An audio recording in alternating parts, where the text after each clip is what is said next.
Good morning, everyone. The hearing is hereby resumed.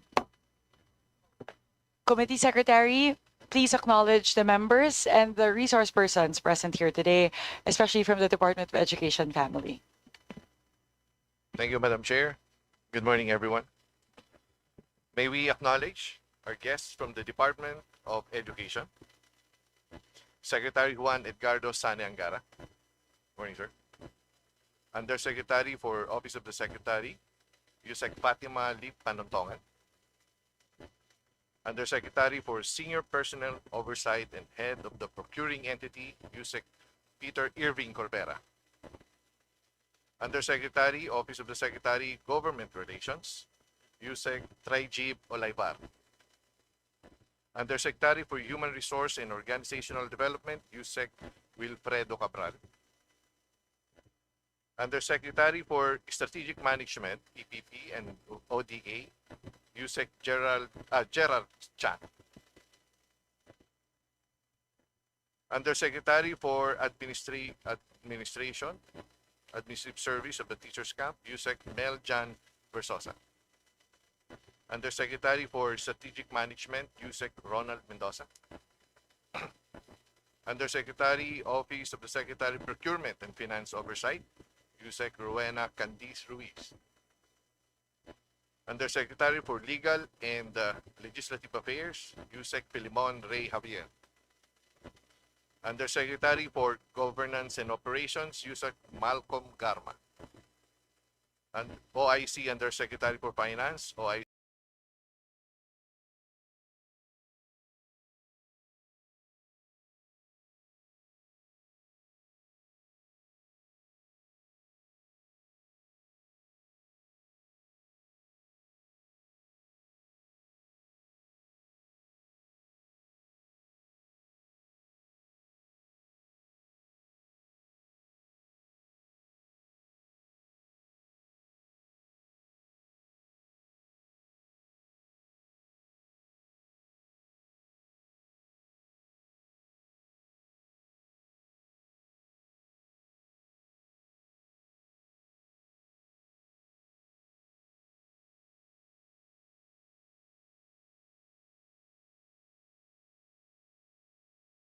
Yusek Edson Byron C. Assistant Secretary for Public Affairs, Service and External Partnership, Assistant Secretary Silet Liboroco. Assistant Partnership, Assistant Secretary Silet Liboroco. Assistant Secretary Operations School-Based Feeding Program, Assistant Secretary Roger Masapon. Assistant Secretary Bureau of Learner Support Services, Assistant Secretary Georgina Ann Yang. Assistant Secretary Bureau of Human Resource and Organizational Development, Assistant Secretary Aurelio Paulo Bartolome. And may we also acknowledge the attached agencies from the OIC of the National Academy of Sports, Ms. Sampaguita Quezada. Executive Director of the National Book Development Board, Ms. Cherise Aquino Tugade. Chairperson, National Council for Children's Television, Mr. Luis Gatmaitan. Director General of the National Museum of the Philippines, Mr. Jeremy Barnes. Director, Philippine High School for the Arts, Professor Josue Greg Zuniga. Executive Director, Teachers Education Council, Ms. Jenny Hoxon. And may we also acknowledge the following regional directors. From Region 1, R.D. Tolentino Aquino. Regional Director from Region 2, R.D. Benjamin Paragas. I think they are at the holding room. And for the record, shall we acknowledge them? Regional Director for Region 3, R.D. Ronnie Malyari. Regional Director for Region 4A, R.D. Alberto Escobarte. For Region 4B, R.D. Nicolas Capulong. For Region 5, Gilbert Sadsad. For Region 6, OIC Regional Director Cristito Eco. From the Negros Island region, we have R.D. Ramir Oitico. For Region 7, RD Salustiano Jimenez. For Region 8, OIC Regional Director Ronelo Firmo. From Region 9, Ruth Fuentes. From Region 10, RD Arturo Bayocot. From Region 11, RD Alan Parnaso. From Region 12, RD Carlito Recaport. From the Caraga region, RD Maria Ines Asuncion. And from the CAR, RD Estela Carino. And may we also acknowledge the following members. Our former President, Representative Gloria Macapagal Arroyo of the 2nd District of Pampanga. Good morning, ma'am. Deputy Majority Leader Jose Bong Tebes. Deputy Speaker Faustino Boji D. III. Deputy Minority Leader Antonio Tino. Deputy Majority Leader Wowo Cortez. Senior Deputy Minority Leader Edgar Erice. Deputy Speaker Bambi Mano. Vice Chairs Maria Carmen Zamora. Vice Chair Romel Angara. Vice Chair Ana Yort Bondoc. Vice Chair Francisco Lalo Matugas. Vice Chair Jose Alvarez. Vice Chair Monique Lagdameo. Vice Chair Rufus Rodriguez. Vice Chair Edwin Ongchuan. Vice Chair Roger Mercado. Vice Chair Johan Bautista. Vice Chair Jam Baronda. Vice Chair Dante Garcia. Vice Chair Mika Gonzalez. Vice Chair Jerry Boy Espina. Vice Chair Maria Isabel Sagarbaria. Vice Chair Tina Pancho. Vice Chair Cha Fernandez. Vice Chair Bella Swansing. Representative Rolando Valeriano. Representative Brian Recto. Representative Rene Co. Representative Antolin Oreta. Representative Solomon Siungalao. Representative Wilfredo Martin Verga. Representative Eli San Fernando. Representative Oscar Malapitan. Representative Wilfredo Di Maquila. Representative Chel Jokno. Representative Agata Paula Aguilar Cruz. Representative Carlos Loria. Representative Joel Chua. Representative Nathaniel Adocado. Representative Diba Tuan. Representative June Hudal Shimura. Representative Ferdinand Beltran. Vice Chair Cristina Lopez. Representative Nelson Legacion. Representative Mauricio Dumogan. Representative Adrian Amatong, and Representative Roman Robolo. That's all, Madam Chair. And also Vice Chair Corvera. Good morning, sir.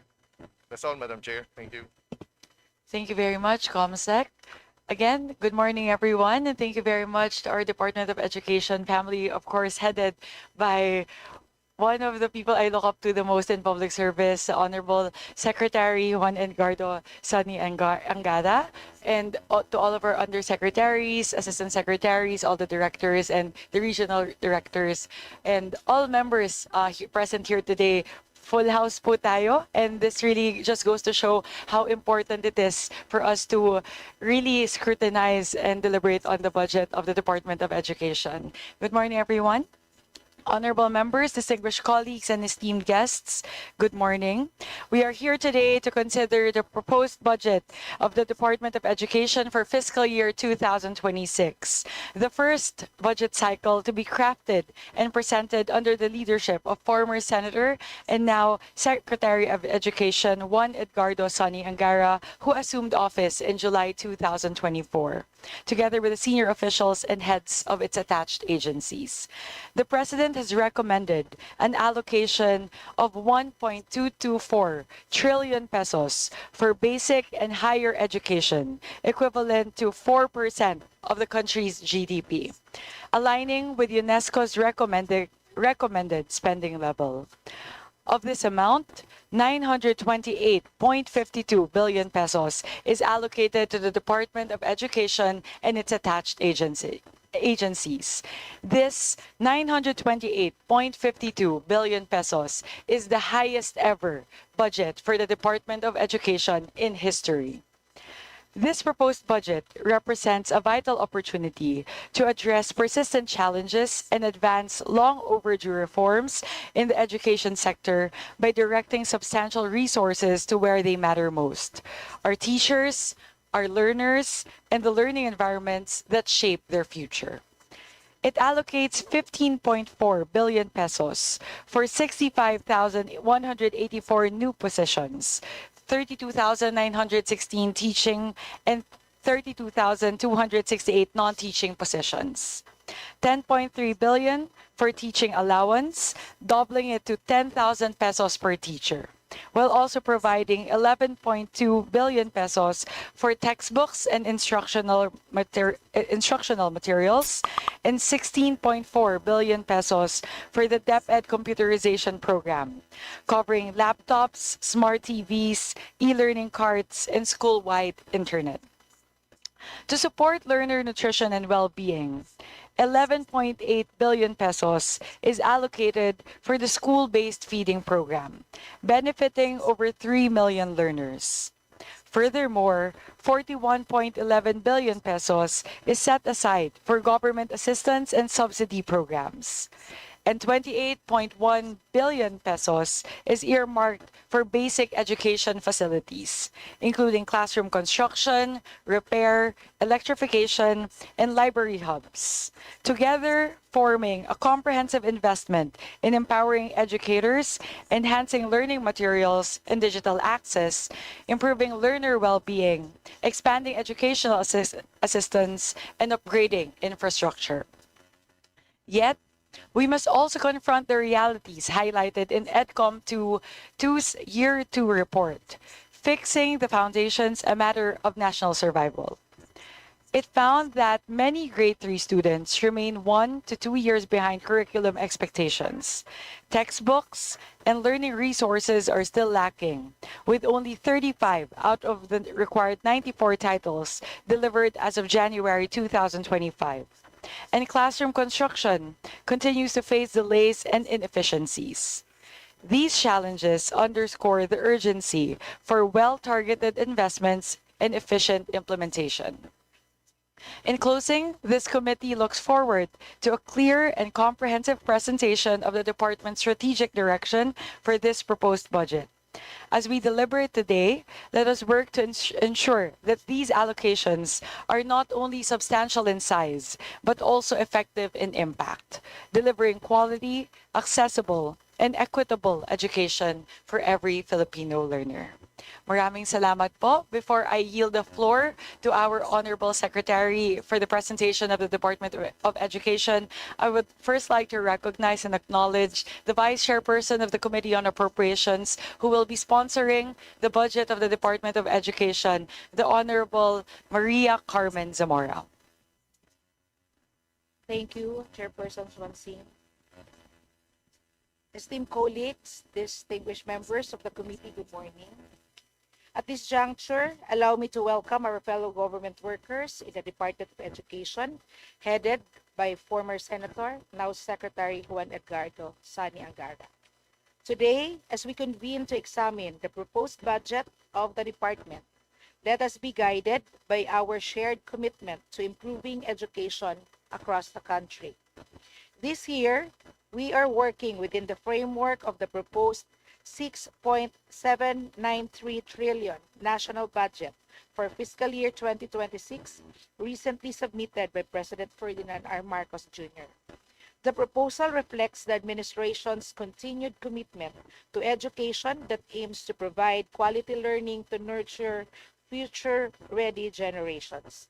As highlighted in the President's budget message for fiscal year 2026, the education sector budget includes the 928.5 billion allocation for the Department of Education and its attached agencies, an 18.7% increase from the 782.2 billion allocation in the fiscal year 2025 General Appropriations Act.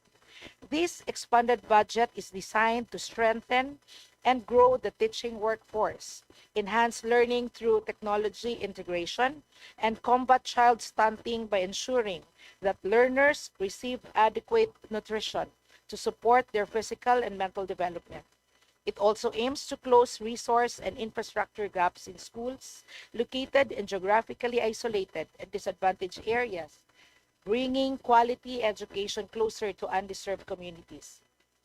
As Vice Chairperson for Appropriations, having sponsored, defended, and advocated for the Department of Education's budget for the past 6 years. I'm on my 7th year this year.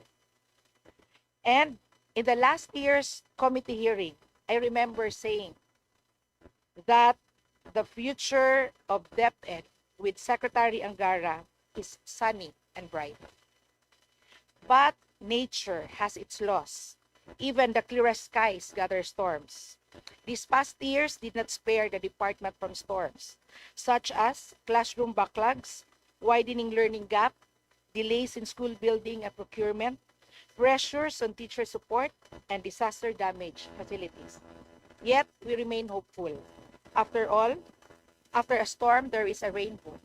I hope this hearing will provide us with a vital opportunity to ensure that our investments in education deliver a meaningful and measurable impact on the lives of every Filipino.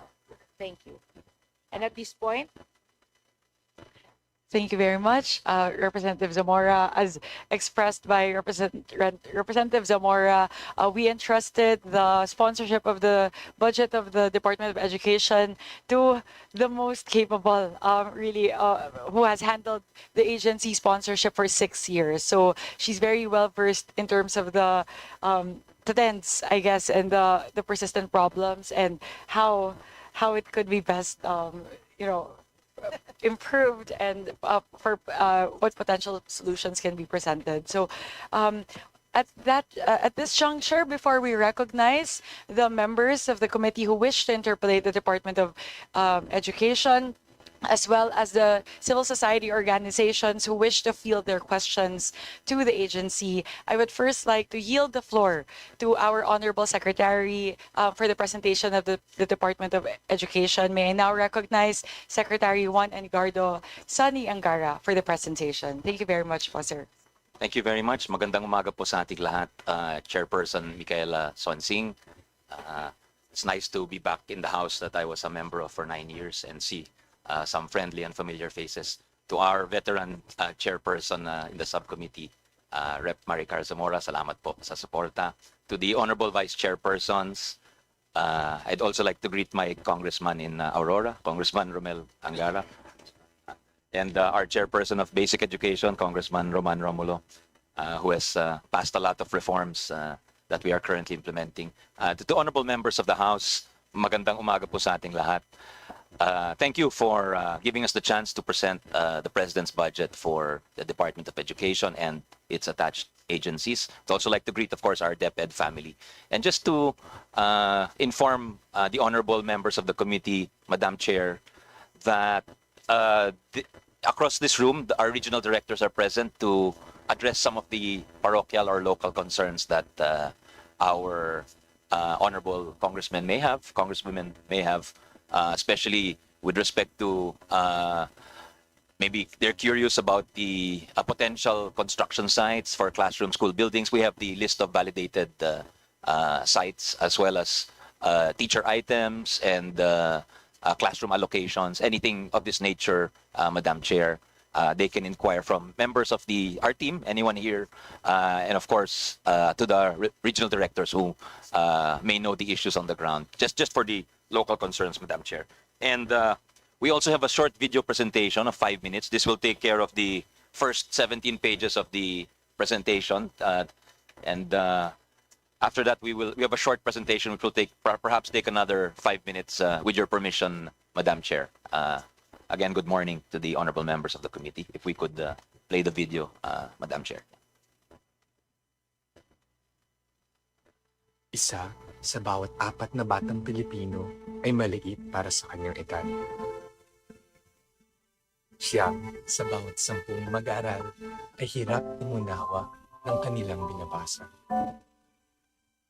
At daan-daang libong silid-aralan ang kulang sa buong bansa. Ito ang kwento ng ating edukasyon.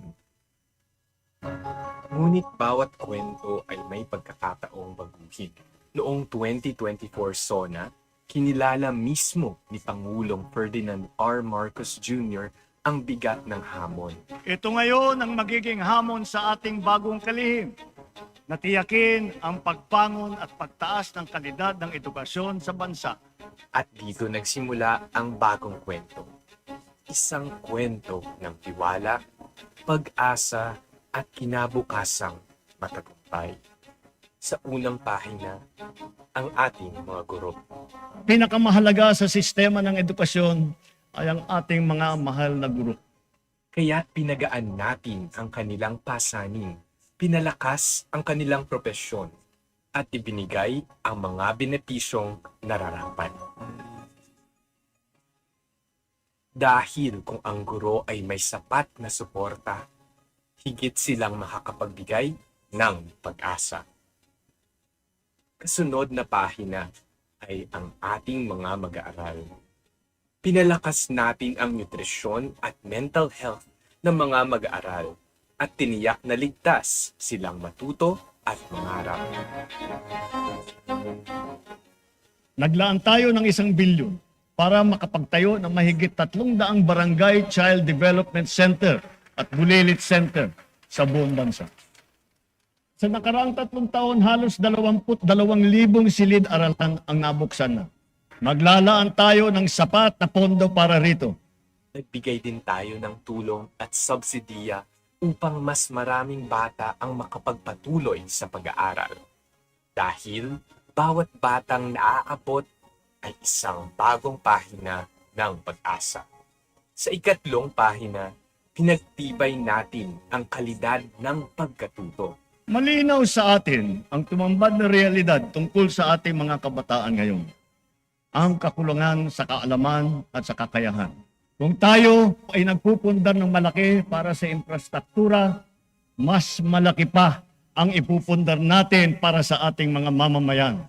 Kaya naman, ipinatupad natin ang revised K-10 curriculum at inilunsad ang summer remediation programs na nakatulong sa maraming mag-aaral.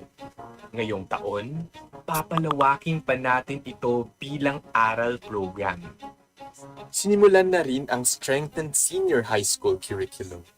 Kasama ng ating partners, isinulong natin ang makabagong paraan ng pagkatuto upang maging handa ang kabataang Pilipino. Sa ika-4 na pahina, isinulat natin ang reforma sa paghatid serbisyo. Binago natin ang proseso ng textbook procurement. Sa ilalim ng Project Bukas, bubuksan din sa publiko ang mahalagang datos ng edukasyon, isang hakbang tungo sa transparency. At sa Education Center for AI Research, sisimulan natin ang paggamit ng bagong teknolohiya para sa mga dating hamon. Ito ang bagong pahina ng ating kwento. Isang sistemang mas mabilis at mas malinaw. Ilan lamang ito sa mga pahinang nasimulan. At alam nating hindi pa ito ang wakas. Puspusan nating inaayos at pinapaganda ang ating sistema ng edukasyon. Sa lahat ng mga pinahahalagahan ng administrasyon, ito pa rin ang nasa rurok. Ang bagong kwento ng edukasyon ay patuloy na isinusulat. Hindi ng iilan, kung hindi ng buong bayan. Sama-sama nating ipagpapatuloy ang pagsulat ng ating kwento. Kwento ng pag-asa, ng pagkakataon, ng bagong Pilipinas.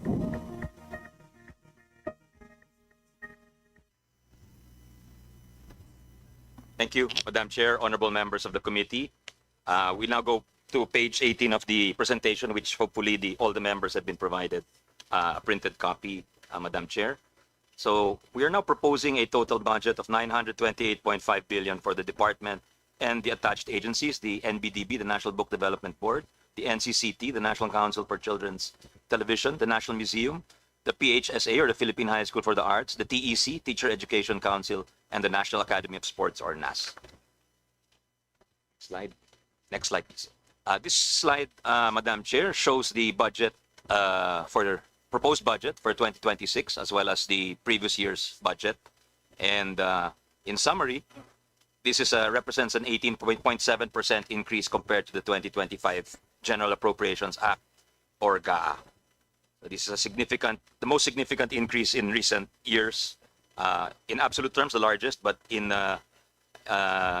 percentage terms, one of the largest in the last decade, Your Honor. For the information of the Honorable Committee, the ECCD, or the Early Childhood Care and Development Council, used to be an attached agency of the department, but is now officially transferred to the DILG as the chair per Republic Act 12199. Yeah, next slide, please. Madam Chair, ito pong slide na to, pinapakita po yung breakdown ng proposed 2026 budget of 926.8 billion for the DepEd. So makikita po natin yung PS ho natin is 114.3 billion. Yung MOOE is 181 billion. This is for the funding of our over 45,000 schools, the daily expenses. Yung capital outlay po ay suma total po ng 41.78 billion. So ito po yung breakdown nung in terms of expense class nung proposed budget, Madam Chair, honorable members. Next slide, please.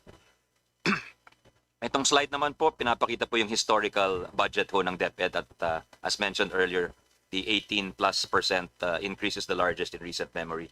And it shows the President's commitment to education, especially for the remainder of his term, Madam Chair.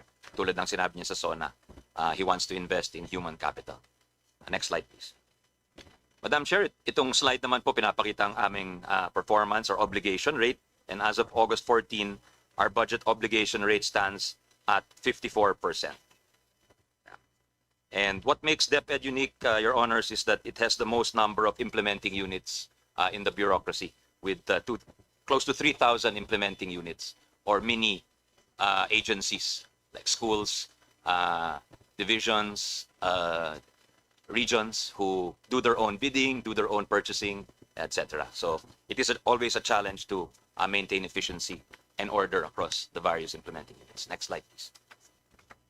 This slide now, Madam Chair, shows the obligation of the major PAPs or programs, activities, and projects of the DepEd. So you will see the Quick Response Fund, the School MOE, the Flexible Learning Options, School-Based Feeding Program, Last Mile Schools Program, the Basic Education Curriculum, the Textbooks Program, Learning Tools and Equipment, Basic Education Facilities, which is the infrastructure program of the department, Your Honors, the New School Personnel, and then the GASPE, or the Government Assistance and Subsidies to Private Education. And then finally, the rightmost column is the Computerization Program, Your Honors. Next slide, please. So some of the highlights of the 2026 National Expenditure Program are now here in this slide, Madam Chair, Your Honors. And this would include funding for nearly 33,000 new teacher items, 11,000 administrative officer 2 positions, to bring the ratio at the end of the year to 1 admin officer for every public school, which will, as the President promised to our teachers, allow them to focus on the very primordial and important task of teaching, Madam Chair. This will also include the funding for 5,000 lower-level administrative staff that will aid our teachers with program implementation, the so-called PDOs, or Program Development Officers, 10,000 school counselor positions to address student well-being, and nearly 243,000 laptops for our teachers to equip them for the digital age. Tulad ng sinabi ng ating mahal na Pangulo, bawat teacher sana mabigyan ng laptop before the end of his term. Next slide, please. This shows our investment in our personnel and our as well as in our training and our learning resources, textbooks, TechVoc equipment, science and mathematics equipment, as well as our ICT packages broken down per item to be purchased, Your Honor. So smart TVs, learning cards, laptops for our teachers, as well as the school-wide internet program, Your Honor. Our single biggest investment, Madam Chair, is in our teachers, with over 48 billion invested in our teachers, as the slide shows. Next slide, please. Madam Chair, ito pong slide na to is talking about the learning environment of our students, because we believe that students learn best when they are engaged, when they don't feel under threat, and there is sufficient freedom and excitement and enthusiasm on their part. So we're investing 41.7 billion to build better and safer schools, and over 19 billion of this goes directly to constructing and repairing classrooms to address the growing shortages. Next slide, please. Beyond infrastructure, this slide shows that we are also investing over 121 billion in direct support for our schools and learners.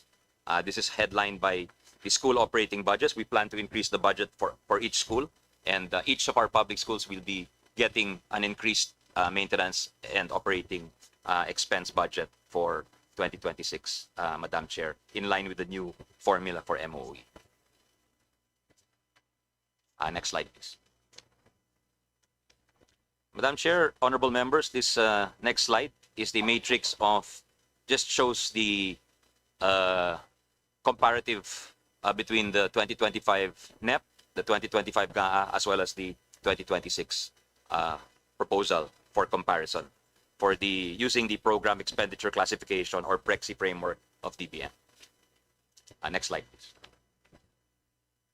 Madam Chair, this slide now shows the program expenditure classification frameworks, again, net of the RLIP or the retirement, which is automatically appropriated. Your Honor. Next slide, please. Now for the attached agency's budget, Madam Chair, we'll tackle first the National Book Development Board. They are proposing a 156.6 million budget. And of course, the large event for the NBDB is this October in Frankfurt, where the Philippines for the first time is the featured country at the Frankfurt Book Fair, which is a huge event for the book publishing world, Your Honor. And we want to, I think it's really time for us to help the local publishing industry. So this is a great opportunity for the publishers. I think many of our local publishers and authors will be there to present. Because ang nangyayari po is authors, animators are sought all over the world, pero parang hindi nila nare-reap yung benefits, parang iba yung the branding ba, kulang sa branding yung ating yung Philippine publishing industry. But this event will take us a long way in terms of recognition, Madam Chair. Next slide, please.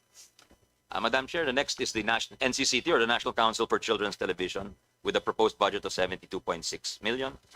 Next slide, please. Next slide is the National Museum of the Philippines, who is proposing a budget of 840.9 million.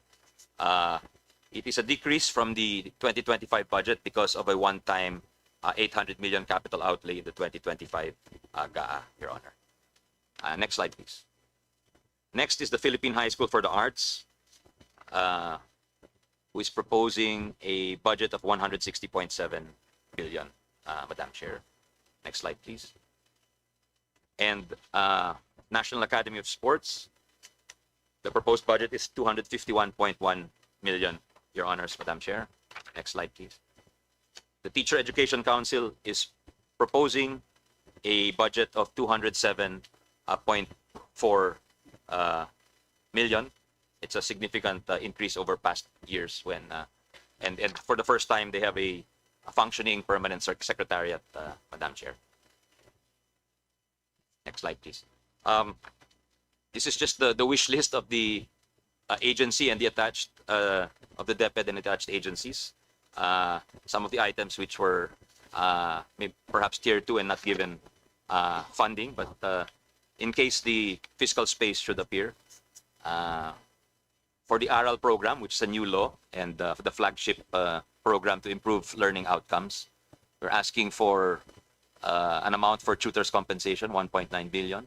For the overload pay, because some teachers will have to take on in areas where there are no available tutors. We're asking 1.15 billion. For human resource or ARAL tutors training, 1.7 billion. And then for support to learners and schools, an additional 3 billion for the feeding. This would add 25 feeding days. And this is a crucial component, I think, of learning. That's the administration also wants to focus on, Madam Chair. Then we have non-teaching personnel training and benefits, including overtime pay for 900,000 teachers. Next slide, please. There's also additional requests for school infrastructure, for inclusive education, for research, and 50 million, as well as for Baguio Teachers Camp improvement, Your Honor. And for the attached agencies,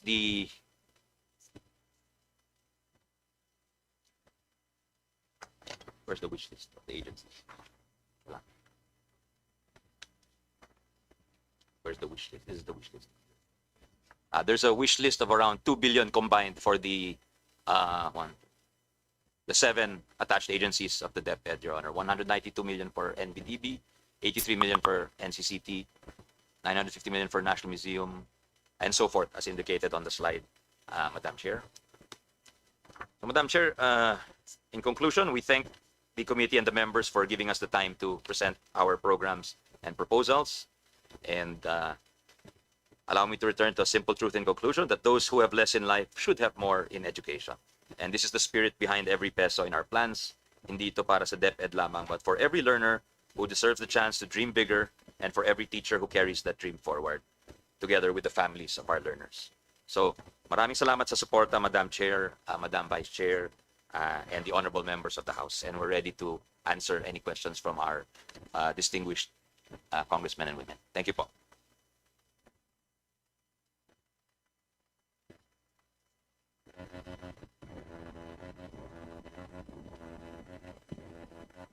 Thank you very much, Secretary Angara.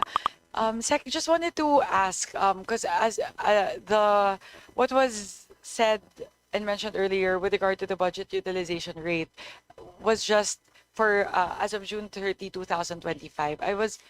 August. Would it be possible to put a request for the PUR for FY 2024 as well? If you may also share with the committee po, right now, would you be able to share with us the budget utilization rate for FY 2024? It's 44%, Your Honor. 44%. May I know where the shortfall is coming from? What are the main drivers of the shortfall. 56% shortfall? It's across the board, largely, Your Honor, except for personnel services, of course, which, but infrastructure, also sa computerization. It's really a result of the attitude when we assumed office in 2024 was that because the GAA had allowed the 2-year spending horizon, parang nag-relax yung mga tao sa DepEd na we don't need to spend it in the year of obligation kasi meron pang isang year. So I had to tell them, pag hindi nyo ginastos yan, maaring bawasan ng Committee on Appropriations at Committee on Finance yan. So now I think the attitude in the agency or the culture is to really spend every peso appropriated by this honorable committee and Congress to us. So we have a lot of, I think that's why we will see a significant improvement this year in terms of obligation, Your Honor. In terms of obligation po, out of the 56% shortfall from FY 2024, may I know po how much have been utilized? How much of that has been utilized in FY 2025? Out of the continuing appropriations po.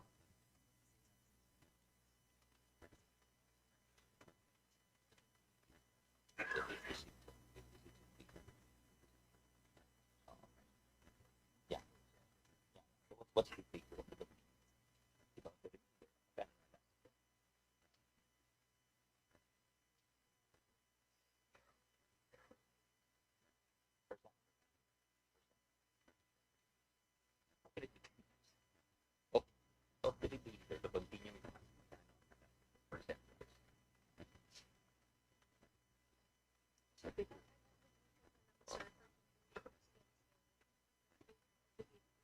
So 43. It's 43%, Your Honor. 43.2%. 43.2% out of the 56% continuing appropriations po. Yes. Okay. Sige po. So the 43%. So roughly 12.5 12 to 13% na lang po yung shortfall out of the continuing appropriations. I think that's right. Sounds about right. Yeah. Mahina tayo sa math. 43 out of 56 po. Okay.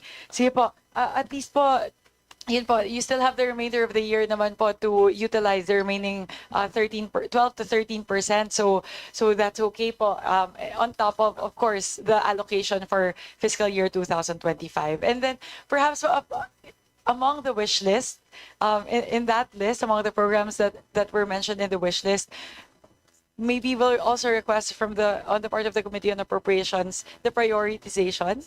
Just so, as you mentioned po, Secretary Angara, if we're able to find ample fiscal space, we know po which ones to prioritize first. We'll be happy to provide that, Honorable Chair. Thank you very much po. Those are my main questions po siguro. I'm sure all of our members will be asking a lot of the questions. But before we recognize our House members who wish to interpolate the Department of Education, I would just like to highlight that as part of the House's commitment to greater transparency in the budget process and in line with the current leadership's initiatives in the Committee on Appropriations to foster a more participatory budget process, we shall read the questions submitted by the civil society organizations after all members have propounded their questions to the agency. So as of now po, as we committed on the part of the Committee on Appropriations to our civil society organization partners, they will be allowed po to field their questions to the agency. So a lot of the CSOs have actually submitted their questions. We requested them to submit it 24 hours before the scheduled committee hearing. So as of yesterday, and what we have on hand now, we have 18 questions from the civil society partners. So our vice chair, who will be handling the budget of DepEd, has also graciously allowed us, siya po yung magiging champion natin for today for the CSO. So Vice Chair Zamora will be fielding those 18 questions after all the House members have propounded their questions to DepEd. So to our CSO partners, I just wanted to reassure you po that we have your questions on hand and we will ask them to the DepEd family after all the House members have asked their questions. So, okay, with that po, I will yield the floor to Vice Chair Zamora to recognize our House members who wish to interpolate the Department of Education. Thank you, Chair. The committee invites questions from the members, particularly on the utilization of the previous budget and the proposed allocation for fiscal year 2026. Secretary Angara and his team are requested to provide the necessary clarifications and to respond directly to the issues at hand to ensure that this committee and the public following this proceeding are fully informed of the anticipated impact of the proposed budget of the DepEd and its attached agencies. May I remind our distinguished colleagues that each member is allotted 5 minutes for questioning or interpellation, excluding the responses of the resource persons. When you hear the first bell, it indicates that you have 30 seconds left to conclude your questions. The second bell signifies the lapse of your allotted time. In accordance with the long-standing and respected tradition of the House of Representatives to accord preferential treatment to the minority members, followed by the independent and majority members in an alternating manner, and the chair now will start recognizing our colleagues. We have about, as of now po, we have about 21 members listed for interpellation. For majority, Yeah. 21. 2016. Oh, the number has increased. My apologies po. 20 for majority and 9. We have 27 currently listed, 20 for the majority and 7 for the minority. Okay, so at this point, allow me to recognize from the minority, Representative Rianico. Thank you, Madam Chair, and good morning to the Department of Education. My first line of questioning po is in relation to actually what you've also highlighted in your slides, yung mental health epidemic and its manifestation in bullying. Because you reflected naman sa slides, pero ito rin po yung findings ng PISA, no? 65% of Filipino students reported being victims of at least a type of bullying a few times a month, no? And 40% being bullied frequently, no? Can you imagine, no? At malapit na sa kalahati ng mga estudyante binubully, no? And this is much higher than the global average of 20% na generally yun yung nabubully na girls and boys across the world. And meron din pong mga instances of killings, no? Trigger warning na lang po sa lahat. May pinapatay ng mga teachers, may pinapatay na students because of yung manifestations ng mental health crisis. Meron po sa Lanao del Sur, may teacher fatally shot by a lone gunman. No, they've identified the suspect as a grade 11 student. No, there's also a 15-year-old female student shot in the neck by a fellow male student. No, the female is currently in a coma, but the male student turned the gun on himself at siya ay nagpakamatay. And a very young, heartbreaking case. August 10 lang po, a 9-year-old, no, a grade 3 pupil at an elementary school was allegedly mauled by 5 high school students in Iligan City. No, this viral social media post says that they remain in intensive care at the Northern Mindanao Medical Center. Even though meron po tayong mga laws, Anti-Bullying Act of 2013 and the recently passed 1280, no, Basic Education, Mental Health and Well-Being Promotion Act of 2024, we'd like to know po kung paano po siya na-implement. Madam Chair, Section 2D of the law mandates the creation of new plantilla positions and hiring and deploying of school division counselors, school counselor associates. May we ask po, ilan na po ba ang permanent positions na nakalaan para sa mga ito? Per position po, yung 3, and in total po. Yes, we're retrieving the information, Your Honor, Honorable Congresswoman ko. Tama ho kayo, nag-increase ho talaga yung bullying incidents and one report even called us the bullying capital of Asia. So parang it's not a distinction that we take lightly. And we thank Congress for passing the mental health and well-being. So I think we're creating the position or pursuant to the law. For 2025, we are, kasi nga yung mga guidance counselors, hindi na fulfill yung 4,000 dahil walang supply ho eh. Walang, as you know, the position of guidance counselor requires a master's degree. At wala na hong kumukuha nung, there are very few. The supply far outstrips the demand far outstrips the supply, Your Honor. So ang ginawa namin, nag-scrap and build kami. Screen up namin yung guidance counselor positions to create more for counselor associates. Tapos ito po for 2026, under the proposed NEP, meron tayong 10,000 student counselor associates. Ito po, mas madaling mag-hire nito dahil hindi na kailangan master's degree graduate ito. Kaya kahit may units na lang ho sa psychology, etc. and other relevant counseling, other relevant courses ho. Meron tayong nakabudget ng 2.038 billion, Your Honor. So we're also trying to link up with other agencies as well as other civil society organizations to provide counseling. Nakita namin na medyo effective din ho yung peer counseling na instead of some students prefer to speak to their peers rather than a guidance counselor, mas nagiging bukas sila doon. So these are some of the methods we're trying to adopt, Your Honor. Madam Chair, to follow up, ang sinabi pong 10,000 ay for this year na bagong hires.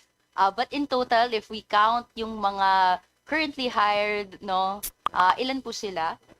And kamusta naman po yung counselors given na wala nga pong bagong hires, lahat sila ay associates. Pero alin po yung breakdown ng 3 pa rin as of the moment?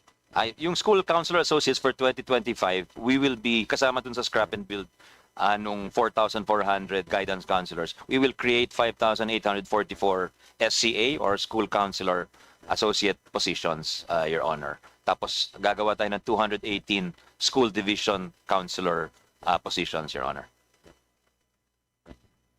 Thank you for clarifying because this is unfortunately very far from actually the stretched ratio na adopted by the Department of Education.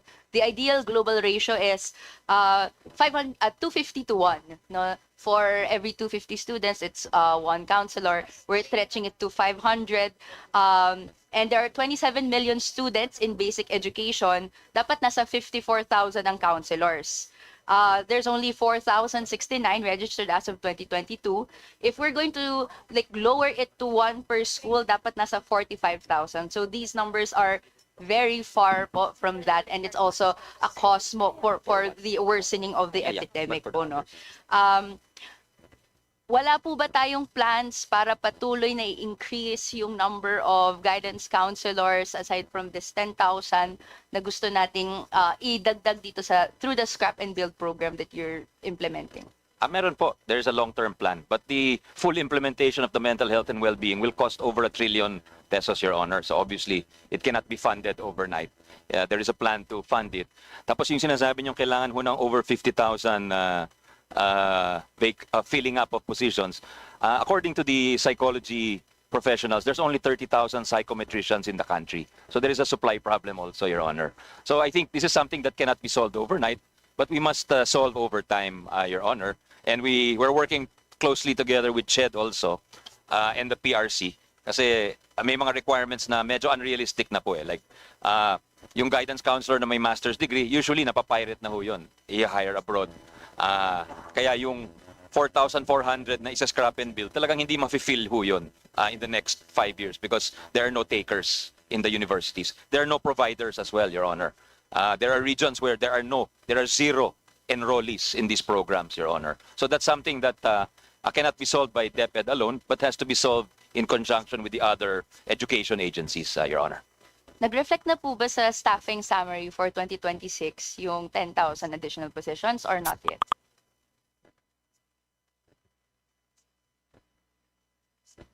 This is for creation, Your Honor. These are new positions to be created. My next question, Madam Chair, is magkano po mula sa 3 billion budget ng learner support programs yung nakalaan ng implementation of mental health programs? You repeat the question? I'm sorry, Your Honor. Yeah. In the NEP po, there's 3 billion po for the learner support programs. Dito po kasi nakalista sa NEP na ito yung budget for implementation of RA 1280. So may we ask for a detailing po, alin po yung sa 3 billion ang nakalaan for the mental health programs?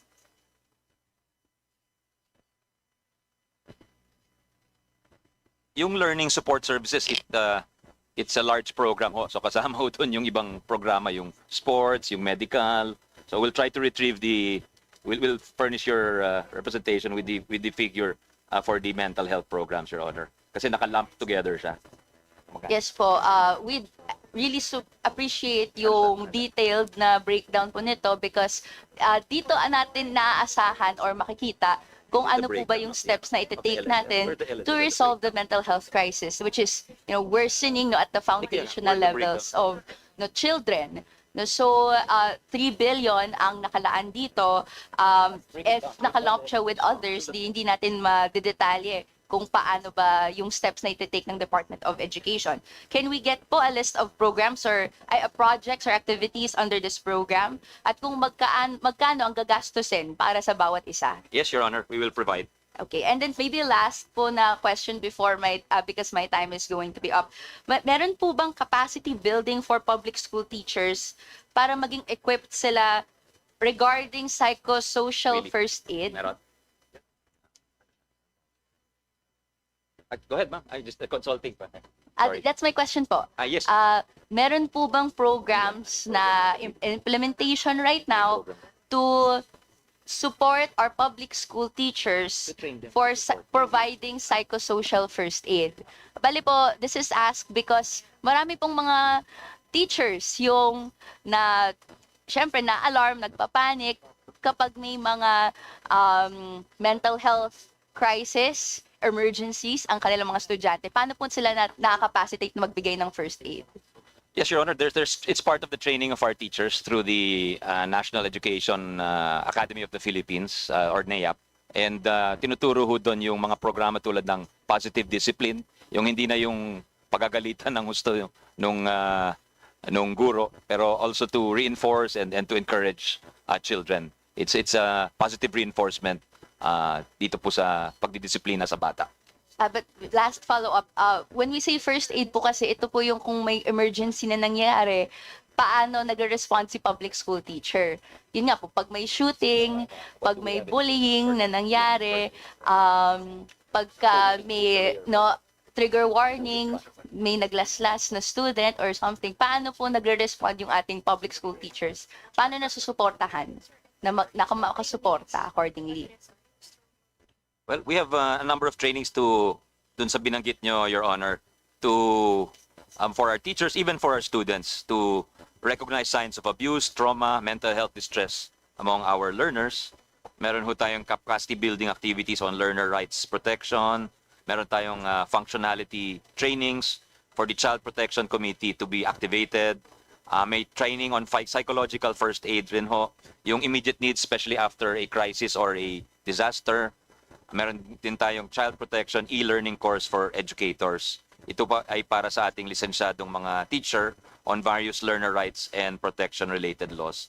Tapos din-roll out na rin po natin yung Learning Action Cell session guide on positive discipline as alluded to earlier, Madam Chair, Your Honor. Okay, thank you, Madam Thank Chair. you. We'll look forward po doon sa kopya ng mga list of projects and activities in relation sa paano in-implement yung mental health programs from the learner support budget po ng 3 billion. Thank you. Thank you. We Thank will you we very will furnish, Your Honor. Maraming salamat po. Thank you. Thank you very much, Representative Ko.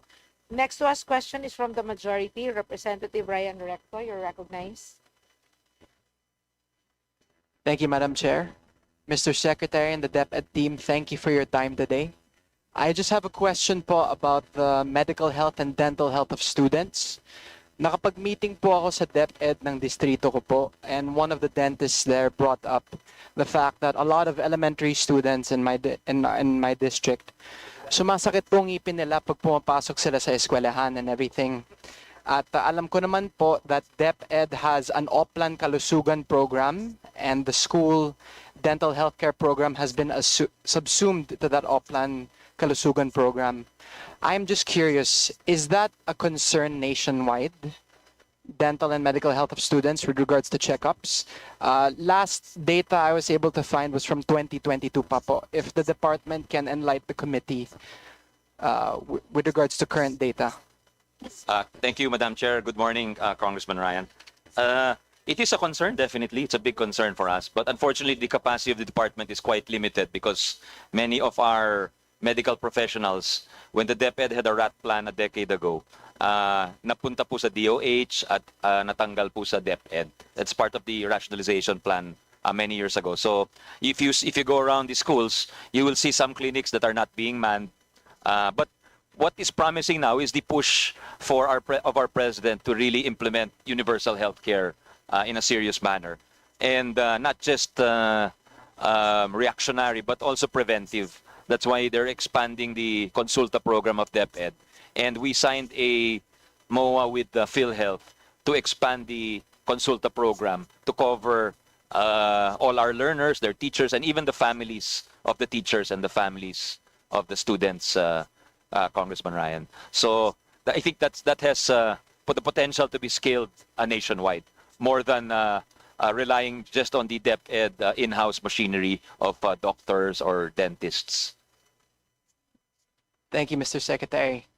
On another note po, second question, I would just like to commend the department for taking the initiative to address our 165,000 classroom backlog. In the briefer that was provided to us, 105,000 classrooms are now being constructed through public-private partnerships. I would just like to inquire if the department can enlighten us, how are these partners chosen? And what incentives do they get for helping in the building of classrooms? Yeah. Thank you, sir. Thank you, Madam Chair, Your Honor. Actually, just to clarify, the 105,000 PPP proposal is still a proposal. It hasn't cleared the ICC of NEDA, DOF. Meron pang regulatory stages ho yun. So I think it will be, given the amount of time needed to prepare the feasibility study and the regulatory hurdles, baka next year na po talagang makikita natin yung signing of contracts and actual breaking of ground for these 105,000. But kung magawa ho natin ito, maumpisahan, malaking bagay ho ito para maibsan yung problema natin sa classroom shortage. Kasi between 3 packages that we are proposing, it will construct 105,000. Yung first package is 15,000, second package is 40,000, and yung third package is 50,000, Your Honor. And we're committed to learn from the previous experience with PPPs kung saan maraming failed bidding, maraming inabandon contracts because of the difficulty, because many of these were in remote areas, in last mile schools. We're trying to make it, one advantage of the large shortage is that nagkukumpul-kumpul na po yung shortages. So it's easy for instance, for a builder or a contractor to construct if the shortages are within a certain distance from each other. Mas madali na po, mas mababawasan yung gastos. So we really want to make it as attractive para wala na pong failed biddings dito. So that's our thinking on the matter, and we welcome any ideas you would have, given that you've built a lot of classrooms. You and your father and your mother have built a lot of classrooms in the province of Batangas, Your Honor. Thank you, Mr. Secretary. And yeah, po, looking forward to working with you in the department on that end po. Thank you. Another Thank you, Your question lang. Thank you, Mr. Secretary. Another question lang po with regards to artificial intelligence. Nabanggit po sa presentation that, and in the briefer, that DepEd is harnessing AI to address persistent challenges in education. Again, would the department mind enlightening us about specific projects relative to AI in this matter? Yeah, gladly, Your Honor. We last December we launched the Education Center for Artificial Intelligence Research, or the ECARE, and it's composed of some of the brightest data scientists in the Philippines to incorporate AI. And I think AI will have really a huge impact, the way it's impacting on businesses and organizations and jobs worldwide. It's the same in the education sphere. So from an organizational and efficiency standpoint, we are using AI to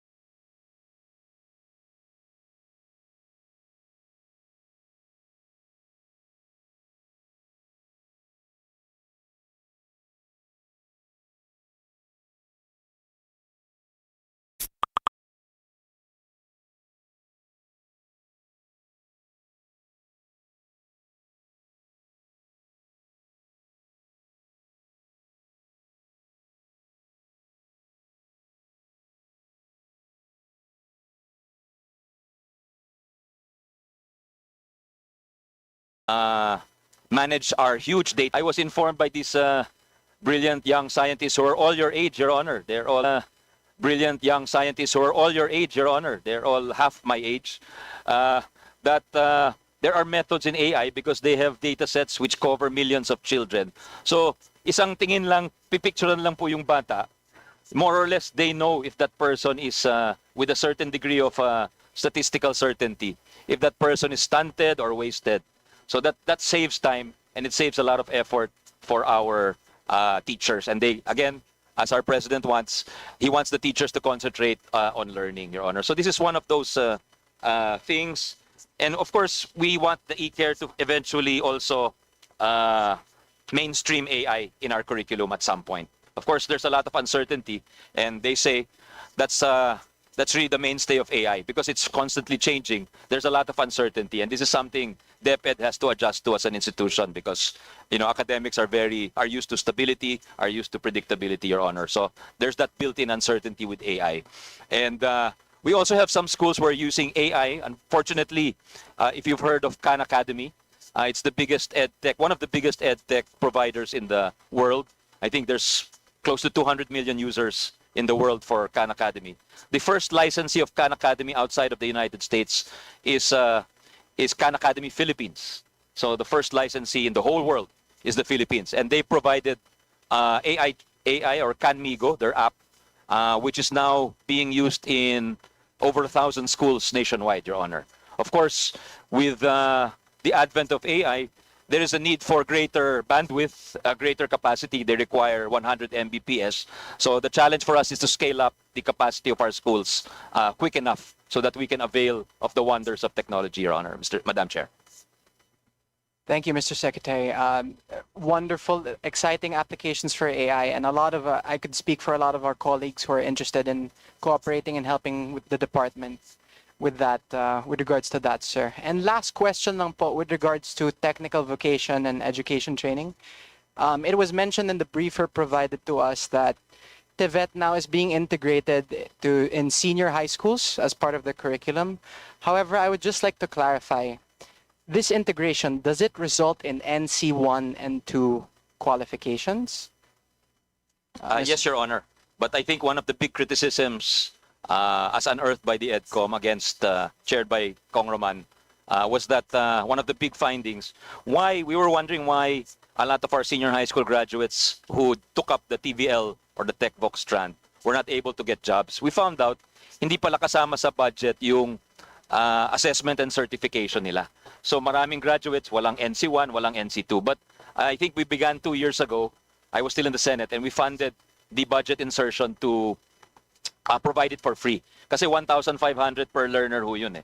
So with the help of Kong Roman, Senator Sherwin, we were able to come up with budget insertions in the hundreds of millions to fund all of this. So itong, as of July 2025, we've now certified 146,526 of our learners with a big help, of course, from TESDA headed by our former colleague, Secretary Kiko Benitez. Thank you, Mr. Secretary. Are there any plans in the current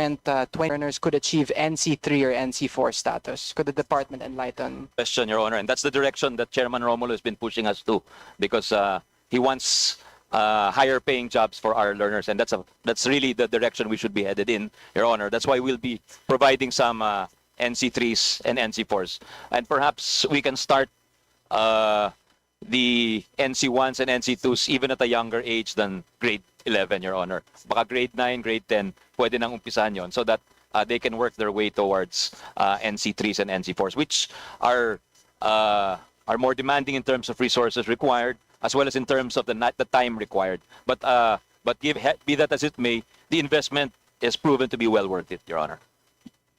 I yield the floor, Madam Chair. Mr. Secretary, thank you po for your time at looking forward to working with you po and Chairman Romulo on that. Kung ano po yung may tutulong. Salamat po. Many thanks, Congressman Ryan. We look forward to the interventions from your end. Maraming salamat po, Madam Chair. Thank you very much, Representative Recto. Next to ask question is from the minority, Representative Edison Fernando.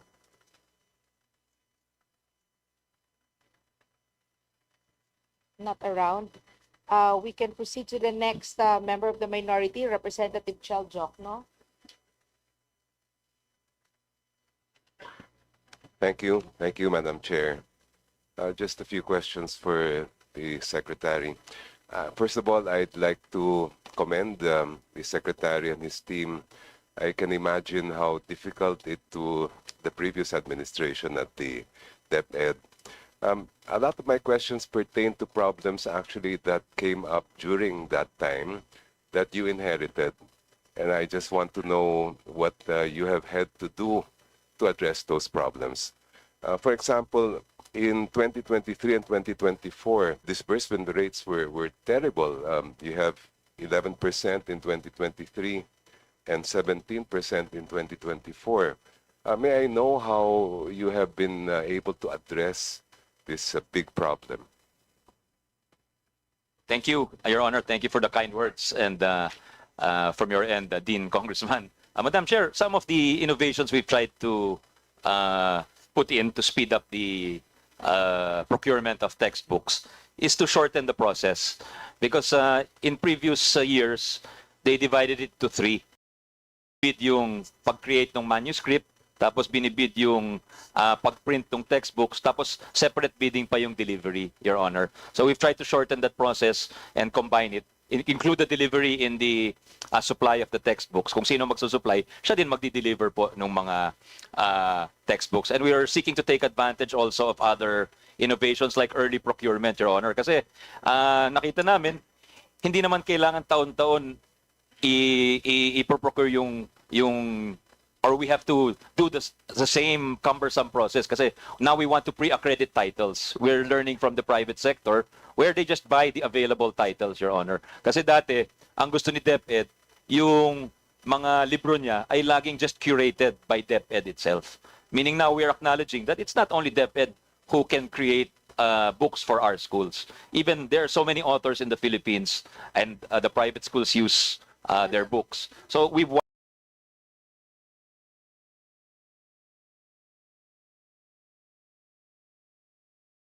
widened that. We've have a system of pre-accreditation already. Procurement Reform Act where there are I think close to a dozen new modalities for procurement. And we also want to empower a lot of our divisions, regions to be able to buy also the books. Hindi na overly centralized. Na natanggap namin sa mga mag-aaral. A lot of the student organizations have been asking about that. The similar question as far as school-based feeding programs are concerned. In 2024, the disbursement rate was only at 48%. How is it doing now? And what have you done to address this problem? Is that for the textbooks, Your Honor? School-based feeding. As a school-based feeding? Yeah. Well, the school-based feeding, by definition or by its nature, it's back-ended, Your Honor. Kasi ang bayaran niyan sa dulo po ng school year. So at this stage in time, mababa ho talaga yung obligation rate. But and then many of the divisions who bid it out, they do a one-time, big-time payment. Meaning, nagpag-feeding muna yung supplier, pero yung bayad sa dulo ho. So minsan yung bayad sa susunod na taon ho. Kasi yun yung katapusan ng school year, Your Honor. In an ideal world, perhaps you can have progress billing. Para that would definitely improve the figures or obligation. But that's the reality we have on the ground right now, Your Honor. What assurances can we have that given those figures, we will be able to increase the actual feeding programs for our students? Napakalaki kasi rin problema yan especially among the poor of our students. Well, we're trying all means and we have a system where we've assigned each member of or each USEC and ASEC to have an assigned region to him. So ang trabaho nyon, if pag nakita niyang mabagal yung obligation, ipa-follow up niya yung regional director at saka yung mga divisions how they can speed up their allocation, Your Honor. So for last year, you asked for the obligation rate. It's 81%, Your Honor. And we're trying to improve on that. Thank you, Secretary. Another matter, this pertains to student representation in local school boards. May I have your view on this, as well as not just the local school boards, but other local special bodies? I think that would be a very progressive step, Your Honor. I think in the more progressive local school boards, they are invited, although the law does not provide for it. I think it would be a very positive direction because yun, malalaman talaga yung punta de vista ng ating youth, ng ating kabataan, ng ating estudyante. And of course, as we know, in the progressive cities, the local school board is a very powerful tool for advancing education reform. That's good to hear. A separate matter entirely. I know you have so much on your plate. You have so many people to manage. Sino po nagpupulis sa DepEd? Well, we have the usual suspects, Your Honor, like the Commission on Audit, the Ombudsman, Congress, of course, both houses. And now we have the EDCOM. Chaired by Kong Roman, and in the Senate, formerly chaired by Senator Sherwin, now chaired by Senator Bam and Senator Alan jointly, Your Honor, and Congressman Jude as the chairman of the House. So they keep us on our toes, Your Honor. May I know what proactive actions have been taken by the Office of the Ombudsman in particular, insofar as curbing issues of corruption or other similar issues with respect to your department? Your Honor, I think what has hit the headlines lately is the case filed against former secretary and high officials of the government for the laptop scam, which was investigated by the Senate Blue Ribbon Committee as well, Your Honor. Yes. May I have your opinion on the possible creation of a deputy ombudsman who would look after concerns of the Department of Education and Social Services? Kasi para sa akin, of all the kinds of corruption that we could ever have in government, the worst is when it comes to education and social services. Yan yung dapat no touch at dapat wala talagang makikialam dyan pagdating sa corruption. Unfortunately, from where I stand, I don't see much initiative in that respect. Well, I think that would be a great. It would entail an amendment of the Ombudsman Law, Your Honor, Dean Chell. But I think that would be welcome because I totally agree with you with your statement that that's the worst kind of, because you're stealing money that's intended for the poorest members of our society. Thank you, Madam Chair. No more questions. Thank you very much, Your Honor, Madam Chair. Thank you very much, Representative Jokno. Next to ask question is Deputy Majority Leader Bong Tevez. Thank you, Madam Chair. Madam Chair, the Department of Education family, headed by Secretary Sani Angara, officials, fellow colleagues, a pleasant day to all of us. Madam Chair, this is not an interpellation, rather just a short manifestation from this representation dahil alam ko naman na nasa magandang katayuan ngayon ang Department of Education under the leadership of Secretary Angara. First of all, I would like to extend my appreciation and thanks to Secretary Angara for visiting to our province of Catanduanes, particularly in my hometown of Baras, and for providing my hometown a typhoon-proof school building in Baras Central Elementary School. This is a realization in testament to this representation's appeal every budget season to construct typhoon resilient school buildings, especially in typhoon-prone provinces like ours in Catanduanes. Maraming salamat po, Secretary. Thank Next, you. Based on records, we have a shortage of approximately 165,000 classroom nationwide. Itong shortage na ito ay nagre-resulta ng overcrowded classroom na nagiging sanhi ng hindi magandang learning environment sa mga estudyante. Nakakalungkot dahil dati ay nababalitaan natin na ang mga estudyante ay nagkaklase sa ilalim ng puno. To close this classroom shortage gap, this representation fully supports the initiative of the Department of Education through the leadership of Secretary Angara to allow the local government units and non-government organizations in partnership with the Department of Education to build classroom aside from the Department of Public Works and Highways. A former local chief executive, this representation welcomes this development in the school building program of the DepEd by allowing the LGU to build classrooms. And lastly, I express my full support to the proposed budget of the Department of Education and for the inclusion of the special provision in the General Appropriations Act 2026, allowing the department to enter into memorandum of the agreement with the LGU for the implementation of the school building programs of the DepEd. And in this proper time, move for its approval.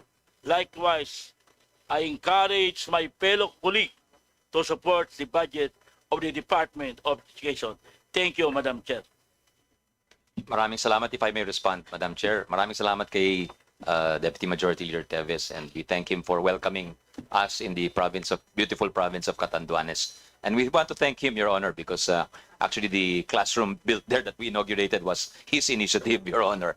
Napakagandang proyekto. And I'd like to take the opportunity to thank also our representatives who do their own classroom building programs in the district, as well as the local governments who work with our representatives. Malaking tulong po ito sa departamento. And thank you for making mention of the provision we are advocating in the 2026 National Expenditure Program, kung saan hindi lang na po si DPWH, kasi sa nakarang taon, 2024, 2025 GAA, may special provisions po tayo kung saan si DPWH, tanging si DPWH lamang ang makakagawa ng classrooms. And tingnan natin na parang doon po bumabara ang ating school building program, and we're not able to make inroads into the deficit. So pag binuksan po natin yan, I've spoken to many chief executives, I've spoken to many of our honorable members of the committee, and they welcome the entry of cities, of provinces, even municipalities, even civil society organizations who have a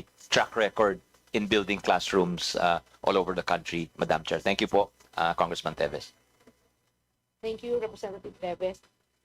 Next to ask question is Deputy Minority Leader Antonio Tino.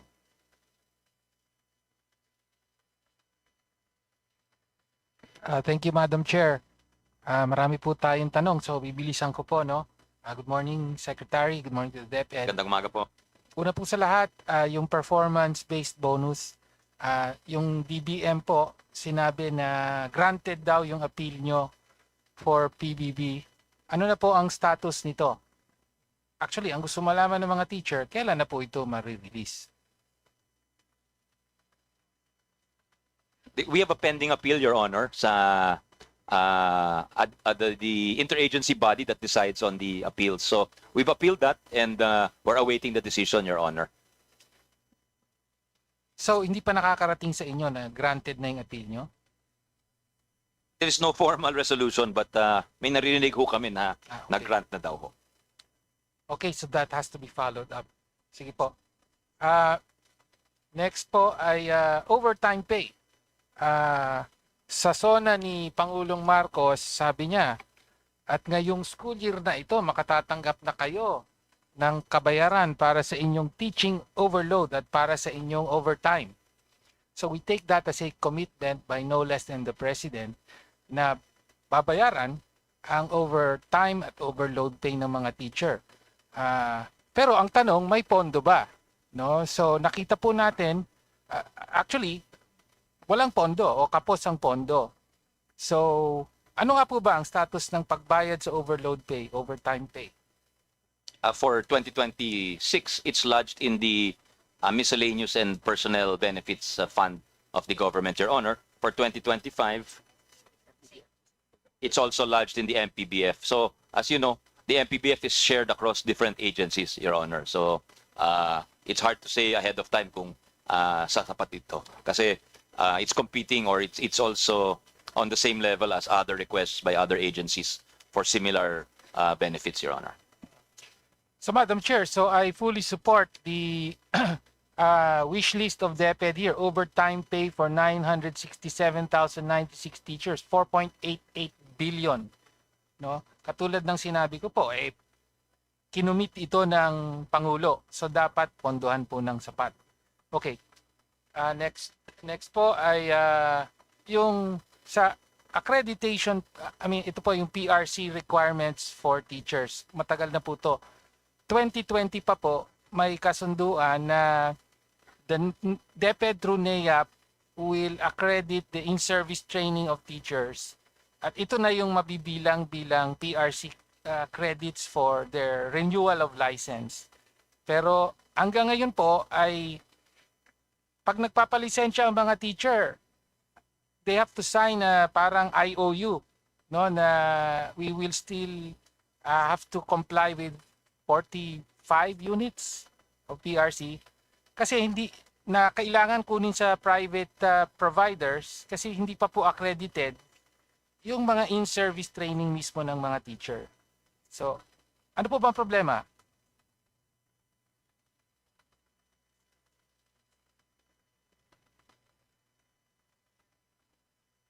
According to Yusek Cabral, who heads our HROD or Human Resources Division. We have divisions who are already accredited by the PRC.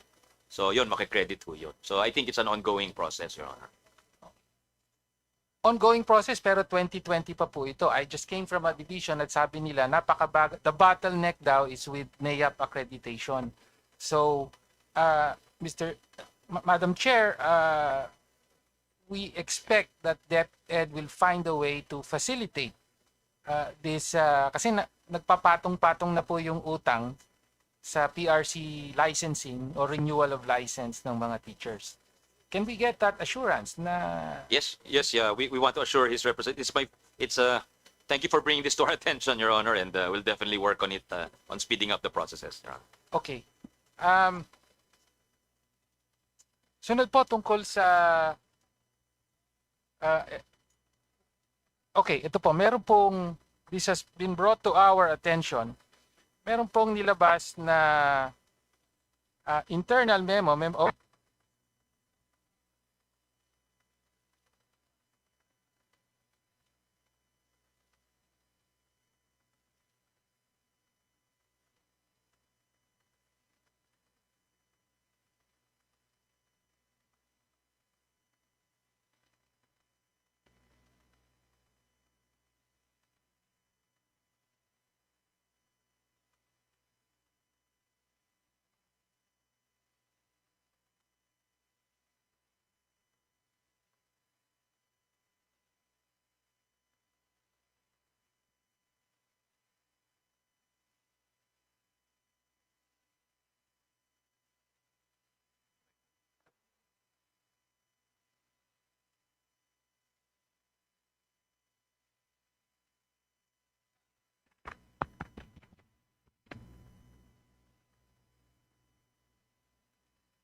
Hello. Okay, thank you. So as I mentioned, meron pong DepEd memo na nilabas complying with an NTF LCAC request, no, na mag-submit daw kayo ng kompletong listahan ng mga ALS learners in more than 700 cleared barangays, no? Madam Chair, I register my strong objection. Bakit po hiningi in the first place at bakit ibibigay ng DepEd yung kompletong listahan ng mga ALS enrollees ng DepEd sa NTF LCAC. Lalo pa meron pong history na kahit po yung mga minor de edad nare-red tag at pinapatay, no? At nasa likod nun NTF LCAC. Can we hear an explanation? Well, we don't really know the motivation of NTF LCAC, but when we received the request, Your Honor, you're correct in your narration of facts. We cleared it first with our privacy officer. Each agency has a privacy officer because we were concerned about the privacy of our learners and our legal. And apparently, it was cleared, so we furnished the information requested, Your Honor. Well, Madam Chair, no, kinukondina po natin yung ganito. Unfortunately, kinlear po ng DepEd pero patuloy na tinututulan po natin. Bakit po hinihingi ang listahan, particular sa mga so-called cleared barangays, no? Pati ba naman mga minors ay kasama pa rin sa tina-target at pinoprofile ng NTF LCAC. We will continue to raise this issue, Madam Chair. Kaugnay naman po sa classrooms ng DepEd. So, pwede pong maipaliwanag first of all, bakit apparently, nung panahon ng earlier administrations, the DepEd was able to report annually around mga 10,000 or so classrooms and even more annually. Pero starting with this administration, parang biglang became a trickle, no? Nung under the previous secretary, may 2023, 193 classrooms lang daw po ang napatayo nyo. Ano ba nangyari? At paano nyo ma-address? Well, may binabanggit na kayo na PPP, pero bakit po lumiit bigla ng ganon ang kapasidad ng DepEd na magpatayo ng mga classroom? Thank you for the question, Madam Chair, Your Honor. Well, first of all, just to clarify that unlike when I was a congressman, it was really DepEd who was building the classrooms. I think starting in the late 2010s or around 2017 onwards, DPWH na po ang nagko-construct ng classrooms. And I think there was a time when it was concurrent, meaning both DepEd and DPWH were building the classrooms. But in recent years, 2024, 2025, there have been provisions in the General Appropriations Act or GAA that say that DPWH will do all of the new construction as well as the repairs, Your Honor. So tama ho kayo. I think we're looking at the macro figures regarding construction. Medyo bumagal din ho, and I surmise one of the reasons also is the growth of our infrastructure budget. I remember a time when we were aiming for 5% of GDP, and we were only at 3 to 4% in terms of infrastructure. And now I think we're at 5 or 6% already. So there are also capacity issues with respect to the agency in charge of construction, which is the DPWH or the Department of Public Works, Your Honor. At nakita natin, ano talaga, there's a lot of time consumed by that agency because they're also tasked to build bridges, build roads, and Flood control. yes, Your Honor, among others. So, eto po, tingin ko nahihirapan din ang Department of Public Works. So, that's why we are proposing for the first time that we have this sort of out-of-the-box solution where we allow DepEd budget to be downloaded to cities, to provinces, in addition, without depriving the DPWH, because it is the agency in terms of capacity, it has the most number of engineers, it has the boots on the ground, so to speak, Your Honor. Pero siguro hindi niya kaya mag-isa. Yun ang tingin namin. So really, to fulfill the promise of the President, you mentioned the PPPs, that's one way. It was mentioned during the interpellation of Congressman Recto.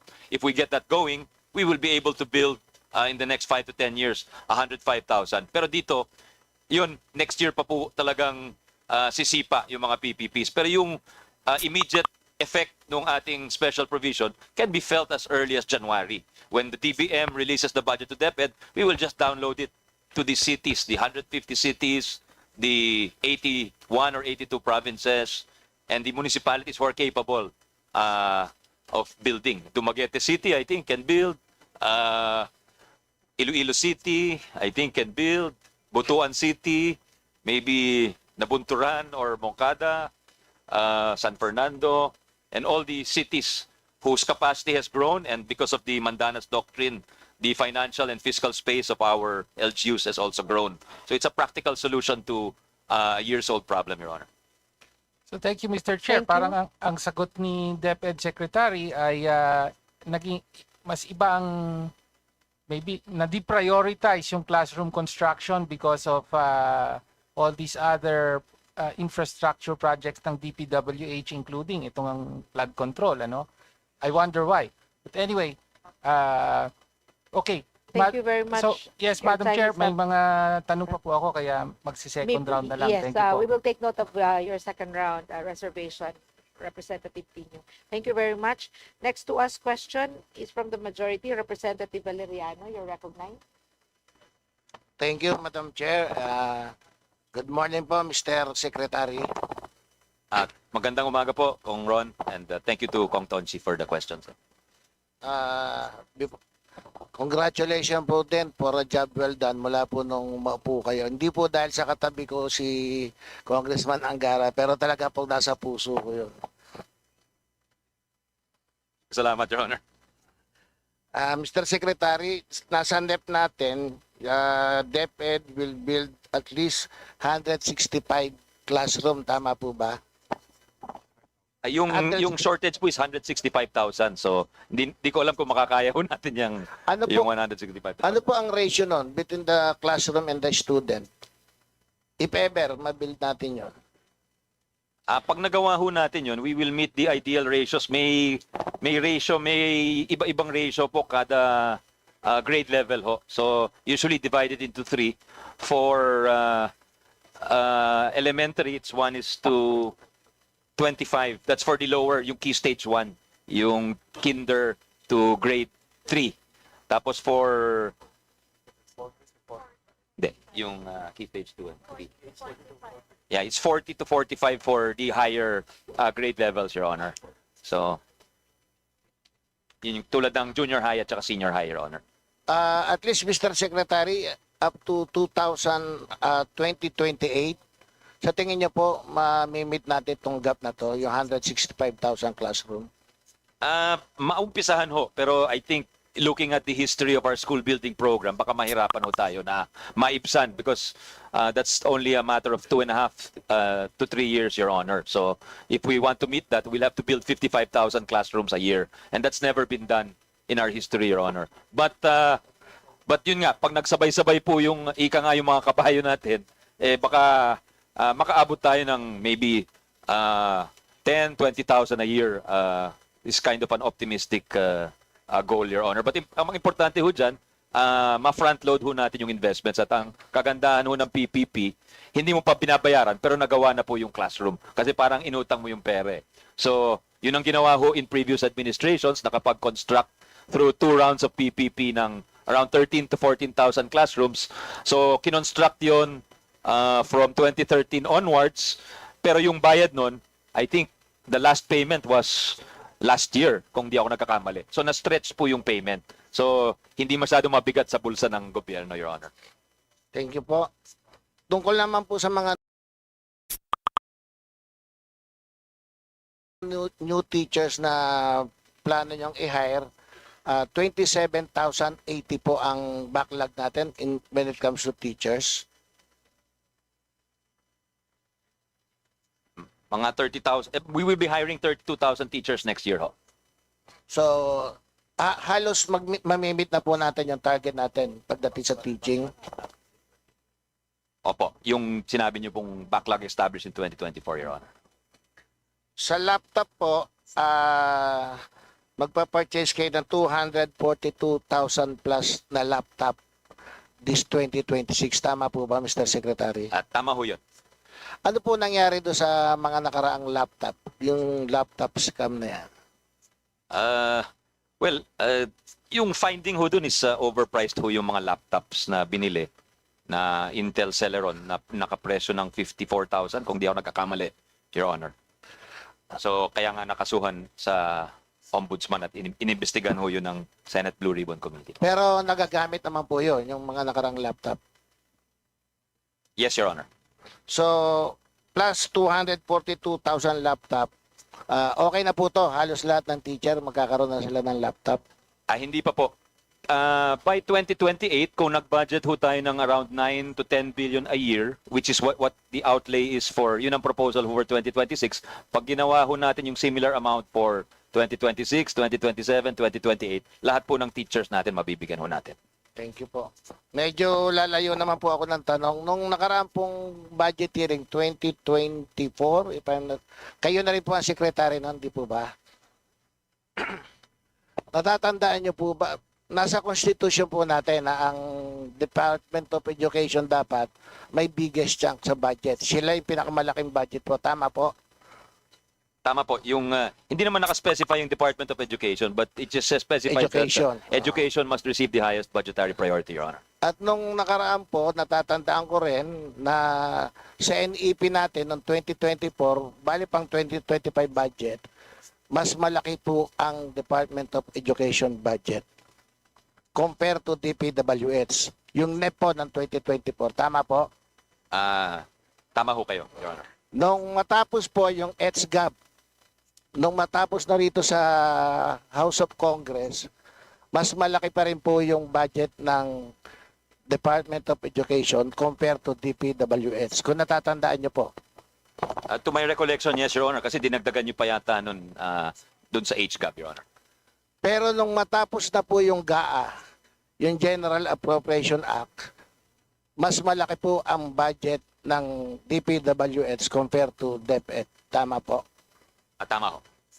So, ang ibig ko lang po sabihin, Mr. Secretary, kasi pag uwi ko rin ho ng lugar ko, tinatanong din ako ng mga constituency ko kung bakit. At ang feeling nila, ang insertion o ang pagbabago ng galing dito sa Congress.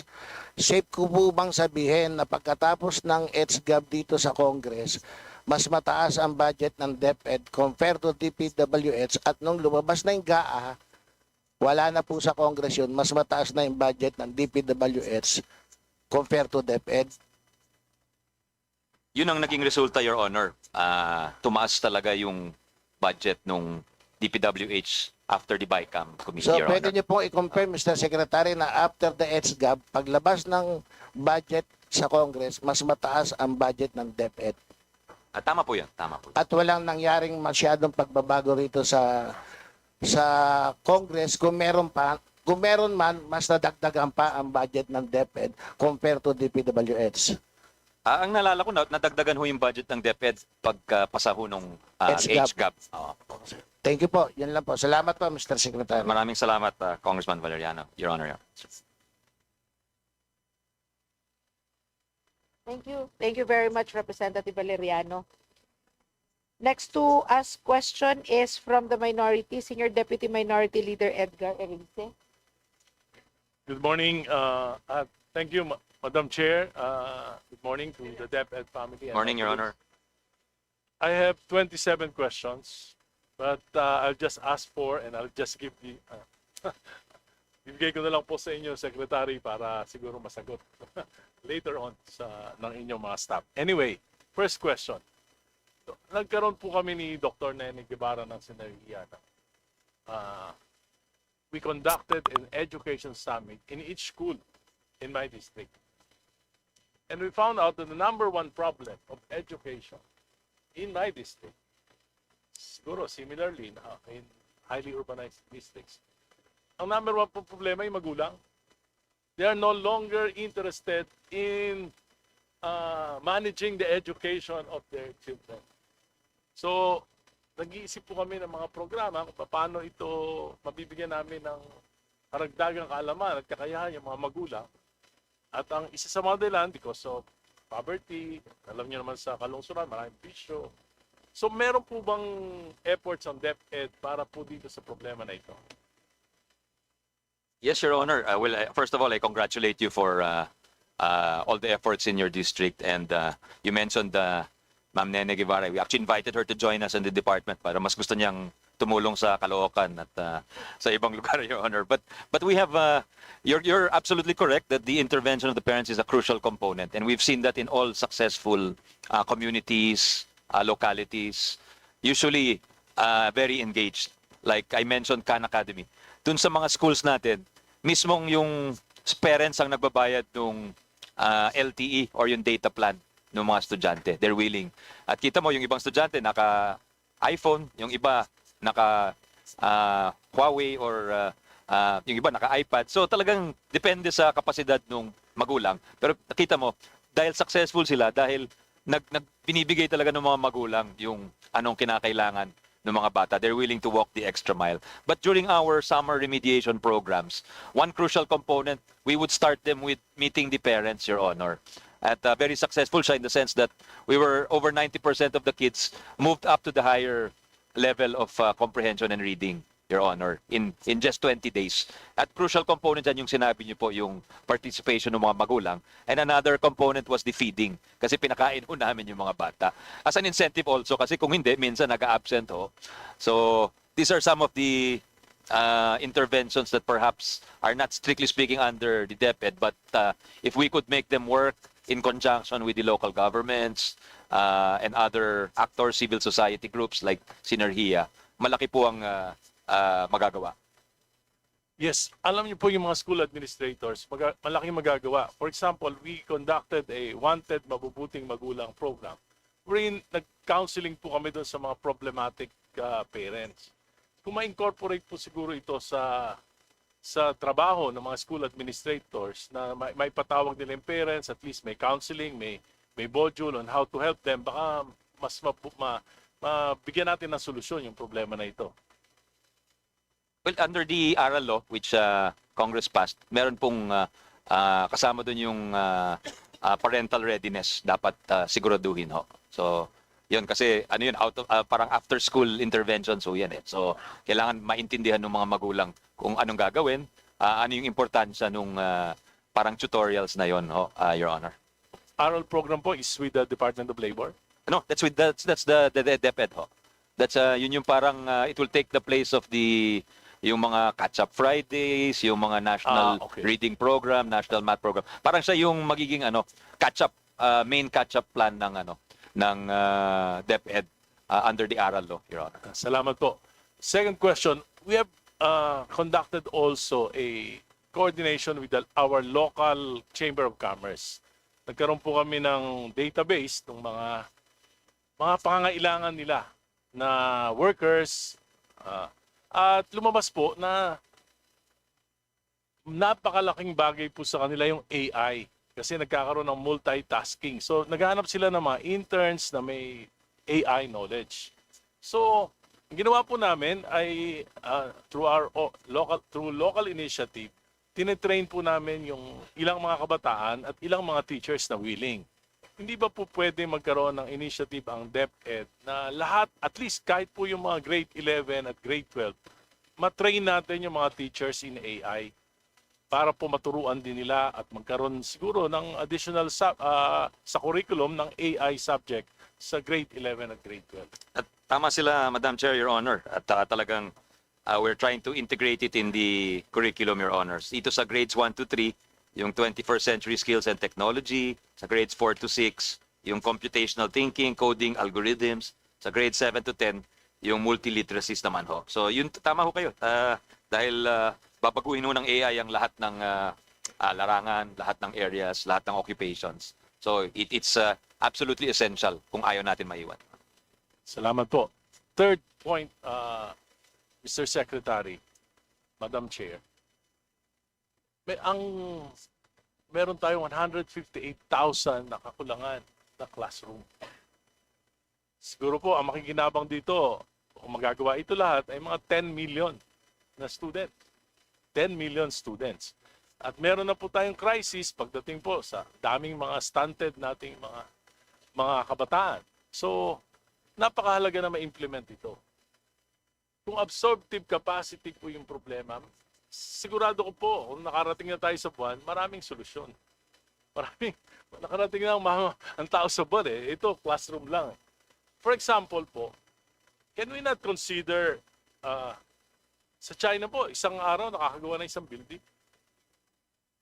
Can we not consider procuring construction of school building from other countries like China who can deliver sa lalong madaling panahon?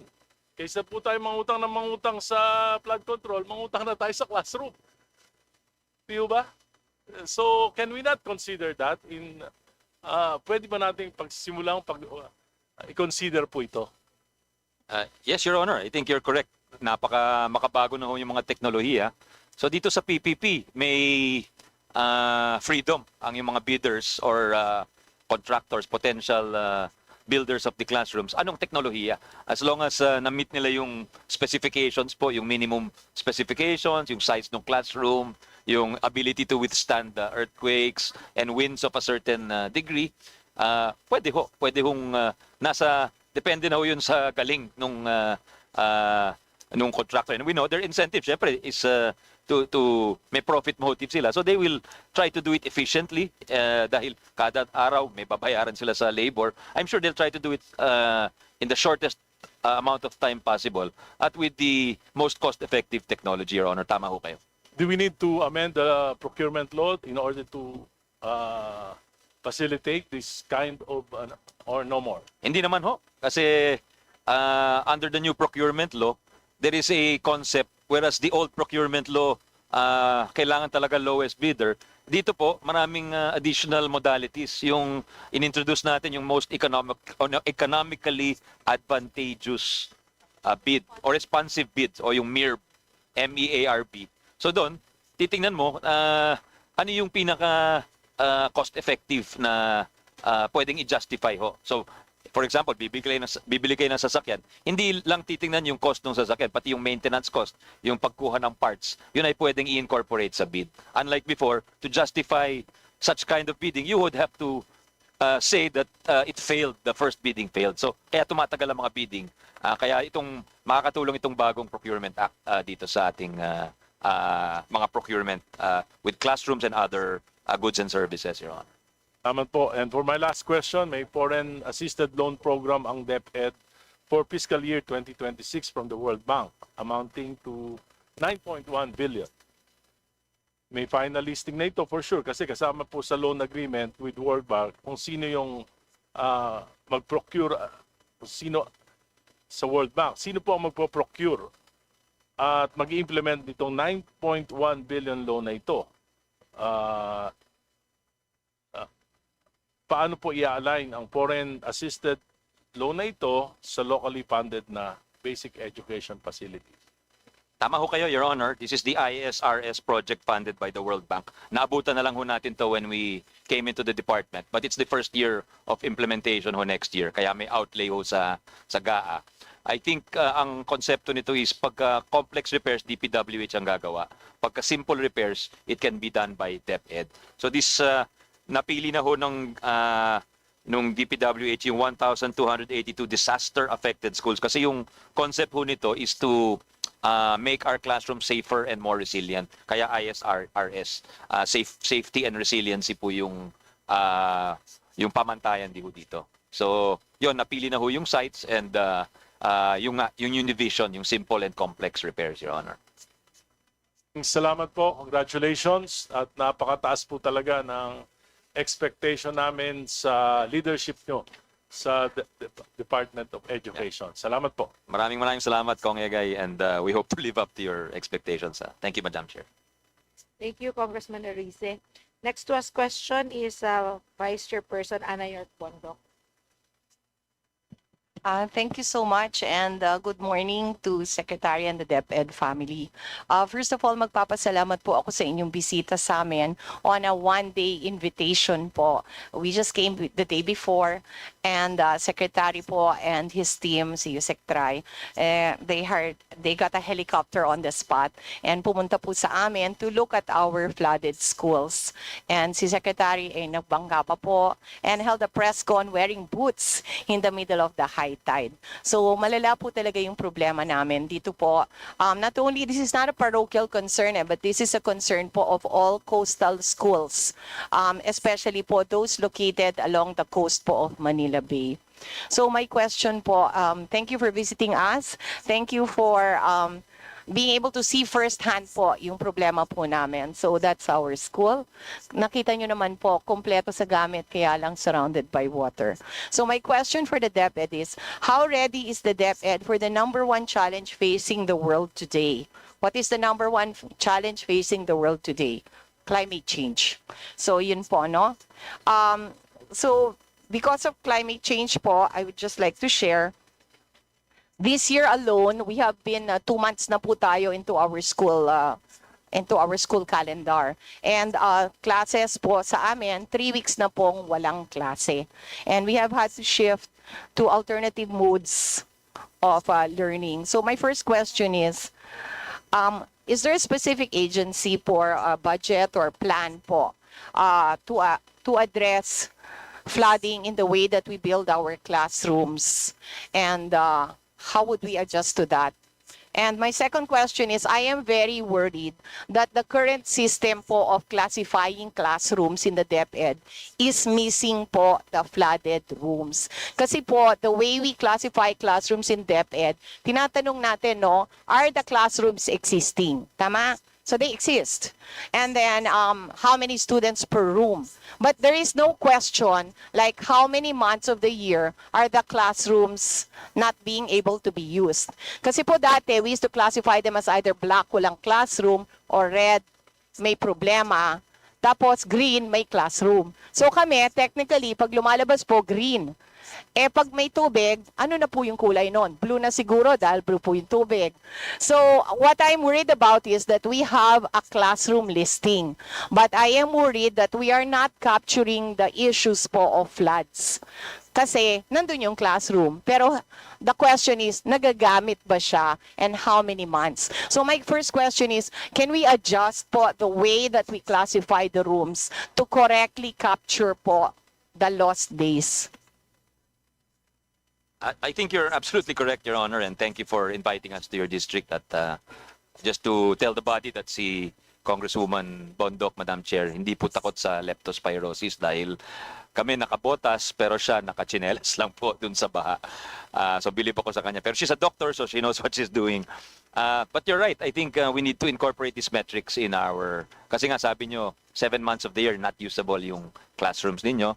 We saw similar situation in Bicol when we went there. And I'm sure the situation is the same in many coastal areas, kila Congressman Plato sa Bulacan, even maybe some of in our province or some of the coastal areas. So definitely that has to be factored in the count, Your Honor. So kumbaga, dadagdagan dapat yung allocation ng mga flooded areas na yon. And of course, we should also provide for the hardship that the teachers experience. I remember during the open forum we had, one of your teachers raised the fact that they have to spend every day just to yung may namamangka at susunduin ho sila sa if you remember that, Your Honor. So that's something we need to incorporate in our hardship index, Your Honor. So we're working on that, and we're happy to work with you if you have any other ideas, Your Honor, to really do better with respect to climate change. One of them is of course the solarization of our schools. I think that's one thing that is more environmentally friendly, less of a carbon footprint. And also reduces the costs of maintenance of our schools. And it's also a solution to the warmer climates because proven now cooler climates produce more optimal educational outcomes. So again, we'd like to reiterate our willingness to hear you out because given your experience, there's nothing like someone experiencing it firsthand and proposing solutions, Your Honor. We're happy to work with you on that, Madam Chair. Thank you so much, Madam Chair and good Secretary. Salamat po. So, I would like to work po closely to include these metrics po dun sa classroom shortage. Kasi hindi naman siya shortage pero hindi po nagagamit. And then secondly, I would also like to, along with including these metrics, siguro po we need to adjust our design.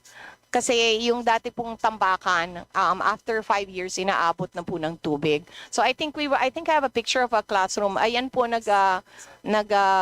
flag ceremony po yung mga bata, no? And I think I have a picture of a classroom on stilts. So ayan po. Wala pong picture ng classroom on stilts. Could you show it po? So, ayan, nakatayo na po kasi ganyan na po talaga kailangan. We have been advised by architects. So, I hope that we will adopt this for all coastal areas. But then my next question immediately comes to funding. Kasi po, we are targeting 3 million per classroom, if I am not mistaken. Pag ganito po yung we have to adjust our funding and also how much funding per district. Kasi po, we cannot give the same amount because the same amount that you give other districts we can't build 3 million per classroom sa ganito. So we need to adjust po our funding and our costing po ng buildings for the flooded areas. Kung dito po tayo pupunta, then we need to adjust.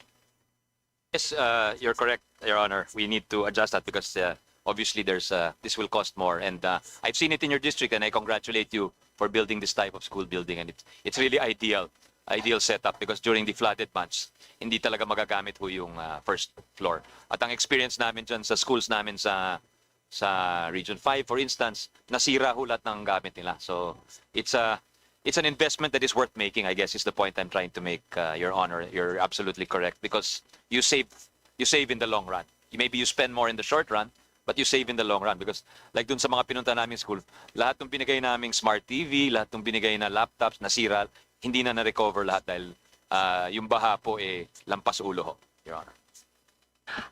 Thank you so much, our good Secretary, Madam Chair. I would like to bring up kung ano po yung binanggit, dagdagan ko lang po yung kay Kong Erice. This is, sa amin po, no, we are already experiencing po, we have 996 rooms flooded all the time. And that's approximately costing 5B para ma-replace po, no? I just like to inform you that if you're thinking about climate change today, huli na po kayo.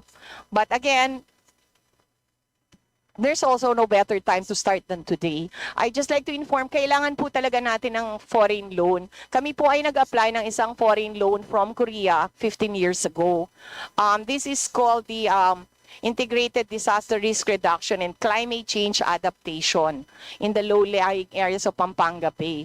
So, kami po yung first climate change loan ng Pilipinas. I do believe that we need to have a foreign loan for to replace the classrooms kasi hindi na po talaga kaya ng ng local budget alone because yung sa amin 5B na and that's only one district. So I'm sure the others in Bulacan, Bataan and other areas na mababa, malaki din po yung problema nila.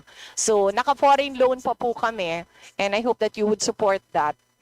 And kung hindi po matanggap ng Korean Exim Bank, sana po tulungan nyo kami to find another funding source. Kasi po, nalalakihan na rin po yung Korean Exim Bank. But we started this problem 15 years ago. Kasi we need to look forward eh. The climate change is just going to get worse. It's not going to get better. So we need to prepare for this ngayon pa lang. So, tulungan niyo po kami sa aming foreign loan po. And tama po si Kong Erice na hindi na po talaga kaya ng local budget.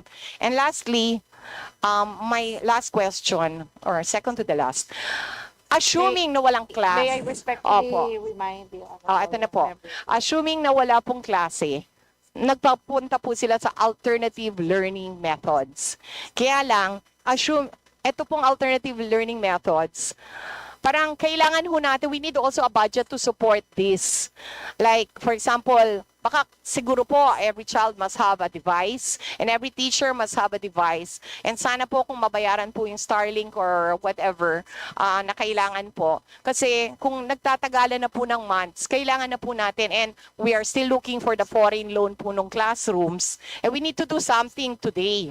So ito po yung kailangan po i-strengthen po sana natin yung ating alternative methods of teaching. Now, the moment wala ng school and kasama na rin ho ang Quezon City dito, dapat ho ready na po tayong lahat kung ano po ang mangyayari.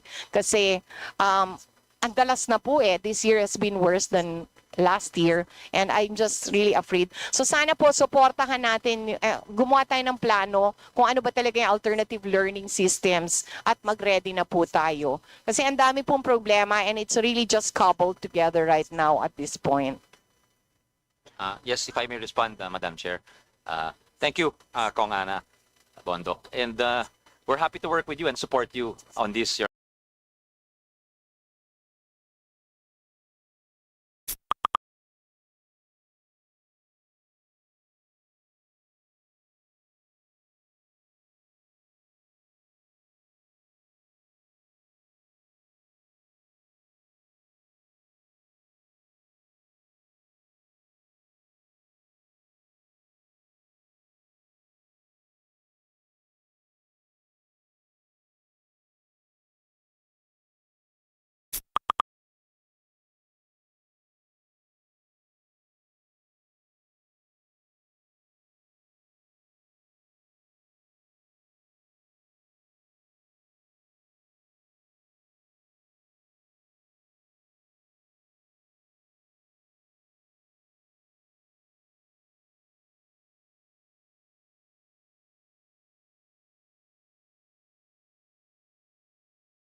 Honor, we see the needs. We've seen it for education family. I have a short manifestation, Madam Chair, if you allow me.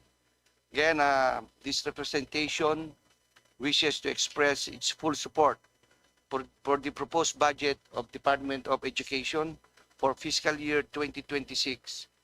We have always believed that education is the foundation of nation building. And we are very fortunate to have Secretary Sani Angara at the helm with his strong leadership and clear vision for the future of our students. In particular, Madam Chair, I want to highlight one crucial component of this year's proposal, the electrification of unenergized schools, off-grid schools. and the modernization of on-grid schools' electricity systems. As noted in the NEP for fiscal year 2026, a total of 1.2 billion has been allocated for these initiatives. This is a timely and necessary investment because no matter how comprehensive our reforms in education may be, their success ultimately depends on the presence of electricity in every classroom. Madam Chair, let me share a story that shows us what this budget truly means on the ground. In Sitio Tagpangi, Barangay Simbalan, Buenavista, in Agusan del Norte, the Datu Saltong Domino Elementary School used to struggle with dimly lit classrooms and teachers doing their best with limited tools.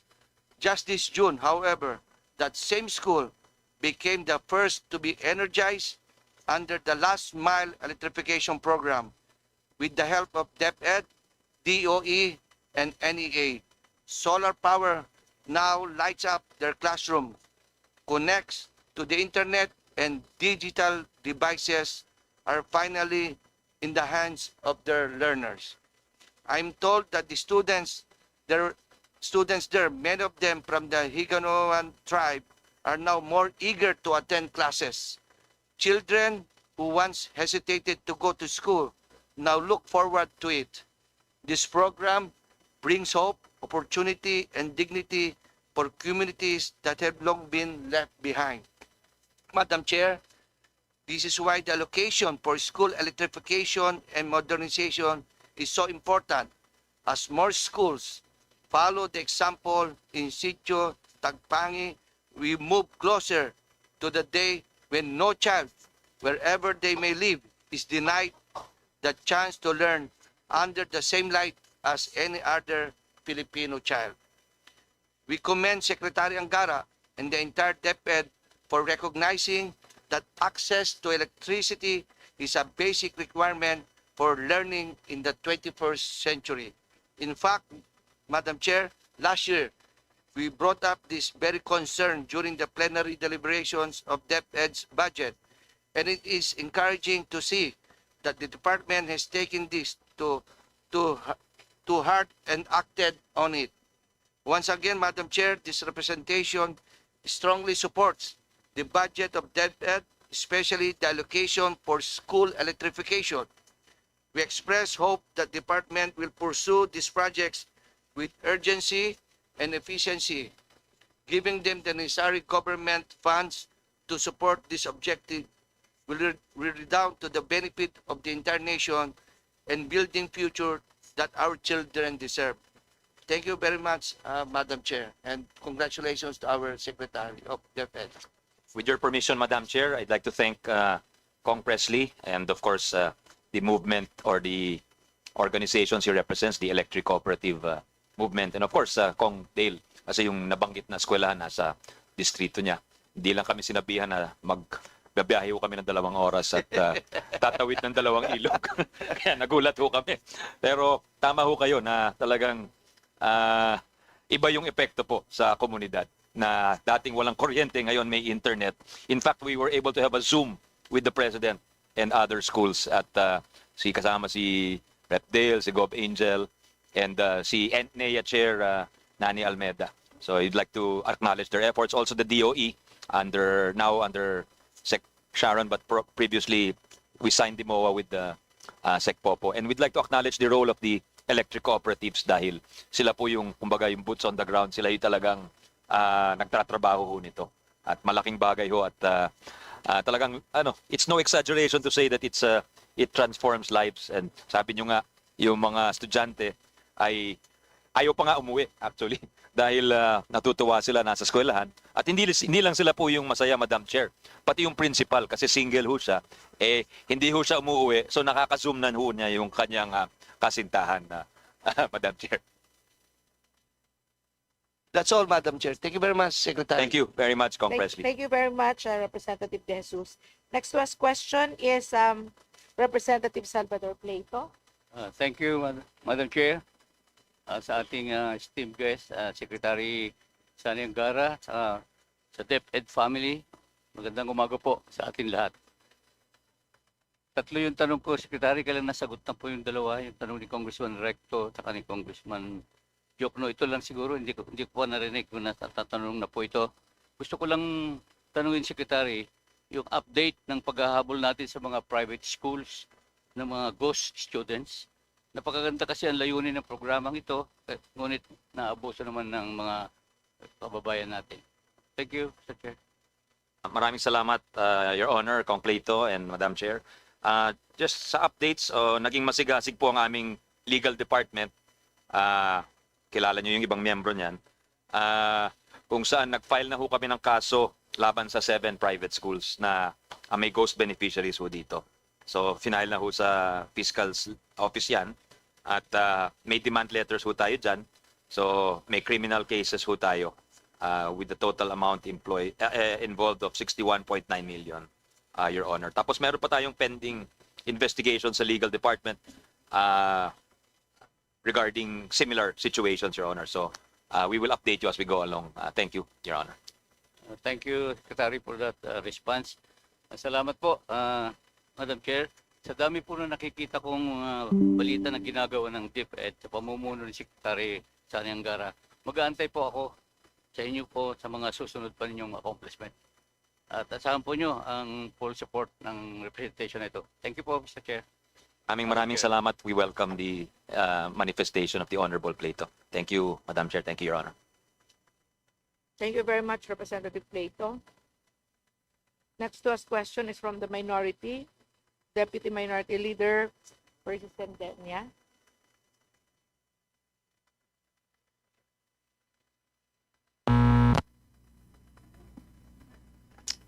Good morning, Madam Chair, and good morning to the DepEd family, to the good Secretary. Let me first congratulate the Secretary for the steady leadership of the department and taking on this gargantuan challenge. Thank you, Your Honor, to my chairperson at UP, Congressman Sendanya. That was 5 years ago, Your Honor.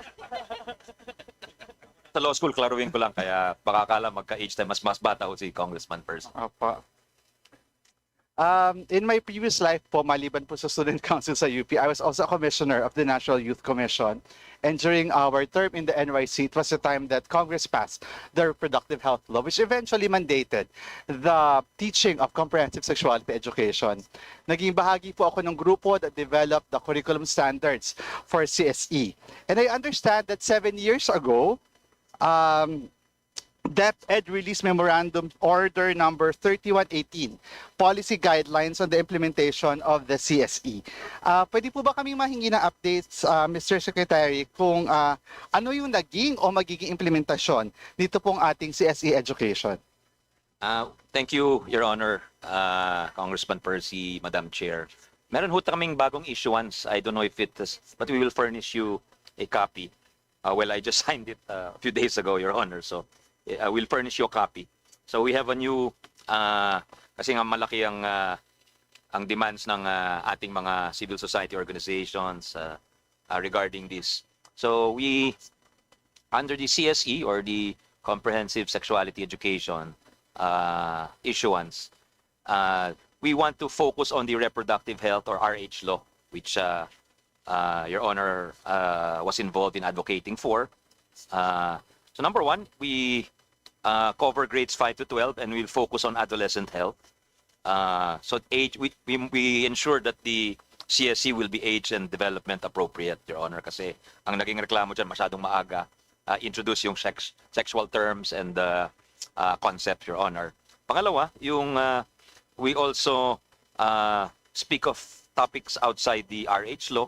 So, or we don't speak of topics outside the RH law, rather, tulad ng activism, etc. That's left to the personal beliefs of the learners and individuals, Your Honor. Pangatlo, yung we make sure that we also educate our youth about the dangers of unwanted pregnancies. And in fact, we are asking for funding for teenage, yung nabubuntis ho na estudyante. Kasi yun ay, alam nyo naman po yung kahalagahan ng first 1,000 days in the formation of the brain and the health of the newborn has effects many decades later, Your Honor. So importante yung mabigyan ng linaw ang ating mga kabataan dyan. Pangapat po yung we try to not make the content so explicit para yung mga mas konserbatibo hindi po ma-offend. Tapos yung we also, so this is the part of the new framework, Your Honor. Also how to prevent STIs. Yan. Tapos yung ibang rights ho ng kabataan with respect to CSE and reproductive health, Your Honor. Thank you very much, Madam Chair, and thank you very much to the good Secretary. This is much appreciated, and we're looking forward po to the copy of the curriculum standards that the DepEd will be implementing. Aware naman po tayo na ang Pilipinas ang isa sa may pinakamataas na incidence ng adolescent pregnancy in the region. At ngayon po, sa totoo lang, ang Pilipinas ay gold medalist, no? Pero ito pong gold medal na ito, hindi nakaka-proud. This is the gold medal when it comes to HIV/AIDS infection. Sa ngayon po, isa tayo sa may pinakamataas, if not the highest, rate of infection among young people in the whole world, not just in the region. Sa palagay niyo po, Mr. Secretary, kasi while we appreciate the efforts now of the DepEd under your leadership, kung mas maaga po kaya natin napatupad ang CSE sa ating mga eskwelahan, will we be in this position now? Well, Your Honor, I think if we had an RH law a decade before we had it, it would have been much better. But of course, as you know, we cannot turn the clock back, Madam Chair, so we try to look prospectively. And that's one of the aims of our CSE, or reproductive health education, to encourage a responsible behavior when it comes to sexual practices, Your Honor. Thank you po, Madam Chair. Thank you, Mr. Secretary. I'm raising this point because itong nakaraang January po, may nirelease na video ang Project Dalisay. Ang title po ng video nila ay Unmasking the Perils of CSE. At sabi po sa video na ito daw ay ang CSE daw po ay magtuturo ng childhood masturbation at anal at oral sex sa eskwelahan. For the record, Madam Chair, naniniwala po ba ang ating Secretary of Education na ito ang laman ng ating comprehensive sexuality education modules? No, Your Honor, I think the materials they were quoting from, Your Honor, Madam Chair, were not DepEd materials. So I don't know what the source of the video was, but definitely we do not promote, we do not teach those practices. Marami pong salamat. Sumasang-ayon po ba ang ating DepEd Secretary na ang mga pinapakalat ng Project Dalisay tungkol sa ating CSE ay masasabi natin at maituturing natin na fake news? Baka nakuryente lang ho na dun sa nilagay, at baka kaala nila kasi galing sa public school ho yung video na yon. So sometimes we have to discriminate, we have to be discriminating pagdating sa items ngayon, because it's so easy to, you know, with the advent of AI, madaling gumawa ng deep fakes and the like, Your Honor. So kami sa DepEd, we'd like to promote really critical thinking so that you know, our countrymen, our youth will not fall prey to yung mga scam, yung mga fake news. Hindi bago paniwalaan kaagad, maybe when they watch something online that's fairly controversial, they will ask themselves, is this a credible source? Is this believable, etc.? And they will not buy everything they see 100% wholesale, Your Honor. Marami pong salamat. Nakuryente man o fake news peddler sila, sa dulo napakahalaga po talaga ng CSE. At itong pagpapakalat ng fake news is a great disservice to the rights and welfare of our young people, especially now that, again, we have one of the highest rates in teen pregnancy, and we are the gold medalists when it comes to HIV/AIDS infection among young people. Yung pong aking second set of question, Madam Chair, Mr. Secretary, ay tungkol po doon sa isang pangangailangan na marami nating mga kababayan na kapag inavail nila through the private sector, talaga pong napakamahal. Ito po yung usapin ng special needs education. Alam po natin that our inclusive education programs still have a long way to go. Kulang na kulang tayo sa facilities, sa teachers, especially for SNED. Pero sa 2026 na po, napansin namin na may 194 million pesos or 18.6 na budget cut sa SNED kumpara sa 2025 GAA. Bakit po binawasan ang budget? Tumataas ang enrollment ng ating learners with special need ng 10.9% nitong nakaraang school year. Salamat sa tanong, Your Honor, and sa concerns as NED. It's also a big concern of the department. Yung pinabanggit niyo pong decrease na 18%, it's comparing the 2025 GAA to the 2026 NEP or National Expenditure Program. So sa GAA, 1.04 billion ho siya at dito sa NEP, 849.9 million. Pero pag tiningnan mo yung history nung 1.04, yung dagdag doon mula sa 2025 NEP is from 843. So doon nagmula ho sa 843 million siya. So if we compare NEP to NEP, the 2026 budget is actually higher. Pero yung increase doon na nakita natin sa GA was actually internally sourced sa DepEd. So we'll be happy to work with you for any possible realignments within the budget dahil sa tingin namin, tulad ng sinabi nyo, dapat mahalaga at bigyan ng pansin ito. At ito ay isang area where the DepEd could really use some improvement.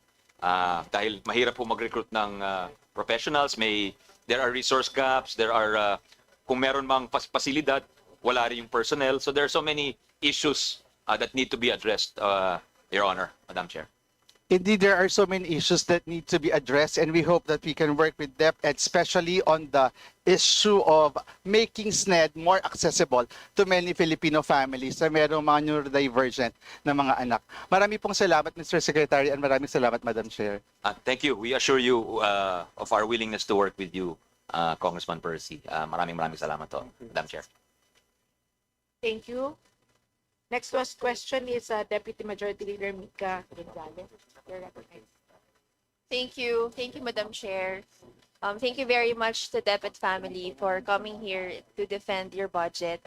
I just wish to support the budget of DepEd, of course, because I know that the main beneficiary of the budget is the children or our children. So I would like to commend Secretary Angara for being here, being present, and the whole family of DepEd.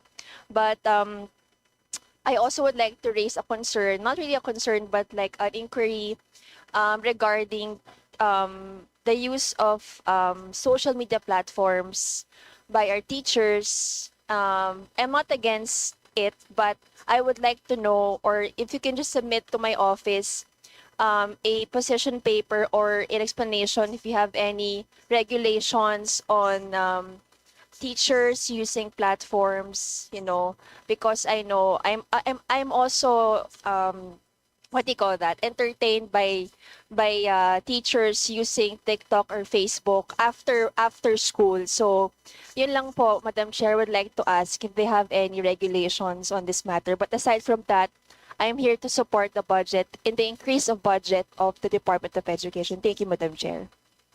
We will submit, Your Honor, Congresswoman Gonzalez, and thank you for the kind words and support, Your Honor. Thank you. Yes. Thank you, Madam Chair. Thank you very much. Next question is from the minority, Representative Eli San Fernando. Sorry po, ma'am. Sorry po.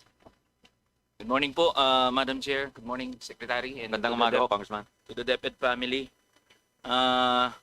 Umpisahan ko po muna sa mga concern ng mga manggagawa. Ang DepEd po ay isa sa pinakamalaking burokrasya sa ating gobyerno. Tama ho ba? It's the biggest, Your Honor, at 1.05 million. Ngayon po, ayon sa datos, merong overall government contract of service 178,320, of which there are 18,781 contract of service in DepEd. That means 10% of the total JOs and COS ay nasa DepEd.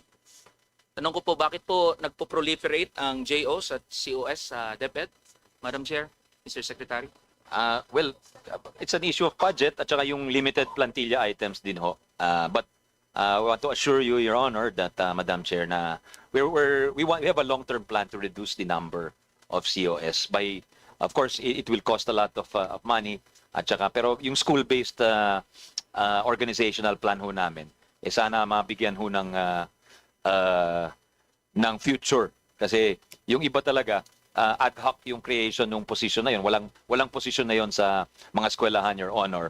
So we had to meet the exigency, nag-create tayo ng contract of service for that, Your Honor. Pero even in our legal department, there's a lot of contract of service. Abogado na nga ho yun, Your Honor. So we'll be working closely with the DBM, with our Human Resources Department to address this going forward, Your Honor.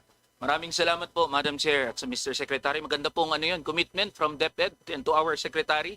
Just for the record, ang Secretary po ay nagko-commit na gawing regular ang mga manggagawang JOs at COS sa DepEd. Tama po ba to, Mr. Secretary?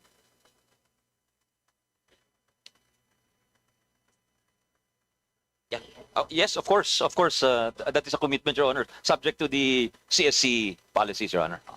Maraming salamat po, Madam Chair, Mr. Secretary. Marami po nanonood na JO at COS ngayon. At sisingilin po kayo sa inyong pong pangako sa ating mga kontraktual na mga manggagawa. Sana ipakita yung mukha ni Yusek Willie Cabral ho, dahil siya po ang head ng Yan po. HR. Yan. Siya yung nagre-recommend ho sa amin. Sana yung camera, i-focus sa kanya. Maraming salamat po, Mr. Secretary. Second po, Mr. Secretary, sa Article 14, Section 1 ng 1987 Constitution, nakasulat po doon, right of all citizens to quality education at all levels. So the word that was used was all. Ngayon po, patungkol sa dekalidad na edukasyon, kasama ho dito ang pagpo-provide ng dekalidad na edukasyon doon sa mga marginalized, excluded, and vulnerable sectors. Tama po ba to, Mr. Secretary? 100%, Your Honor. Thank you po. Ngayon po, kabilang din dito yung mga indigenous peoples. Tama po ba, Mr. Secretary? Oo, tama ho yan, Your Honor. Okay po.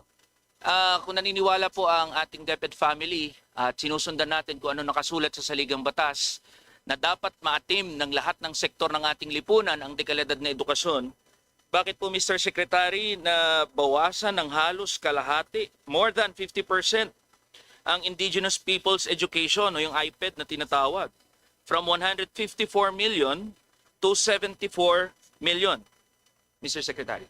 Magandang tanong ho yan, Your Honor, Madam Chair. But similar to what I answered to the earlier question of Congressman Sendanya regarding the SNED, tama ho yung figures ho ninyo that pag kinompare ho natin yung 2025 ang budget nun is 154 million to the NEP proposal 74.8. Pero yung initial proposal dun sa NEP ng 2025 or this year is 74.3. So roughly the same ho siya. So again, ulitin ko lang yung willingness ng department to work with you for any, kasi yung increase nun was internally sourced from the DepEd budget. We worked with the legislators who wanted to increase the budget and source it internally. So again, we'll be willing to do the same since we are early on in the budget cycle. Alam naman ho natin na maraming pagbabago pa mangyayari. Pagpasa ho ng HGAP, pagpasa ho ng Senate version, pagpasa ho ng BICAM report. So we're very happy to work with you and the other members of the committee, of course, Chair Maricar, Chair Mika, to improve the appropriations for these items, Your Honor. Thank you, Mr. Secretary. Again, maganda pong commitment ulit ito mula sa ating DepEd family na talagang ilalaban yung budget natin patungkol sa special needs education tsaka sa IPED. At muli po, napapanood tayo ng ating mga kapatid kasama mula sa mga sektor na ito. At meron po uling sisingilin ng ating mga kababayan patungkol dito. And we are one with you, Mr. Secretary, and to our DepEd family na ilaban yung pagpapataas ng budget patungkol dito sa mga programang ito na nakapartikular sa ating MEBS na tinatawag, Marginalized, Excluded, and Vulnerable Sectors. Now, Madam Chair and Mr. Secretary, allow me to just register some of the questions coming from our CSO partners, yung INET Philippines, which has been a good partner of DepEd. This pertains to the transparency, CSO participation, and policy alignment. So, can DepEd commit to publishing disaggregated budget execution reports by program and region? Yes, Your Honor. In fact, we have a similar or parallel effort. I think by the end of the month, yung sila Yusek Ron Mendoza, they've talked to the civil society organizations and yung matagal nang hinihingi ng ating CSOs na i-publish yung performance ng mga eskwelahan at the school level, not just by the regional or the division level. Para makita po, malaman na rin nung madla, marami na malaman ng mga parents, how are their schools performing, the schools of their children? Kasi minsan tinatago ito ng DepEd in the past. So I don't see the purpose of this. I think sabi nga, sunlight is the best disinfectant. So we'll really shine a light on all of these figures and make it publicly available, Your Honor. Thank you, Mr. Secretary. Now, what are the existing mechanisms po for CSO feedback on budget utilization and performance? Well, they contact us directly. Nagda-dialogue ho kami. It's part of our program of our external partnerships group. And we regularly meet CSOs and NGOs, as well as, and of course, at the regional level, there are similar mechanisms, Your Honor, to meet or to discuss any budgetary issues. They have their own yung regional development councils and other similar institutional setups or mechanisms, Your Honor. This one, again, I don't know if this has been answered already. So how does DepEd align its operational plans with the commitments under RA 1150, RA 11650, and the Magna Carta for Public School Teachers? Mr. Secretary. What was the question, Your Honor? Sorry. So how does Oh. DepEd align its operational plans regarding po dito sa mga commitments under RA 1150, ALSTO, RA 11650, Inclusive Education, and the Magna Carta for Public School Teachers? Bukas nga, we were having our first, under the Inclusive Education Law, may requirement then to convene the civil service organizations. So tomorrow at 1 o'clock, we have our first meeting under that law. Doon naman sa ALS, we have our program to, tamang-tama pagpasok ni Congresswoman Crisel because we just inaugurated a ALS center in her district, Your Honor. So, ang nakalagay ho sa ALS law is bawat region, bawat locality or city ay dapat magkaroon ng, bawat probinsya, dapat may alternative learning center, Your Honor. So, this is one way of reaching out to the marginalized, yung mga hindi naman kaya magbigay ng oras sa full-time schooling dahil sa kanilang sitwasyon sa buhay. Maaring nagtatrabaho sila pero this gives them an opportunity. In fact, even domestic helpers sometimes graduate from our ALS programs and they get their elementary, they get their high school degrees. And I know there are also other programs to enable our marginalized sectors to attain educational milestones in their life, Your Honor. Thank you po, Mr. Secretary and Madam Chair. Maraming salamat po sa DepEd family. So alawas lang po if baka may mga pumasok pa na ibang tanong from our civil society partners. Pero we are one with the DepEd family in supporting the budget of the Department of Education. At makakaasa po kayo sa aming suporta. Maraming salamat po, Madam Chair and Mr. Secretary. Thank you. Salamat po, Congressman San Fernando. And please, we're bukas po ang aming opisina pag may mga ideya po kayo sa implementasyon. Thank you po. Thank you very much, Representative San Fernando. Before we proceed, the Chair declares for a 5-minute break, for a bathroom break for each and every one.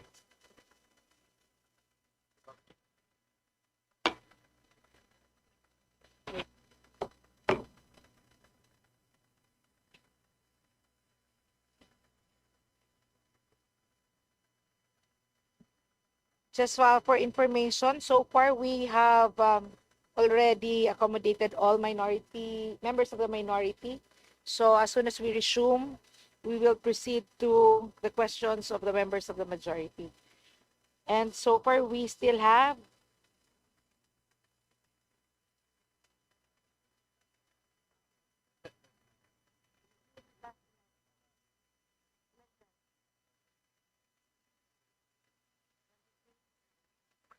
we still have 23 more.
Committee briefing resumes.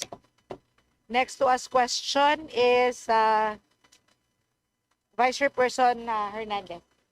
Thank you, Madam Chair. Good noon, Deputy Family and colleagues in public service. First, I acknowledge again the efforts of the department with the good Secretary Angara, as well as our good chairperson here in the House for Basic Ed Committee, Representative Romulo, for advancing and pushing for reforms. And yet, as we all know and acknowledge, again, other than the harsh reality of facing shortage of classrooms, we have an overworked and under-supported teaching force, and it's one of the factors, and it results to millions of learners who struggle with the basics of reading, writing, arithmetic, among any other factors. So the challenge before us is, with this historic budget increase, how will it translate to real improvements in the lives of our vulnerable the teachers' lives and vulnerable sectors, especially our children.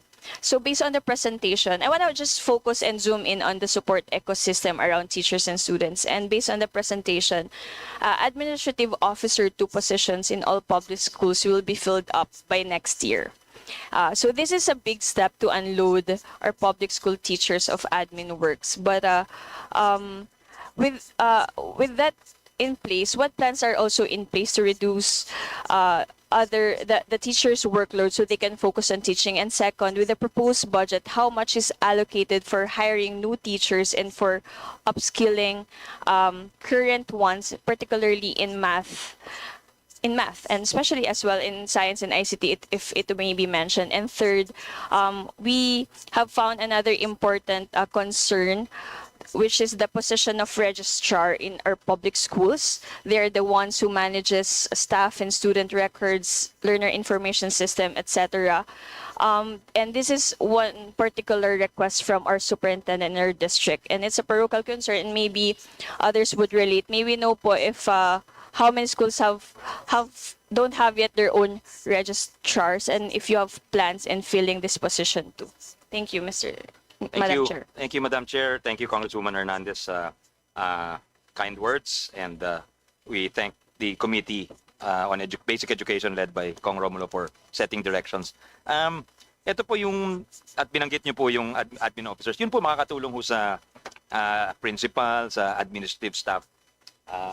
We're just retrieving the information you seek regarding the schools without registrars. Pero dagdag ko lang po, Your Honor, Madam Chair, bukod dun sa 10,000 or 11,000 AOs or administrative officers, meron din pong 5,000 project development officers na i-hire ho under the directive of the President to deload our teachers. Nakita natin dun sa video na pinakita ho natin na yun ang sabi nga ng Presidente, at the heart of our education system is yung mga mahal nating mga teachers. So we have reduced the reports kasi nakita natin ang daming palang kailangang report na i-file ng mga teachers. So I think by 57%, if I'm not mistaken, pinawasan na po natin yung reports na kailangan i-file. And we've made it possible to file this digitally, Your Honor. Kasi malaking bagay pag nasa isla po ang isang teacher, malaking bagay yung kailangan niyang personally bigay yung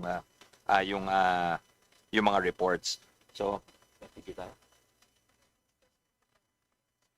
I was told that it's only the senior high schools who have the registrar, Your Honor. So, pag hingi na lang ho namin, Madam Chair, kay Congresswoman Hernandez, yung name ng school na nangangailangan para matulungan ho natin, Madam Congresswoman. Thank you, Secretary, Madam Chair, and may this be addressed, and I trust that this will be addressed. And I would also like to manifest and mention that with the support ecosystem as well with our students, it is as also mentioned earlier, sobrang kailangan po talaga yung mental health professional service providers, even school nurses to be required na magkaroon sa bawat public school facility, as well as even nutritionists, I would say, even yung mga guidance associates. So we would like for this representation, we manifest that it will be addressed and tackled. And my last question, Madam Chair, we have students and teachers both in public and private schools who are winning or joining and winning different international academic sports or extracurricular competitions and even citations. And all of us here siguro would relate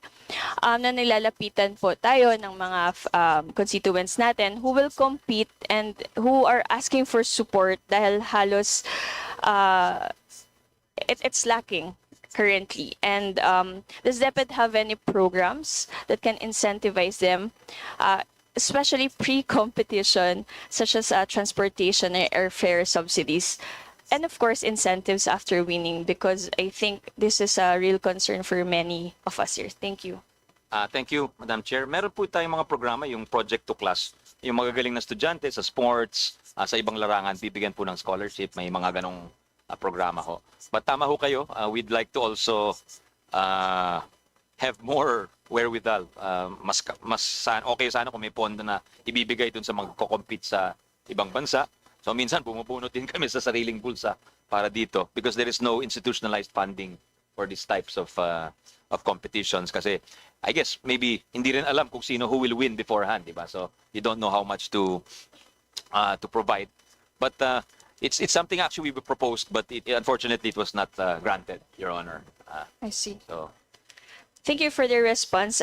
We will try our best to make sure this will be addressed. But at the outset, I wish to again to express my strong support for the proposed budget or increased budget for the education sector because we believe that education is the great equalizer, and it is and it should be. And again, thank you very much, Madam Chair. That's it. maraming salamat ho sa suporta from Congresswoman Hernandez, Madam Chair. Thank you po, Your Honor. Thank you very much, Vice Chairperson Hernandez. Next to ask question is Vice Chairperson Belia Swansing. Thank you, Madam Chair. Thank you to the DepEd family, to our very active Secretary, Sunny Angara. Just a couple of questions po. First, actually related to the inquiry of Congresswoman Hernandez. Yung ano po, special programs in our national high schools. Not just national high schools, but all of the high schools.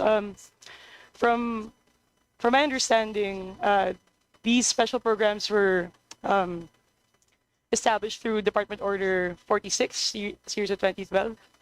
I don't have a comprehensive list of these special programs, but from my knowledge, we have one in journalism, robotics, and the performing arts and the like. We just wanted to inquire about the funding for these special programs. Would these fall under the MOEs of the schools? Or is there like a special fund under the Department of the Bureau of Special Curriculum? Yes, Your Honor. It falls under the MOE, which we are seeking to increase because we've received an increase in the MOE. So, and we have a new formula for school MOE that takes into account the various peculiarities of various of schools all over the country. So that's one source. But for science high schools, for instance, they get a slight budget increase. But looking at it, it's very slight. And we've also one thing we've learned also is that there used to be a budget in previous years for equipment for TVL, for science and math. So very schools had greater freedom. So that's something we want to return to going forward, Your Honor. Thank you, Madam Chair. Thank you, Sec. Also, these special programs, does DepEd prescribe particular curriculums for these programs, or is it up to the schools to create their own special program? Wala pa tayong national, no? We leave room for local. What do we prescribe for? May freedom din sila, di ba? We also at the region level. Yeah. Well, it's a bit of both, Your Honor. There is a curriculum from DepEd, but there is also adequate room for the schools and the regions to localize and to have more specialized offerings, Your Honor, depending on their ability to provide these. So we also depending on the interest of these students. So they have considerable freedom in that regard, Your Honor. Okay, thank you, Madam Chair, Secretary. I just wanted to raise this particular concern with the good Secretary. because one of the pioneering national high schools for the special program in journalism in Region 12 is Bagumbayan National High School, which is in my district, Bagumbayan, Sultan Kudarat. What we found, because I met with the students and the head teachers in charge of this program, they're asked by the region to pilot to pilot this special program in journalism, but we found that they don't have like a particular curriculum. So now they're asking us, like my office, to help them with that, and we're helping them with that. So I just wanted to raise that to the good secretary. Well, thank you very much, Your Honor, for that. We can look into that and see what other assistance we can provide to capacitate the school, Your Honor. But I'm sure there's no need to reinvent the wheel. I'm sure there's other programs in different jurisdictions that perhaps have done that. So we're willing to lend the capacity and perhaps see what resources can also be put towards that, Your Honor. Thank you, Madam Chair. Thank you, Secretary. My next question pertains to the child protection policy of the DepEd. Because I met with like our teachers in in my district, and most of them are actually sila po yung unang sumbungan ng mga abuse cases ng mga estudyante nila.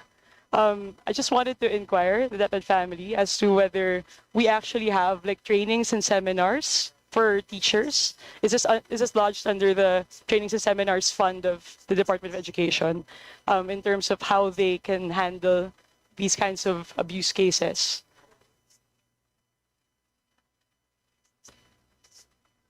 Your Honor, I think I mentioned some of these earlier.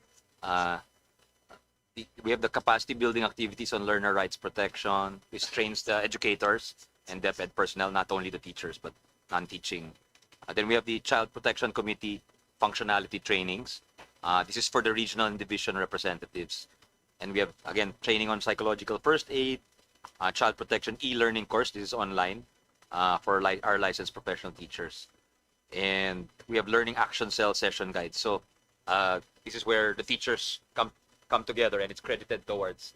It's not something on top of their teaching duties, but it's something they do to compare their experiences and best practices, Your Honor. And we also have a hotline for this, Your Honor, for those who need help.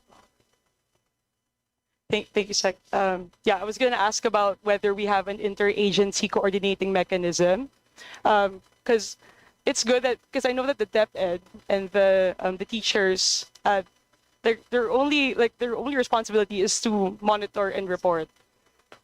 So kailangan may sasalo po kasi. Yeah, sorry. Sorry, I sorry to interrupt. Yes. Sa IACAT ho, that's the Interagency Against Trafficking. That's headed by PNP and DOJ, if I'm not mistaken. But DepEd has representation there, and we get a lot of information from that body, of course, of a very sensitive nature, because it pertains to minors, and we have privacy rules here. But it's a big help, Your Honor, to be on that committee, because they have access to information that we don't, and they're able to feed us information regarding our teachers, regarding our students, Your Honor. Thank you, Madam Chair, Secretary.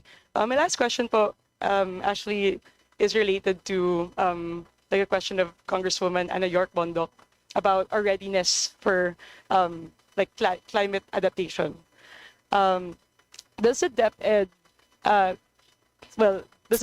plan to include, like within the curriculum, something about, or at least teaching our students the causes of climate change, or just climate education in general?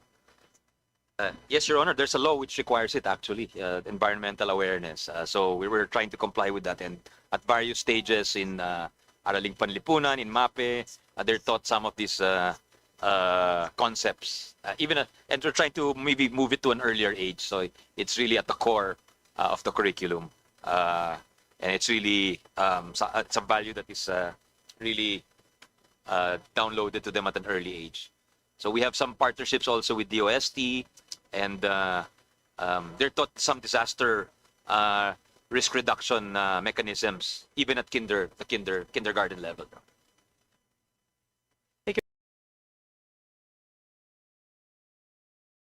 Madam Chair. Thank you, Sec. Just a short manifestation po siguro. I the DepEd family, particularly Secretary Angara.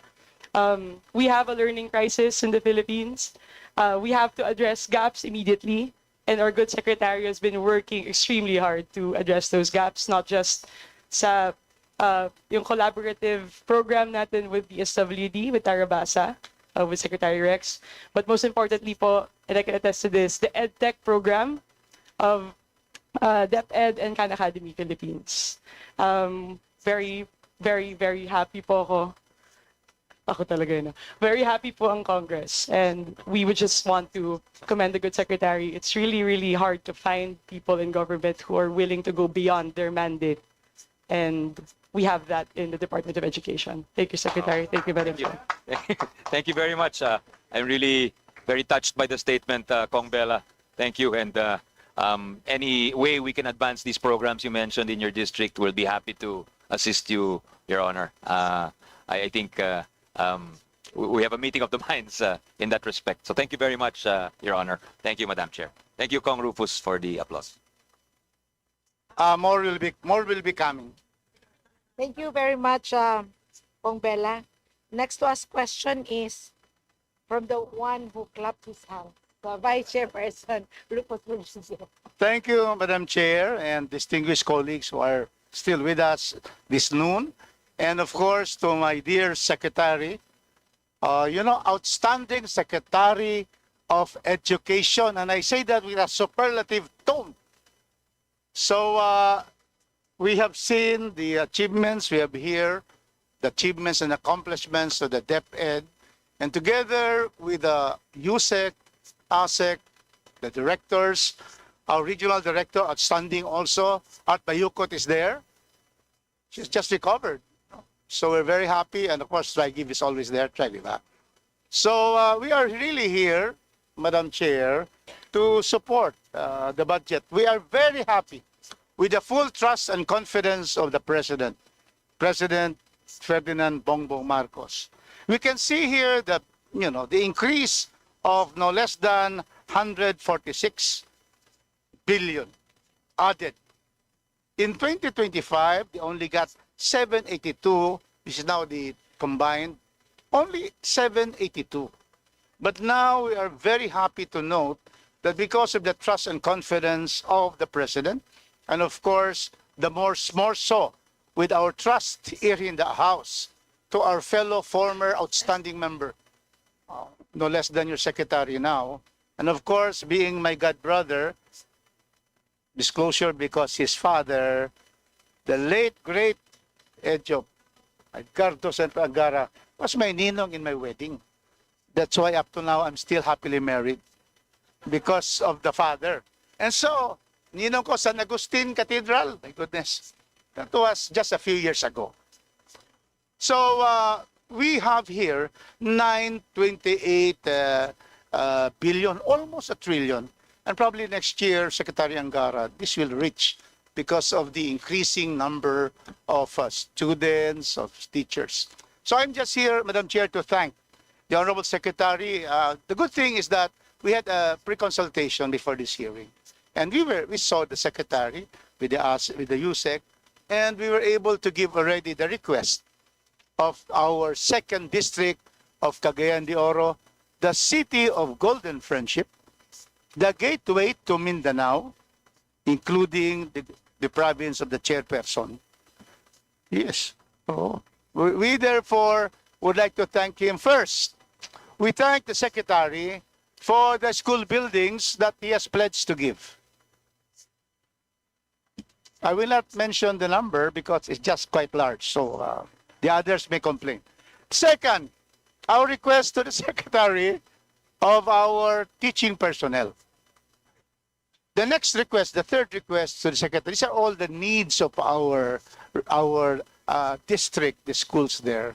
And these are based on studies of the most felt needs of our classroom and then teaching personnel, and then especially the non-teaching personnel. That is what Superintendent Roy Gaso, another excellent superintendent of city schools, Superintendent Roy Gaso, has listed. And we had always conference. And then the fourth request, the request is the books, Honorable Secretary. So these are the four things that our city would need. Again, classrooms, teaching personal items, non-teaching personal items, and the books that are needed. And so with that, Madam Chair, I will not take long to have this because I am here just to really support. I would have, if I came earlier, I would have moved for the termination of the discussions because he is a fellow member of Congress. But I will not do that because I've been advised by Chairman Mika not to do it anymore.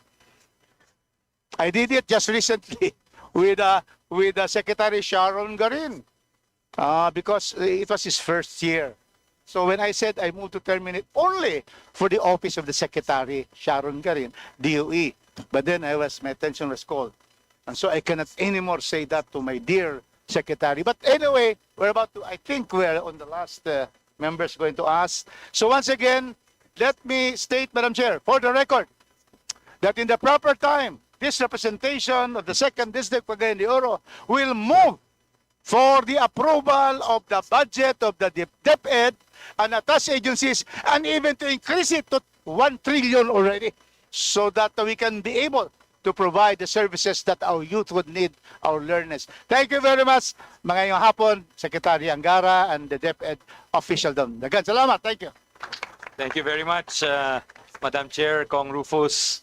Thank you for the kind words, and thank you for your help also to the Department of Education. And we assure you of our willingness to work with you on the 4 items you mentioned, Your Honor. And salamat na hindi ka na nag-move this year to terminate kasi ginawa mo last year. Kaso 12 hours ho kami after your motion, no, Your Honor. But thank you, sir. Thank you, sir. Thank you very much. Next to us question is Congressman Tony Romao. Magandang hapon po, Secretary Angara. How are you? Good afternoon, Kong Tony Boy. Just a disclosure, kung si Kong Rufus, ninong si Seja was my mentor at Accra. And as we were taught in Accra, if a question is asked and it is repetitive, asked and answered, Mr. Secretary, just tell me, para I won't pursue the question. I'm sure it won't be, Your Honor, with your training. Well, first, as you all know, based on the EDCOM 2 report, we have a learning crisis. And so the recommendation was to go back to basics. So that will be my line of questioning here. Given that the budget is 928.5 billion, how do you ensure that every child can read and do math by grade 3? Well, the focus is really, tama ho kayo in citing the EDCOM report and recommendations, Your Honor. And the recommendation of EDCOM is really to focus on foundational learning, Your Honor. And when we say foundational learning, it's not just what happens inside the classroom, but also outside the classroom. So talking about feeding, talking about the interventions in the household, reading as much as possible. So these are the things that we're focusing on, Your Honor. And some of the changes we've made are putting some of our best teachers at what they call Key Stage 1.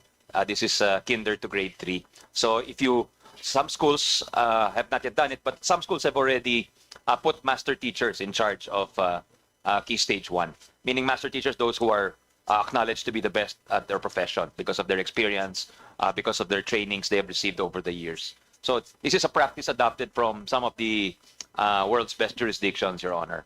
So ito po yung, tapos yung feeding, dati-rate, we would feed only wasted and severely wasted children pursuant to the feeding law. But one tweak we made, Your Honor, Madam Chair, is to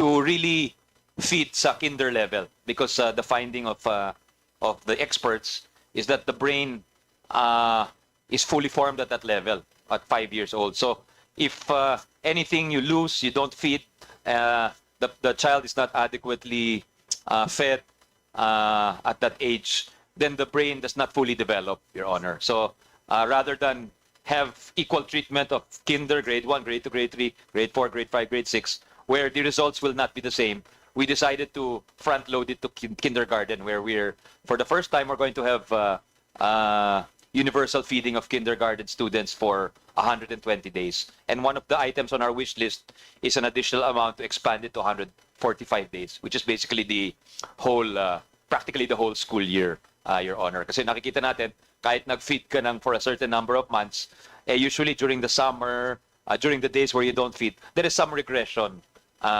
or yung timbang ng bata nababawasan pa rin. So nadadagdagan yung timbang niya and maybe his performance improves, but it does not, it returns to his the previously undernourished or malnourished levels, Your Honor. So again, yung sa performance naman in the classroom, we have the Aral Law, which is also developed sponsored by Chair Roman and passed another recommendation of EDCOM based on the best practices of some localities where the tutorial system really helped. So now those students needing help will have practically a tutor dito po sa Aral program.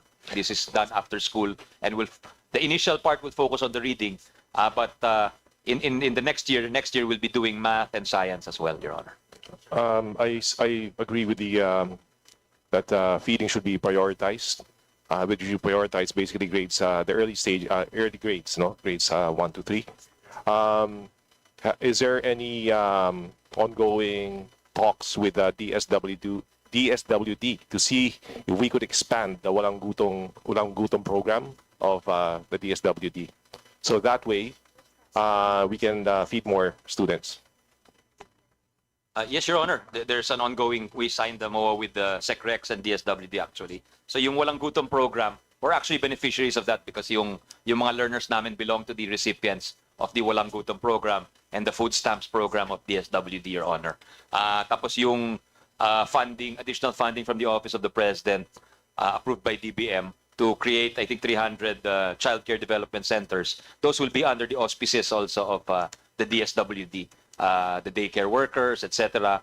Tapos may trainings din from TESDA for our daycare workers, Your Honor. That's another EDCOM recommendation. So all of these taken together are addressing yung sinabi po ninyo, yung early stage learning ng ating mga kabataan. So I think although the budget for education has been increasing over the years, for the first time, we would really focus on those who need it the most, which is the key stage 1. And that's something emphasized by EDCOM, by our chairperson, Kong Roman, and other experts, Your Honor.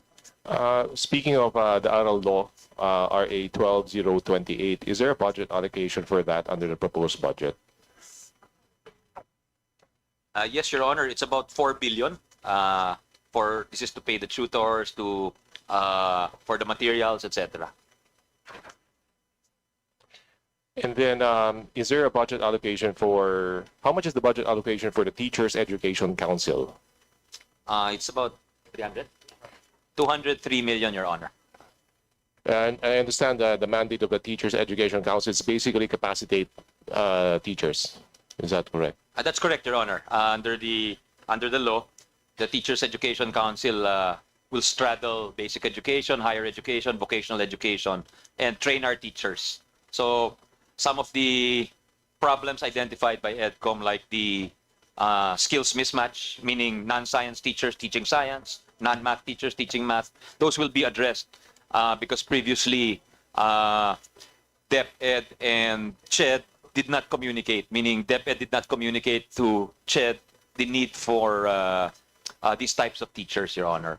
So now one of the innovations of Teacher Education Council headed by ED Jenny Hoxon here on my left is to develop the new in-service training. And many of them are specialized. So may specialty for early child education. There are programs for science, for math. Whereas before, it was just more of a general teacher education program. So now it's very targeted to the needs of the system because 90+% of the graduates of the higher education institutions or HEIs providing for education graduates are absorbed by the DepEd, Your Honor. And if I'm not mistaken, if I was fed the right information, there are 875,000 teachers. Does it sound right? Yes, Your Honor, thereabouts. And with a budget of, you said 203 million for the Teachers Education Council. If you break it down on a per teacher basis, that would be about roughly about 220, 237 pesos per teacher. Yes, Your Honor, but the council is really a coordinating body, a policy body, Your Honor. So it provides for the recommendations, but if you look at the programs that are or the resources devoted to trainings, to other emoluments that the teachers will be receiving, it's much more, Your Honor. I commend your honesty, Mr. Secretary. I thought you would say that's why you want more for Teachers Education Council. Well, Edie Hoxton is nodding her head. She also would like more, especially for scholarships, I think, for our teachers. When it comes to modernizing teaching, is there a program to basically introduce like digital technology in teaching, and how much of that is reflected in the budget? I'm talking about the pre-service and in-service teaching. I know for the in-service, Your Honor, we've made AI available actually to teachers. And how does this make life easier for our teachers?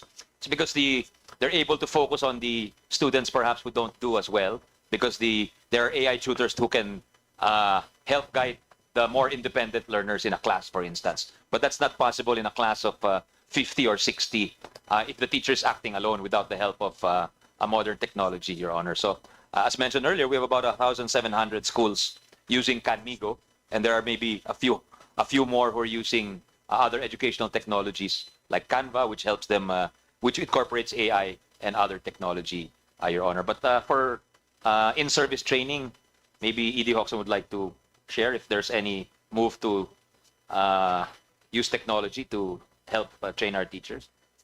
Thank you, Mr. Chair. Madam Chair, sir, yes, for the pre-service curriculum, we've now added and we've strongly added the pedagogical content knowledge, including technology, to support our teachers. What's happening in the current program, Your Honor, is that our teachers are made to use technology in a general sense. Now we want technology to teach mathematics, for example, science, for example. So it's directed to the use of technology is directed to a particular learning area, Your Honor.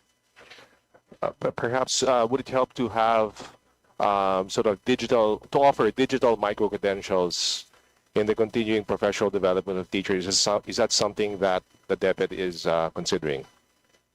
Yes, Your Honor. In fact, we signed partnerships in the last year with LinkedIn, which has an educational component, and Google Education also has an educational component, because this is something that the teachers can do in their free time to get upgrade their professional credentials. And we're looking at other possibilities here. And of course, as I mentioned, education technology also enables teachers to see the results of quizzes in real time. They're able to do their lesson plans in an hour or two, whereas it would take them a whole weekend in previous years to do so. So the time-saving element is quite substantial with the use of technology, Your Honor. Where does the DepEd stand on tying teacher evaluation to student performance, in particular standardized tests?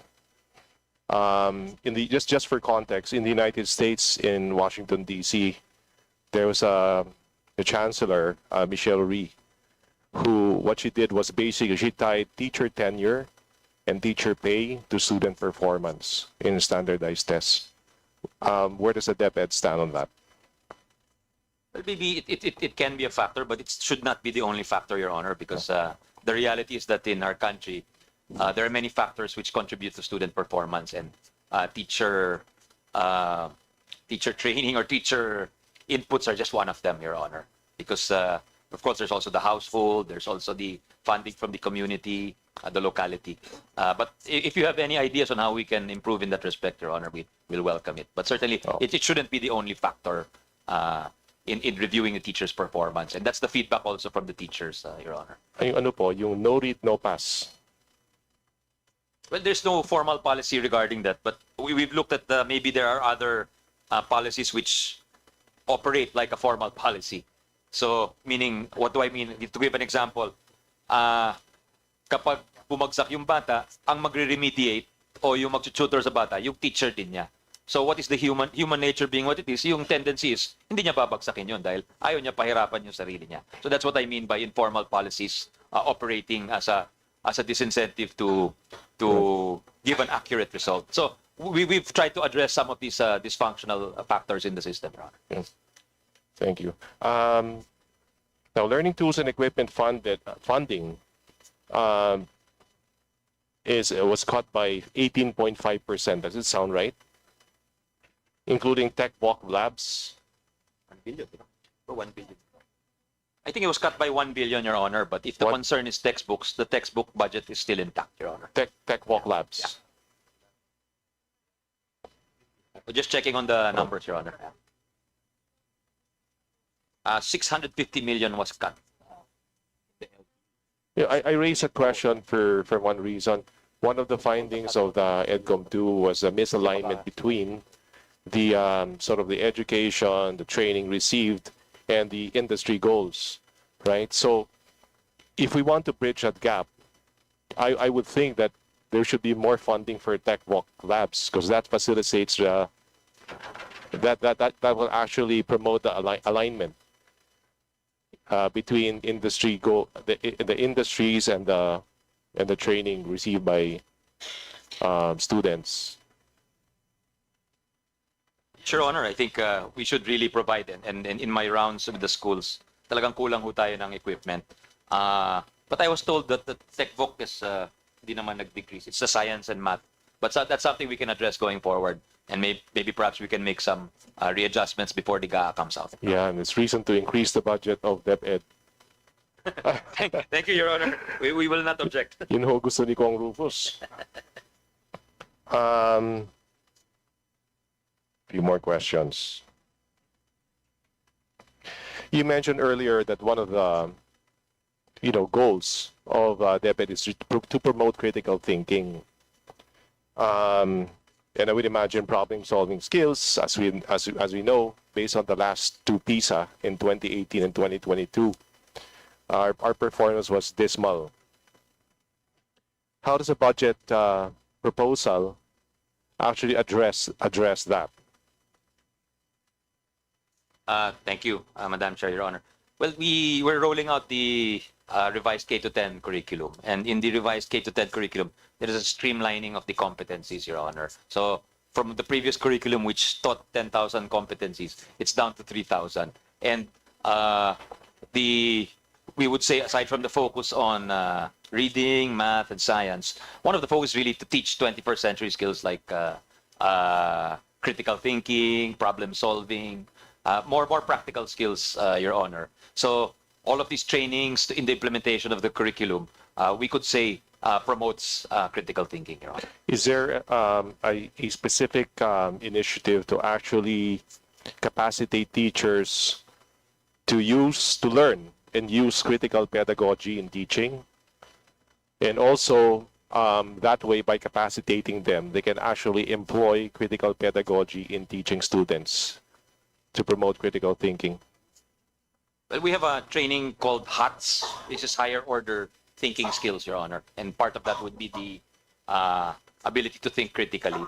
And of course, we're also, we have a bureau on assessments, which develops the exams. So the reason why we did so poorly, perhaps in the PISA and the other international assessments, is because our local exams did not mirror these. Meaning, yung local exams ho natin, pag math, it's just knowledge-based, fact-based.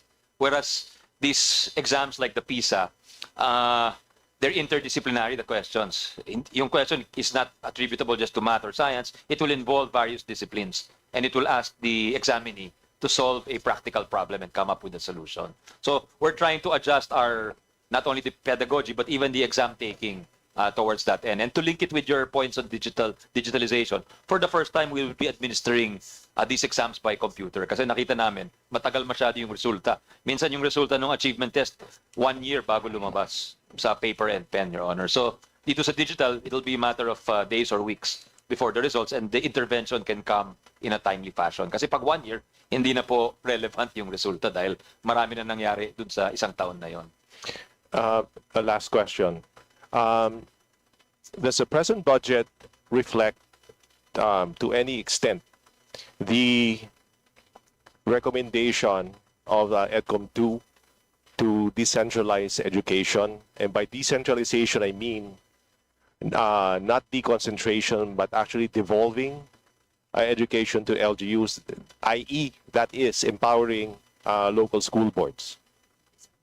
Yes, Your Honor. That is one of the thrusts of the administration and DepEd right now.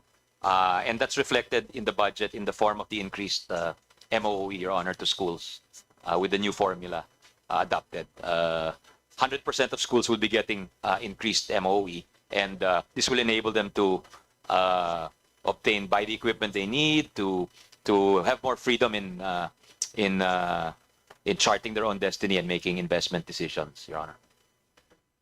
Madam Chair, I have nothing further. I reserve the rest of my other questions for the second round. Thank you very much, Congressman Roman. Thank you, Madam Chair. Thank you, Kong Roman. Next to ask question is from the minority. The chair recognizes Congresswoman Cristina. Thank you, Madam Chair. Thank you, Secretary. First and foremost, would like to thank you for your visit. You personally came with your team to inaugurate one of the first ALS Community Learning Center in the whole Philippines, and we are fortunate for one of the buildings to be constructed in the largest high school in Bicolanja, the alma mater of my father, Edsel Lagman. So thank you so much for that visit. And I heard that your MANCOM was very productive as well. I heard from Congressman Roman about the ARAL program, and it has a budget for 2026 in the amount of 4 billion.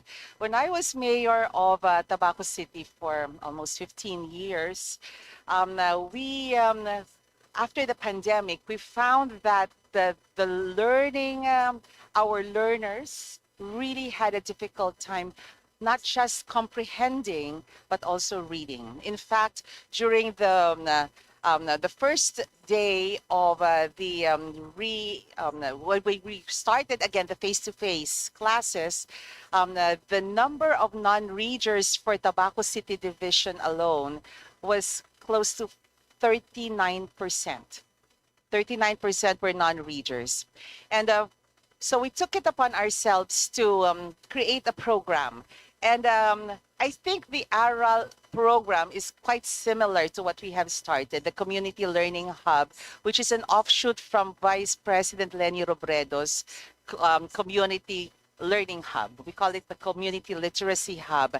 I heard earlier that in the ARAL program, the students who are have difficulty reading have remedial classes after the regular classes.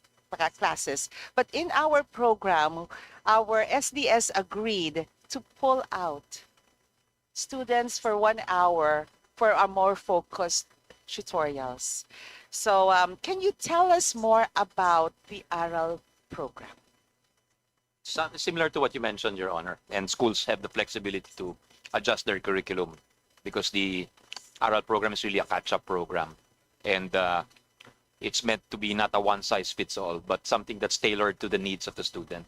If his weakness is in reading, in mathematics, numeracy, in science, that's the intervention that will be provided for him or her, Your Honor. So it's something that has been proven to work in many localities, in many jurisdictions. So that's why I think it was legislated by Congress in the last year. I'm just taking up from what Congressman Rufus just said. He was asked, how do you choose the learners? How do you choose the learners in the ARAL program?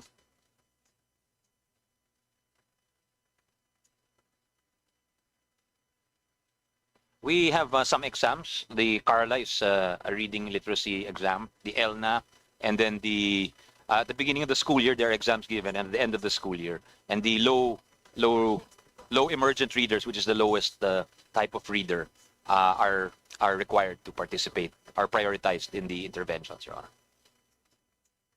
I think USEC Malcolm is familiar with the rapid literacy assessment tool utilized by ABC Plus. Is that the one? Oh, okay, okay. Because that's the same tool that we utilized in 2022. And magyayabang lang ako kay Rufus kasi katabi ko. Alam mo, when we started in 2022, start of a school year, 39% non-readers. End of school year, 3% na lang ang non-readers. So we deployed only 107 volunteer teachers. So I'm glad that we have the ARAL program, because the problem with us local governments is we do not know where to source the funding for our volunteer teachers. And dadagdagan ko pagayabang kay Rufus. They are let passers. Yes, but hindi nakakatuwa ito, but we're only giving them 5,800 pesos. Very small, but that is from our CEF funds. And sometimes GIP, or sometimes we source out from other, LGU funds. But with the ARAL program, can you tell us more about how we can compensate our volunteer teachers? Or are they considered volunteer teachers? Budget. It's a budget for that, Your Honor. If the tutor is a DepEd teacher, there is overload pay, Your Honor. But if it's a non-DepEd employee, there is how much for? There's a DOLE. The DOLE TUPAD is providing for the initial 100 or 150 million, Your Honor. But it's part of our wish list to have the additional funding for the non-DepEd tutors and for the honoraria to be paid them, Your Honor. So do I get it right, Mr. Secretary, that the 4 billion for the ARAL law would only cover teachers, but the non-teachers would be sourced out from other programs like the DOLE's TUPAD program? But TUPAD is so short-lived. It's just, 10 days, 12 days, and it's emergency employment. If we need a more sustained program for our volunteer teachers, then we need a fund that is not just for 10 to 12 or even 15 days. Yes, Your Honor. That's why we're requesting it Most as part of our probably wish list, Your Honor. Kung GIP naman, additional funding for this. Okay. Okay. For the ARAL. Okay, then I would fully support the additional funds for the ARAL program. Another po would be, you have visited Albay and you have visited the Bicol region, and we know that it's not a one size fits all, particularly when you design buildings. I would not recommend a 12-story building nor a 6-story building in an earthquake-prone area, no? And then we still have comparatively more land compared to the more centrally located schools. The design for the school buildings, can you give us an idea if there is like a prototype for typhoon-prone areas like the Bicol region? Kung yero po kasi at GI yan, sigurado mas mataas pang kagastusin natin for the maintenance and repair. Can someone tell us more about the designs? Well, some of the learnings, Your Honor, Madam Chair, is that in the typhoon-prone areas, it might pay dividends to cover the windows, because that's where the wind enters, and the roofs, in what we've seen, the roofs are removed by that. So the recommendation of the engineers there is to strengthen the roofs, to have a concrete roof. And we've also observed that roofs with solar panels, they tend not to get blown off because they're heavier, Your Honor. So these are some. And then if you were here earlier, may picture pinakita si Kong Ana York Bondok regarding the stilted design for classrooms. Kasi in her district, for 7 months of the year, they're underwater. So hindi nagagamit po yung first. So the intention is not to have a full-blown classroom on the first floor, but to have a open area which can serve as a classroom during the 5 months that it is not flooded. But during the 7 months, doon na sila sa second floor, Your Honor. So we actually also saw a similar situation in Camp Sur when we went to the district of then Congressman El Rey. And yun talagang nabaha yung mga gagamitan nila. Nasira lahat ng TV, nasira lahat ng... so I imagine the situation is the same or similar in your district. And we thank you for warmly welcoming us to the beautiful town or city of Tabaco. So I think the stilted design is something that can help mitigate the hazards of climate change, Your Honor. And it's a practical design, but also still usable. And it will preserve, nasabi ko kanina, it may be more expensive in the short run, but it is an expense that will pay dividends in the long run kasi it protects your investments in other educational inputs. So, Mr. Secretary, you mean that we are flexible in designing our school buildings? Because when I spoke to DPWH, the designs come from the DepEd, and then they cannot deviate from the standard design. But but your statement gives me an impression that we are flexible to adjust and adapt to our own. Yes, Your Honor, we will have that flexibility going forward. We will provide them with alternative designs. Thank you very much. Thank you very much, Thank you, Congresswoman. Thank you, Madam. Congresswoman Lagman. Next to us question, Representative Dibo Tan. Here, Representative Amatong, Representative Roman Romano.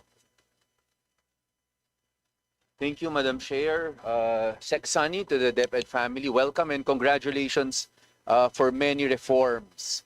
But, while I was seated here since the beginning of this budget deliberations, there was an exchange that sort of caught me off guard, including your response. There was a query about comprehensive sexuality education. And you said that fake news yung dalisay. So everyone who opposes comprehensive sexuality education, you are saying, Secretary, fake news lahat. That was in response to the query of Congressman Sendanya. Your Honor, well, anyway, thank you first for the leadership under your chairmanship of both EDCOM 2 and the Committee on Basic Education. What I remember, Your Honor, is that when asked by Congressman Percy if this was fake news, I said baka nakuryente lang ho. So I mean, yung part na nakuryente, Secretary? Because I will show you papers coming from the Department of Education itself, which was taken down when we had a hearing on this matter, describing what should be taught from K to 3, which already is not age appropriate. So what exactly was, ano yung nakuryente na nakuha? Well, the information I received, Your Honor, Mr. Chairman, Madam Chair, is that these were not DepEd sanctioned materials. I have with me DepEd's sanctioned materials, which I showed. I think Director Joyce Andaya should be familiar with these things, as she was a big part of the CSE. And then earlier, I was surprised when I heard that there was nakuryente, as you said. And I will give you and the DepEd a chance to clarify before saying to the public that you are calling us liars or fake news peddlers. Well, no, Your Honor. Just want to put on record that we're not calling you liars or fake news peddlers, Your Honor.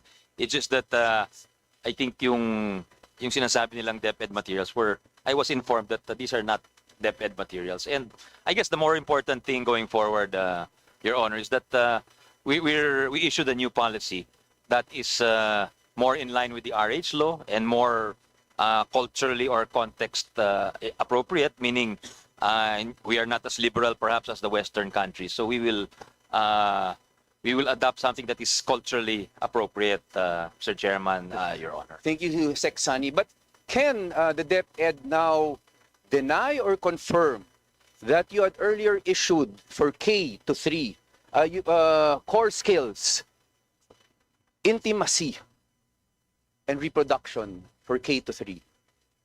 I have before me, I think you brought it, this was taken down already, but we were able to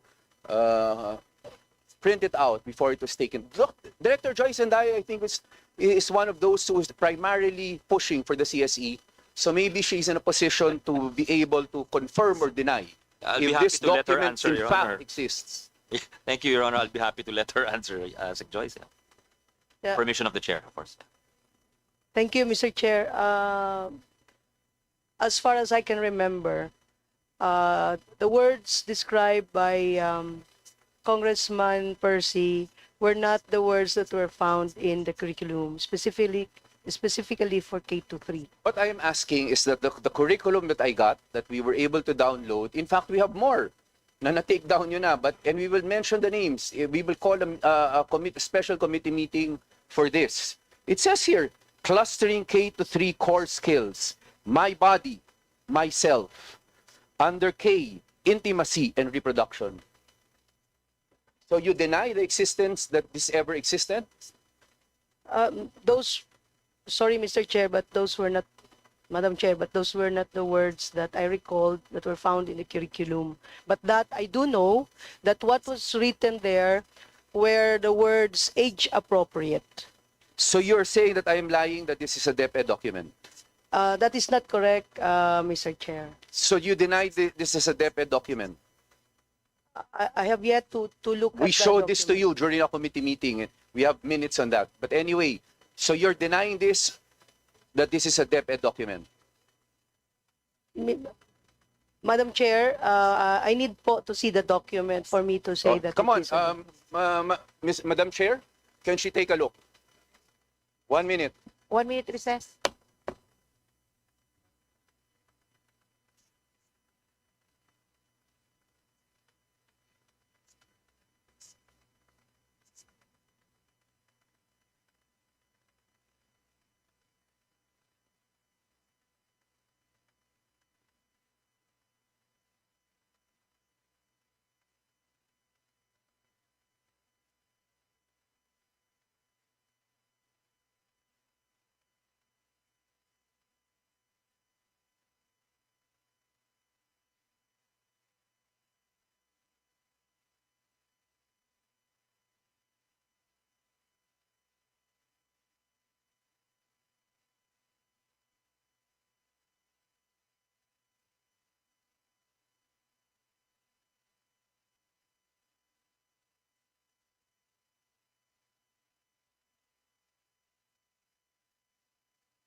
Committee hearing resumes. Yes, sir. Madam Chair, if we may respond to the Yes, please, concern raised by Secretary. the Honorable Chair of Basic Education, Congressman. Well, upon perusal of the document, Your Honor, I was told it's not part of the curriculum, but it looks like a document purporting to be a DepEd document. And even my Chief of Staff verified that perhaps it could be the subject, it could have been the subject of a lecture. So I'd like to place on record that we do not consider the some of the claims made by the advocates, that it is fake news. We never said it's fake news. We hope we clarified that with our very supportive chairperson.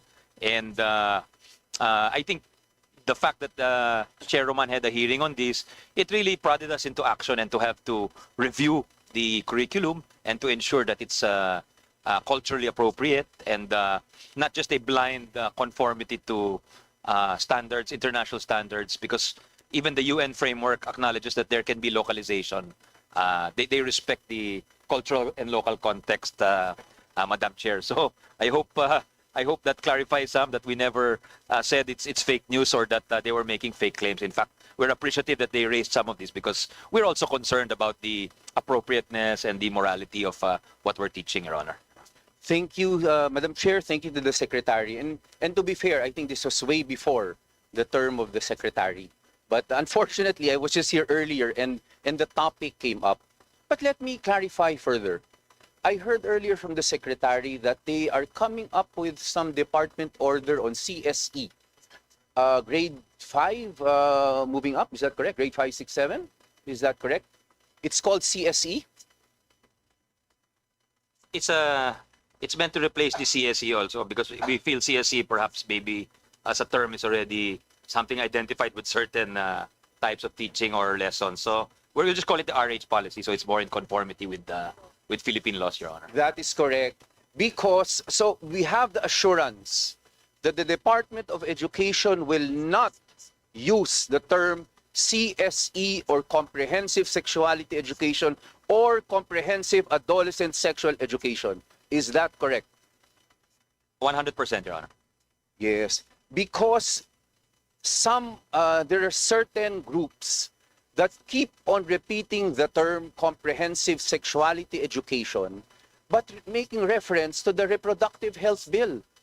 They are way different. They are not the same. In fact, in fairness to members of Congress, there are numerous bills filed this Congress, again, defining comprehensive sexuality education, comprehensive adolescent sexual education. That is evidence enough that that term should not be used officially because there is no such term. Do we have the Secretary's full support on this? Yes, Your Honor. You can be assured that that's not a term we'll be using going forward, Your Honor, Madam Chair. Thank you. And the committee, the Congress will be provided with a copy of this department order that you will be releasing soon or that you have released? We'll provide it to you as we speak, Your Honor, Madam Chair, Mr. Chair. Yes. Again, just to be sure, para clarify tayong lahat, wala naman talagang fake news, wala nagpedal ng fake news. I think may basis talaga yung concern nung ibang organizations, and I am very happy that the Secretary, the good Secretary, has assured us that the whole DepEd family will not be using this term because there is no such term existing in any Philippine law at present. Yes, we'd like to reiterate our assurance, Madam Chair, Mr. Chair. Yes. Now, since I already have the mic, Madam Chair, let me go on to a different topic. Because earlier, there was reference to this 165,000 classroom shortages. Could we know from the Department of Education what is the reason or what were the reasons for the ballooning of this 165,000 classrooms? To what does DepEd attribute this ballooning of this shortage? Well, there's a number of factors, Your Honor, Madam Chair. I think there's no single factor that caused it, but I think population growth is one of them. Maybe urbanization. That's why you have a lot of the shortages. The biggest shortages are in highly populated regions, in Region 4A, in our cities. like Cagayan de Oro, Cebu City, in certain provinces like Cavite, where we have a lot of our relocation sites. So another factor exacerbating the shortages is I think EDCOM looked into this, no? The housing relocation, where there was no provision for school sites. So, like we have that school in Naik where they have to study in tents. This was looked into by your committee and EDCOM too. So now we're trying to avoid that by coordinating with NHA and even the private actors who are building these houses, because we think it will continue over time. So ito po yung, I think also maybe some years perhaps we didn't allocate as much funding as we should have for the classroom program. Because if you look back to a decade ago, the shortage was not of this magnitude. It was only maybe 50 or 60,000 according to official figures, Your Honor. That was... Yes, Secretary, could the reason really be, but I agree, because when we introduced grades 11 and 12, when we passed the K to 12, we knew that there would be additional classroom needs. But then not many classrooms were built.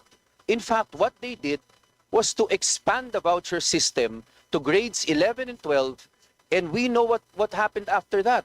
You yourselves found out meron allegedly ghost students kasi hindi naman talaga nag-build ng classrooms enough for the coming of grades 11 and 12. So could we say it's really a budget issue?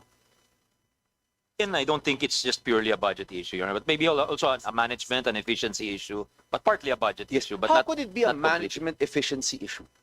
Meaning we did not foresee the needs. So in a year, we were not efficient in building our classrooms, Your Honor. Yes. So how will the PPP solve this issue? Because the point is, right now, under procurement laws, there is a bidding procedure. Even if we go through PPPs, there will still be a bidding procedure. Even if you say that you will give it to the local governments, there will still be a bidding procedure. So the issue on funding and bidding will still be there, no matter what mode that you are proposing under the PPP. So please enlighten Congress on how this is the panacea for the classroom shortage. Well, from what we learned when we studied the first two batches of PPPs, Your Honor, about a decade ago, bulto-bulto po yung pagbibid. So the difference will be that rather than bidding just 10 classrooms or 20 classrooms, you'll be bidding 1,000 classrooms, Your Honor. So yun yung package for bidding. So you'll be building 1,000 classrooms in NCR, you'll be bidding 1,000 classrooms in Region 4A. So yun, there's scale, Your Honor. Yes. But to the good secretary, correct me if I'm wrong. What you're referring to was the scheme adopted, I think, during the time of Secretary Luistro.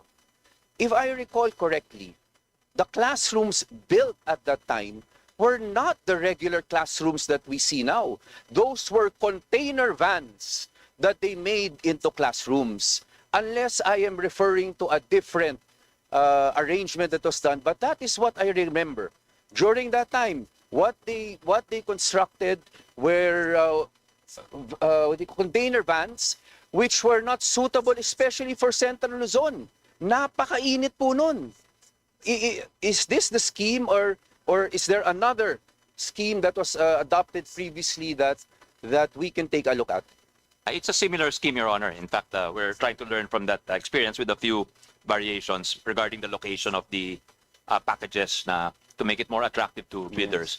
But tama ho kayo. I remember we were in Congress that time, and some of the representatives were complaining about the materials used dahil hindi yata nilagyan ng insulation.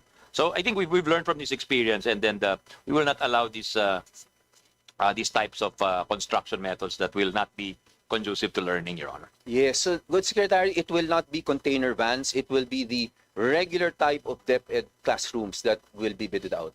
Yes, Your Honor. Yes, but again, it will still go through the same bidding process, and it will also go through the same funding requirements. Yes, Your Honor. Yes. But what about the LGU? If I may just add, Your Yes. Honor, it's yes and no, because it's not the same funding requirement, because rather than just rely on the GAA funding, which has to compete for fiscal space with other departments and programs, this one is a programmatic loan. So meaning uutang ka at para sa classroom lang ho yun. So that's how you're able to scale it up, Your Honor. That's why what we're proposing is 3 sets of PPPs, which will construct 105,000 classrooms, Your Honor. All subject to bidding. Oh, of course, yes, that's a legal So requirement. again, Your Honor. that bidding will still remain.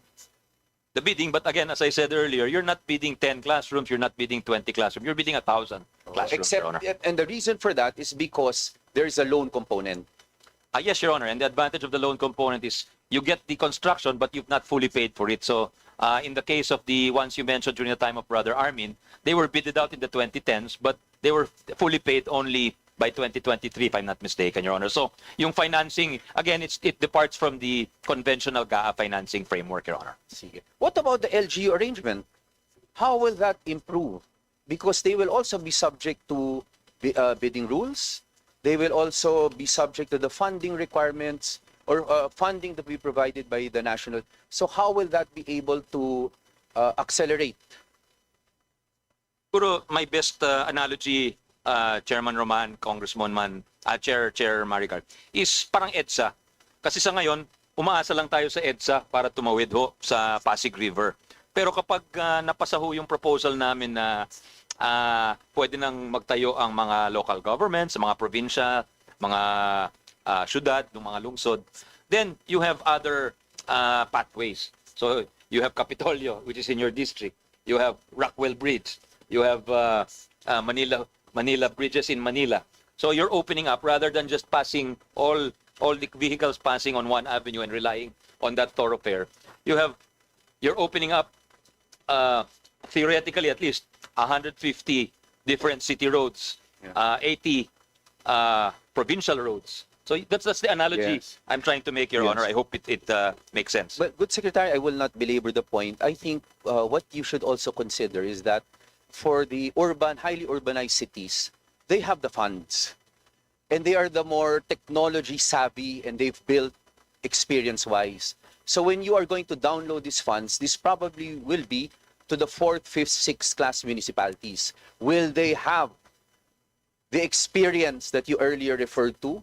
Will they have the capacity to do so on the scale in order to double, triple the production size? I think you should take a look at that, Mr. Secretary. I won't belabor the points. I will go for my second round. Just one last, connected to the CSE.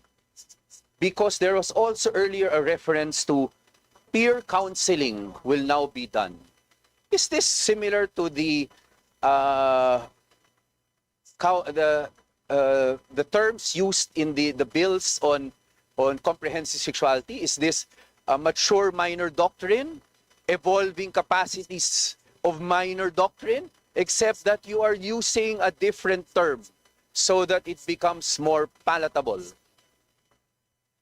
I just want to clarify, Madam Chair, Your Honor. When I mentioned the peer counseling, I mentioned it in 2 contexts earlier. One was in terms of teachers exchanging best practices. That's the LAC or the learning action cells. At pangalawa, yung bullying in the context of bullying, Your Honor. Meaning some students are not comfortable talking about it with the guidance counselor or their teacher, but they will open up to their peers. So I'm not sure about the... Yes, so how will, I hope you, in my next round, I hope you will be able to explain that or clarify that further. Because under the comprehensive sexuality bills, they've put forth certain terms which will allow peer counseling in order for certain operations to happen. Again, it puts to ease. So maybe you should be very strict in the way you will, the parameters to be used when you implement this peer counseling. But I will wait for my next turn so that we will be able to clarify further this peer counseling. Yes, Your Honor. But just also to clarify, we did not mention peer counseling in the context of CSE or RH, Your Honor. It was in a different context. Okay, noted. Thank you very much, Chair Roman. Next to us question is from the minority. The Chair recognizes Representative Audrey Subiru. Thank you very much, Madam Chair. Good afternoon, Madam Chair, Congresswoman Zamora, to our esteemed colleagues, committee members, and of course to our DepEd family, most especially to our dear Secretary Sunny Angara. Good afternoon. Good afternoon to our former First Lady in the Senate. First of all, I would like to commend Secretary Angara and the entire Department of Education for your unwavering commitment to ensuring that no Filipino learner is left behind. I especially want to commend you on your efforts, or in continuous efforts to increase the functional literacy rate in the country. In 2024, the Functional Literacy, Education, and Mass Media Survey, I was very happy to see that Northern Mindanao region achieved the highest basic literacy rate across our island of Mindanao, no? With a recorded functional literacy rate of 90.8%, ranking as 6th nationwide. And I would like to credit, of course, the very good secretary and our provincial, our regional directors of DepEd for that incredible result. So thank you very much. And so now, Madam Chair, of course, these are not just numbers, no, because behind all these numbers, I see symbols of hope, I see progress, especially for our beloved Mindanao. And so with this, Madam Chair, may I have a few moments to clarify a few things with our secretary about the agency's programs in the 2026 budget. If I may be allowed to proceed, Madam Chair. I'll be happy to answer any questions from the distinguished lady from Bukidnon, and I congratulate them for the gains they've made in the education field. I know it's been a focus of the other half of Congresswoman Zvi. If I may be allowed to proceed, Madam Chair. Thank you. Secretary Angara, I'm sure you know, I'm sure you've visited Bukidnon, and you know that we it's expansive, no, with our vast plateau valleys, mountains. We are surrounded by mountains, no, and it just stretches endlessly. We have many far-flung communities, and in these far-flung communities, we are in dire need of last-mile schools.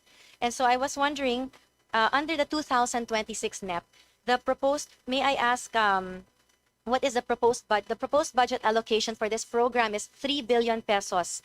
Secretary, would this be sufficient to address the gaps in resources and facilities of schools in our geographically isolated and disadvantaged areas? It will enable us to make some inroads, Your Honor, but perhaps not wipe out the deficit overnight.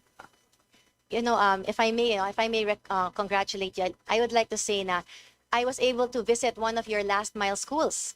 And I was so impressed because you can imagine, Your Honor, this school is located in a barangay called Santa Filomena, Gamot, Santa Filomena. It's about 3 hours away from the main towns. And in that area, there's no electricity, there's no signal, but in the last mile school that we have there, Gamot Elementary School, may kuryente po kasi solar powered na po siya. So yung mga tao, doon sila nag-charge ng kanilang mga cellphone.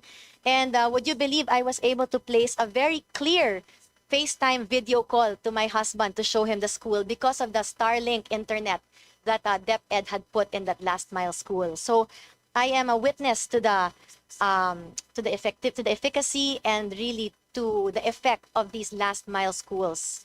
And so with that, I would like to ask the Secretary, the 3 billion pesos that you mentioned, you said it will make some improvements, but if it were up to you, how much do you think we should add? Because I think 3 billion might not be enough for our last mile schools.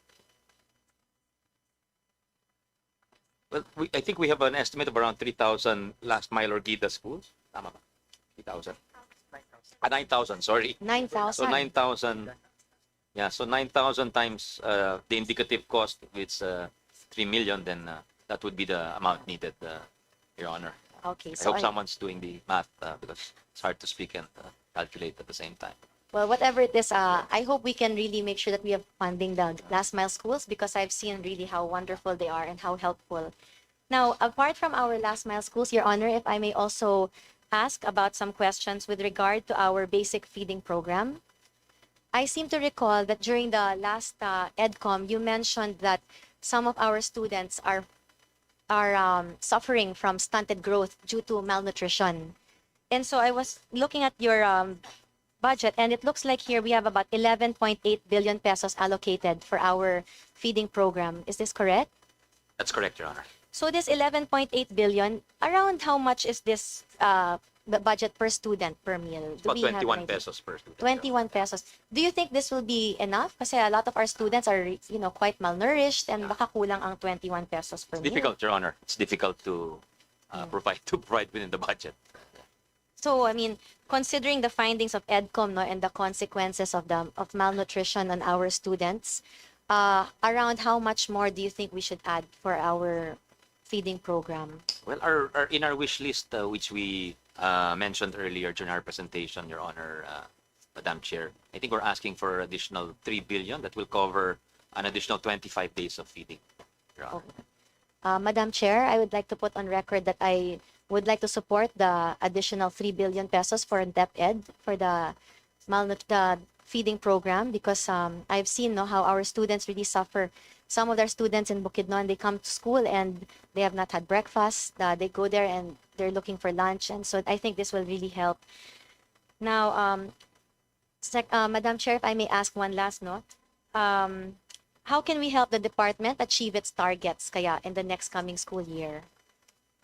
Well, supporting this year's budget would be a good start, Your Honor, and any augmentations from the chair, who's been very supportive, from you, Madam Chair. I know education is close to your heart, close to your husband's heart, so that would be a very welcome start, Your Honor, because next year's budget is an 18% increase over the 2025 budget, and that's the biggest increase in a significant amount of time. So it just shows the President's commitment to raising the quality of our educational system, Your Honor. So any support in that direction would be very welcome.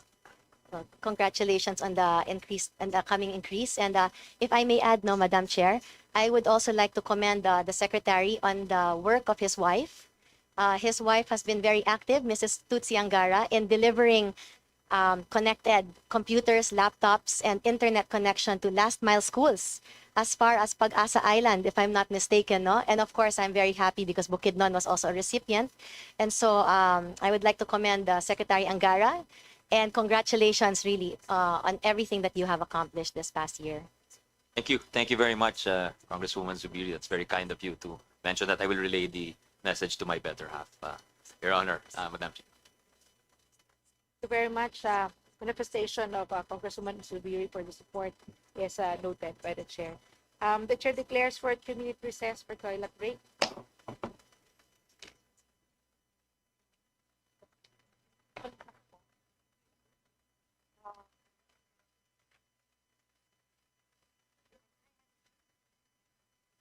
Wala naman yung iba. So I think ako kung ordering. Hindi naman, yung iba wala. Kung pero kasi wala. Tawagin ko lang. Pero pag wala, we can proceed na dito. So, isa lang, minority, then kayo, then kung Bernadette.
Committee hearing resumes.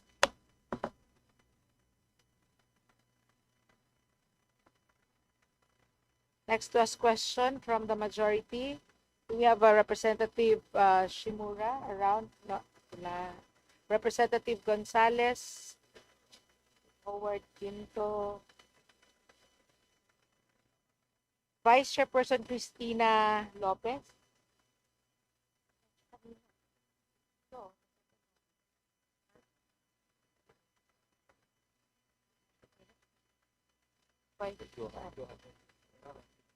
Wala. So, the chair now recognizes Congresswoman Bernadette Escudero.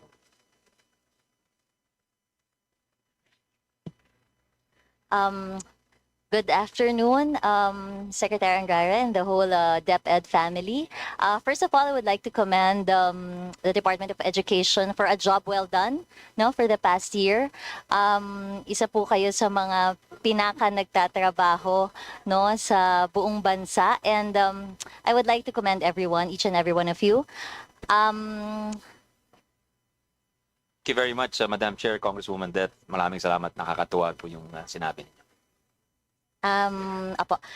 Madam Chair, based on the budget, ang classroom budget po natin ay 13.2 billion. Is that correct? Correct, Your Honor. That's for new This- construction. Yes po. Dun sa 13.2 billion po, sino po ang under DPWH pa ba ito o dun sa LGU program na natin? Under this year, for 2025, because of the GAA provision, it's DPWH who we transfer the funds to DPWH at sila po yung gagawa. Pero we have that proposed flexibility provision sana sa special provisions ng 2026 NEP and hopefully ma-carry over sa GAA na pwedeng payagan ho yung mga cities and other LGUs who have the capacity to also construct parallel building of school buildings para dumami ho yung gumagawa ng classrooms natin. So even maybe hypothetically Sorsogon City, Sorsogon Province, Naga City, Legazpi City, all of them could construct and we just download the funds to them, Your Honor. With the 13.2 billion, Madam Chair, mga ilang classrooms po ang matatranslate ng amount na ito, more or less? It's the indicative is 4,869, Your Honor. 4,869. Ano pong estimate natin na cost per 2.5. classroom? It's 5 million for a regular classroom and 3.15 for a kinder classroom. Thank you very much for this, Madam Chair. Pero in total po, we have a total of about 165,000 na kakulangan sa classroom. So, ang mababawas lang is about 4,500. And narinig ko po kanina, na-mention nyo na rin po about the PPP na can translate to about 100,000 classrooms. Is that correct, Madam Chair? That's the proposal, Your Honor. Although it just to emphasize, it still has to undergo the regulatory approvals at NEDA and the other agencies, Your Honor. Pero po dun sa 100,000 classrooms na kayang magawa through PPP, ano po ang time frame na tinitingnan natin dito? The latest, kailan ma-complete yung 105? What year? Completion.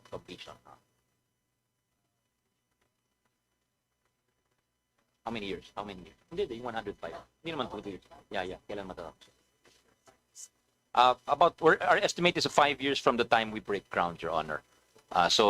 Yung tatlong packages ho yun, so yung PSIP 1, we're hoping to break ground by third quarter next year, third to fourth quarter. Yung PSIP 2, that's 40,000 classrooms that we hope to break ground, that's World Bank. We hope to break ground, if all goes well, including the regulatory approvals, by middle of next year, second, third quarter ho. Tapos yung PSIP 5 break ground by so you just count 5 years from the time you break ground. Yun ang target date ho, for the completion of all of them. Nasa anong stage na po tayo sa programang ito? Well, yung iba nasa feasibility study, that's the ADB funded one, and sa World Bank still it's also the same. So it's still initial stages because matagal talaga ang gestation period nitong mga PPP proposals, Your Honor. Madam Chair, although mabilis lang natin ito magagawa sa ating mga highly urbanized areas. Do you think sa mga remote areas, makakayanan din to ng PPP?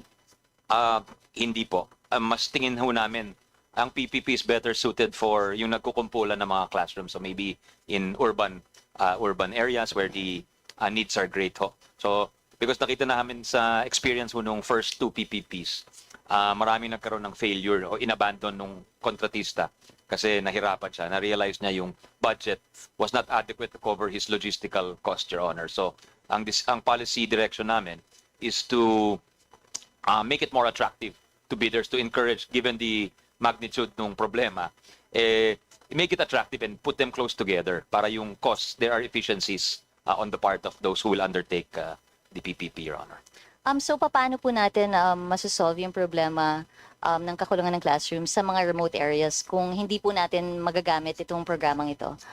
The focus will be, that's what the department will focus on, Your Honor. So together with DPWH, kasi yon, we feel that kahit malalayong lugar, kayang gawin ng DPWH yung mga yon. And then usually pag malalayong lugar, the requirements are not that large, meaning it's usually a, di ba, maybe a 5 classroom school building, hindi naman siya along the lines of a 50 classroom school building.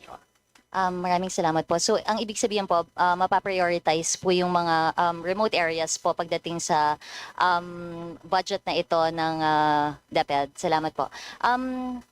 In addition to that po,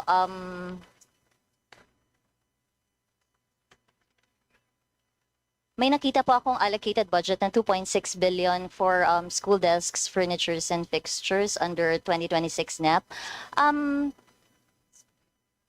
May I ask, how does the Department of Education ensure that the newly constructed classrooms are not left empty and unusable due to delays in the delivery of the chairs, tables, and other furnitures? Well, we want to make sure we have early procurement for these items, Your Honor. So kahit hindi pa po pasado yung 2026 GAA, we'll be conducting early procurement activities for these items already. So yung budget po na 2.6 billion, kumbaga 1:1 yan sa need or sa budget na binigay natin for the classrooms? Not yet, Your Honor, but it will be a big help towards meeting there are some regions which really have a high need for them more than the others, Your Honor. But some regions will have it 1:1, Your Honor. Kasi po, yan po yung nangyayari sa distrito. And I think hindi rin parochial concern to. Tingin ko nangyayari din to sa mga ibang distrito na yung building, yung school building, yung classroom tapos na-inaugurate na, pwede nang magamit. Pero wala siyang upuan, walang desks na kasama. So basically, hindi pa rin natin na-solve yung problema dahil hindi pa rin nagagamit ng mga estudyante. So if I may suggest, no, na sana, Madam Chair, Mr. Secretary, na sana may equivalent, no? May equivalent na budget na ibigay for furniture sa tuwing may budget na ibibigay sa classroom. And may also ask, dun sa PPP po ba natin kasama na rin yung furniture and fixtures? Pwede daw isama according to our USEC for Strategic Management, who is the one negotiating with World Bank, with the ADB. If I may suggest po, dapat sana We think that's a kasama na good talaga. suggestion, Your Honor. That's a good suggestion. Thank Opo. you. Thank you. Maraming salamat po. And based po dun sa presentation kanina, 1:4 is undernourished. 1:4 ng mga estudyante natin is undernourished. Tama po ba? 1 out of 4, I mean. Parang ganun, no? 1 out of 4 is That's the undernourished. figure for stunting, I believe, Your Honor. For stunting. Opo. And ang solution natin dyan would be School feeding program, the school Your feeding Honor. program. Pero yun nga, sabi ko, although nagpapasalamat kami sa Kongreso because over the years, the budget has increased. Pero it still does not cover the whole school year, Your Honor. So what we're seeing in some areas is nasa-solve yung nutrition problem for the period while we're feeding. Pero on those days where we don't feed, nagkakaroon ng regression o bumabalik sa dating timbang yung mga estudyante. And it also, during the summer, it also happens. So one way of trying to solve this is in our summer programs, may kasamang feeding component din po. And it also acts as an incentive for the children na huwag mag-absent kasi alam nila. At saka sa mga parents kasi alam nila pinapakain yung mga anak nila. They will make sure na present yung mga anak nila dito sa mga programa ito, Your Honor. Mr. Chair, Your Honor, do you think isang rason din is because nung 2015 yung nagka-rat plan tayo, no, nabawasan yung mga positions for nurses and doctors sa mga eskwelahan natin. Do you think that's one of the reasons, and would you think it can help solve the problem kung madagdagan natin yung positions natin for nurses and doctors? Because sa isang sa district lang namin po, 4 na doctors sa 21 na school district. So I think hindi talaga enough yan, no. Alam naman natin na sa mga private schools may doktor talaga, no, at least 1 doctor per school, and I think 4 doctors in 21 districts na malalayo talaga will not be enough. Do you think it would help, no, kung ma-amend natin or maibalik natin yung mga posisyon na to under DepEd? Tama ho kayo, makakatulong ho yun dahil yung ibang eskwela walang nutritionist ho. So sometimes the menu is not ideal. Definitely I think it cannot hurt, and it will be dagdag po yun sa benepisyo ng programa. Kasi first hand po nakikita ko pag nag-iikot ako sa mga schools, yung mga 12-year-old kids, ang katawan nila and yung height nila is talagang pang 5 or 6-year-old kumpara dito sa Metro Manila. So I think it's something that we really need to address, Madam Chair, Your Honor. Yes, Madam Chair, tama ho kayo. That's why part of our wish list is the increase in the feeding program ho.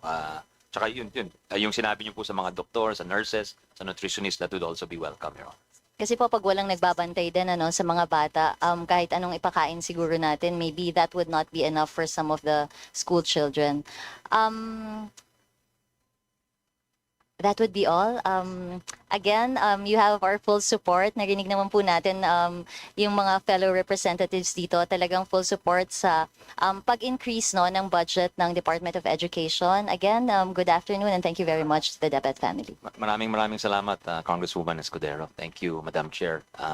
We try to work with you to improve the feeding and the other programs sa distrito po. Thank you very much, Congresswoman Escudero. Next to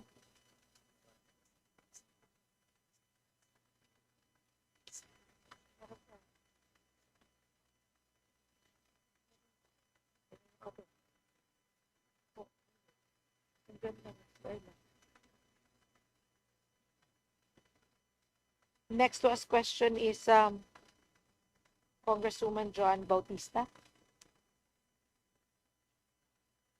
Thank you, Madam Chair. And thank you, Secretary, for your presentation earlier, and to the whole DepEd family for being present here today. I just wanted to ask Secretary about regarding the report of, because yesterday there was a briefing given by the EDCOM, and one of the issues discussed was the over 60% issue on the over 60% of teachers, high school teachers, have specialization mismatch. Can we ask what are the programs or interventions being implemented or developed by the department to address this issue? Kaya nangyari, tama ho sila. Good afternoon, Madam Congresswoman Bautista, Madam Chair.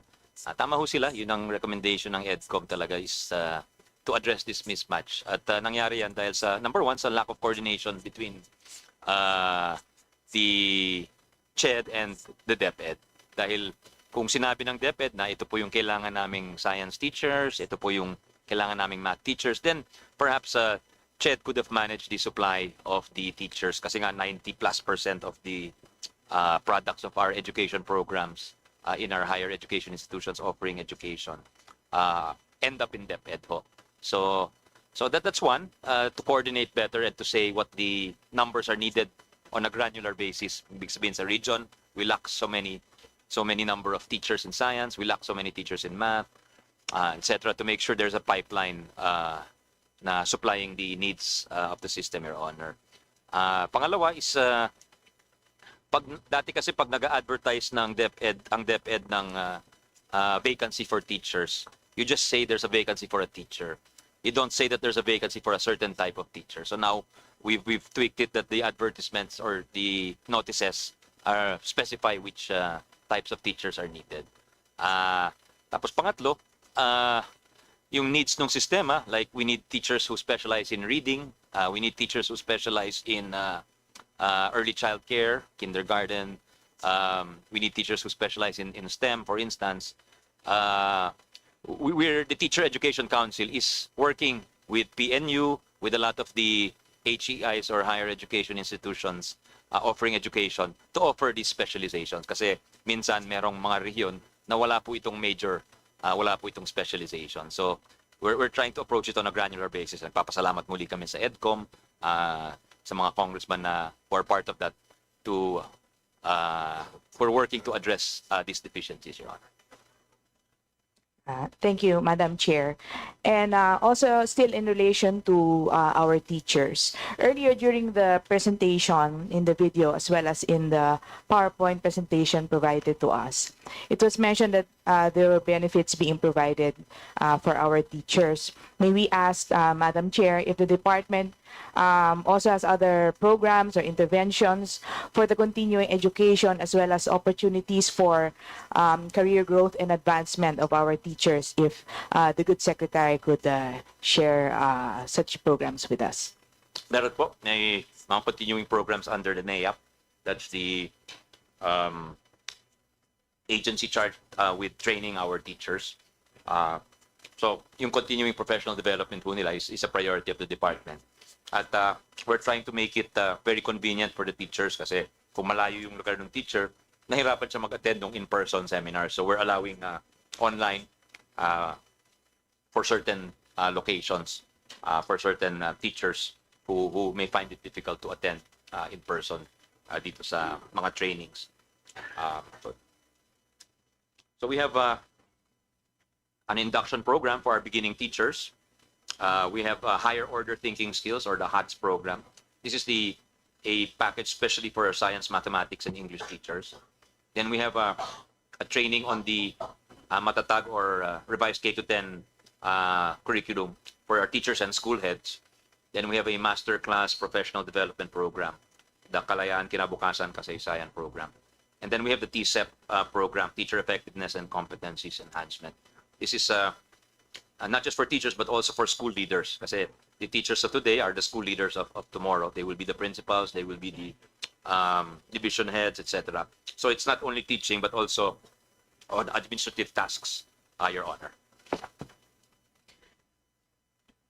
Thank you for that, Madam Chair and Mr. Secretary, because it just came to our attention because yesterday during the briefing of the EDCOM, most of the programs and legislative priorities mentioned in the recommendation of the EDCOM were focused on the giving assistance to the students.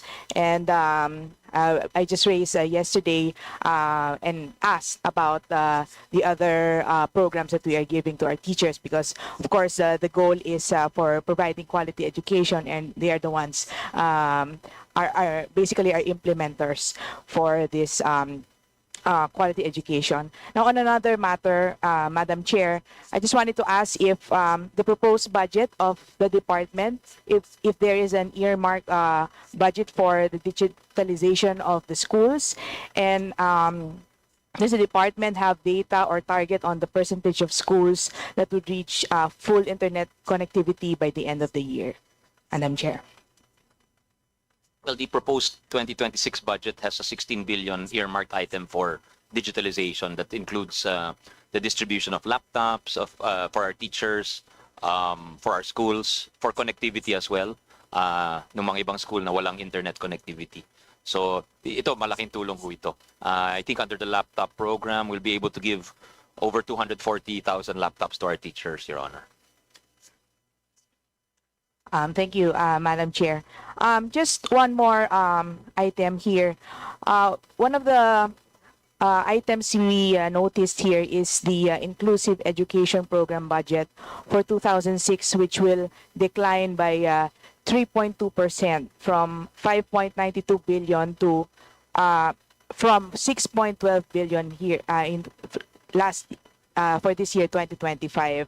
And one of the budget cuts here is the largest budget cut would be for the indigenous people's education from at 51.6% from 154.4 million to 74.8 million. May we just ask Madam Chair from the Good Secretary the reason for these budget cuts for the inclusive education program and how will this affect the inclusion of every IP in the appropriately designed education programs? Madam Chair. Thank you, Madam Chair. Yung sinasabi ho nila, Your Honor, is comparing the GAA of 2025 for inclusive education to the NEP of 2026. But if you look at the NEP of 2025, nag-increase ho yung NEP ng 2026. So the point there is, I guess, there is room for adjustments going forward, given number one, that we're very early on in the budgetary cycle. At number two, a lot of these amendments that your colleagues asked, like SNED, IPED, or Indigenous People's Education, they were also amended or augmented internally from the DepEd budget, which is something, again, we're open to. That's part of your power as legislators, Your Honor. So kami makikinig ho kami sa inyo pagdating dito. Thank you, Madam Chair, and thank you to the Good Secretary for answering our questions, and just want to manifest as well our support for the approval of the budget of the DepEd. Thank you, Madam Chair. Maraming salamat, Congresswoman, at pinapasalamatan ka ng professor mo, Madam Congresswoman. Thank you po also to Yusek Phil Ray Javier, our also from Accra, Senator, with the training of the good former Senator Edgardo Angara. Thank you po. Thank you very much, Madam Congresswoman, Madam Chair. Thank you very much. Next question is Congresswoman Cristina Talavera Lopez. Thank you, Madam Chair. I would like to thank and congratulate Senator Secretary Angara and DepEd family. Alam po namin na lagi may kasamang puso ang pagtatrabaho po ninyo sa ating pong ahensya. Unang-una po sa lahat ay nandito po kami to support the increase of DepEd for FY 2026 And also napapanahon na po ito para po yung malaking pitak ng budget ng ating pamahalaan ay mapunta sa sektor po ng edukasyon, at ito po ay kailangan ng ating pong mga kabataan. So may concern lang po ako as a mom of person with special needs po. On DepEd special needs education po, do we have an update on DepEd implementation of programs relative to inclusive education in adherence to RA 10070 or the Magna Carta for Disabled Persons, and also po the RA 10754, or known as the Expanding the Benefits of Privileged Person with Disability. At salamat po, Congresswoman from Alona, Party List, and Madam Chair, salamat sa suporta. We welcome it very much. At tuloy po yung aming special needs program, prioridad din ho yun. At yung pag-construct ho nung ILRCs or Inclusive Learning Centers. Ito po yung isang center sa isang lugar na andun lahat ng pasilidad na kailangan ng mga children with disabilities, yung mga swimming pool para pang-relax nila. Ang problema lang namin ho talaga is yung mga personnel ho. I think nahirapan kami sa pag-hire dahil there is a shortage of supply, Your Honor. So kahit nakita natin na merong mga lugar na merong sentro, merong equipment, minsan kulang tayo sa personnel ho. So ito yung isang problem, looking at their compensation also, and perhaps also providing scholarships, perhaps working with CHED to provide scholarships for this type of education, Your Honor. Noted po, Secretary Angara. Another question po is, how does DepEd address the plight of our teachers assigned in far-flung areas, lalo na po doon sa mga areas na wala pong road access, clean water, and stable electricity? Some of which po kasi Sec, Angara, hindi pa po nila natatanggap yung kanilang mga hardship allowance. So ano po ang ginagawa ng ating ahensya para po mapabilis itong mga ganitong kailangan ng ating mga DepEd personnel? Salamat, Madam Chair. Your Honor, yung talagang address, yung programa natin para dyan, yung SHA, yung Special Hardship Allowance, kung saan may 25% augmentation ng sweldo. So siguro, pag nalaman ho natin yung mga eskwelahan na hindi natanggap, baka pwede namin pag-aralan kung bakit ganun ho yung case. But in theory at least, that Special Hardship Allowance is supposed to, siya yung talagang sasagot dun sa mga nasa isla, nasa bundok, nasa malalayong lugar ho. And there's a lot of them all over the Philippines given our geographic location, Your Honor. Thank you po. Last na po to. Actually po, ang dami ko po sana questions. Kanina pang 10 o'clock, pero dahil natanong na rin po ng iba po naming colleagues, ano po. So this will be my last question. Kasama po sa inyong wish list kanina, present nyo po, naka-scale up po ang aral program with almost 4.9 billion. Tama po ba? We're asking for an augmentation of 4.8 billion, Your Honor, Madam Chair.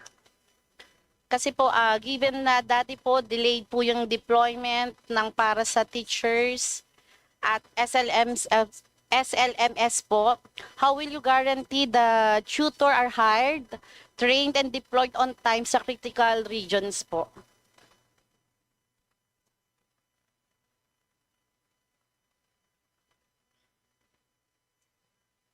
Well, tinetest yung school readiness ho. Ina-assess yung abilidad nila i-implement yung programa ho. Pero bago lang ho yung aral, so hopefully we will start it the right way.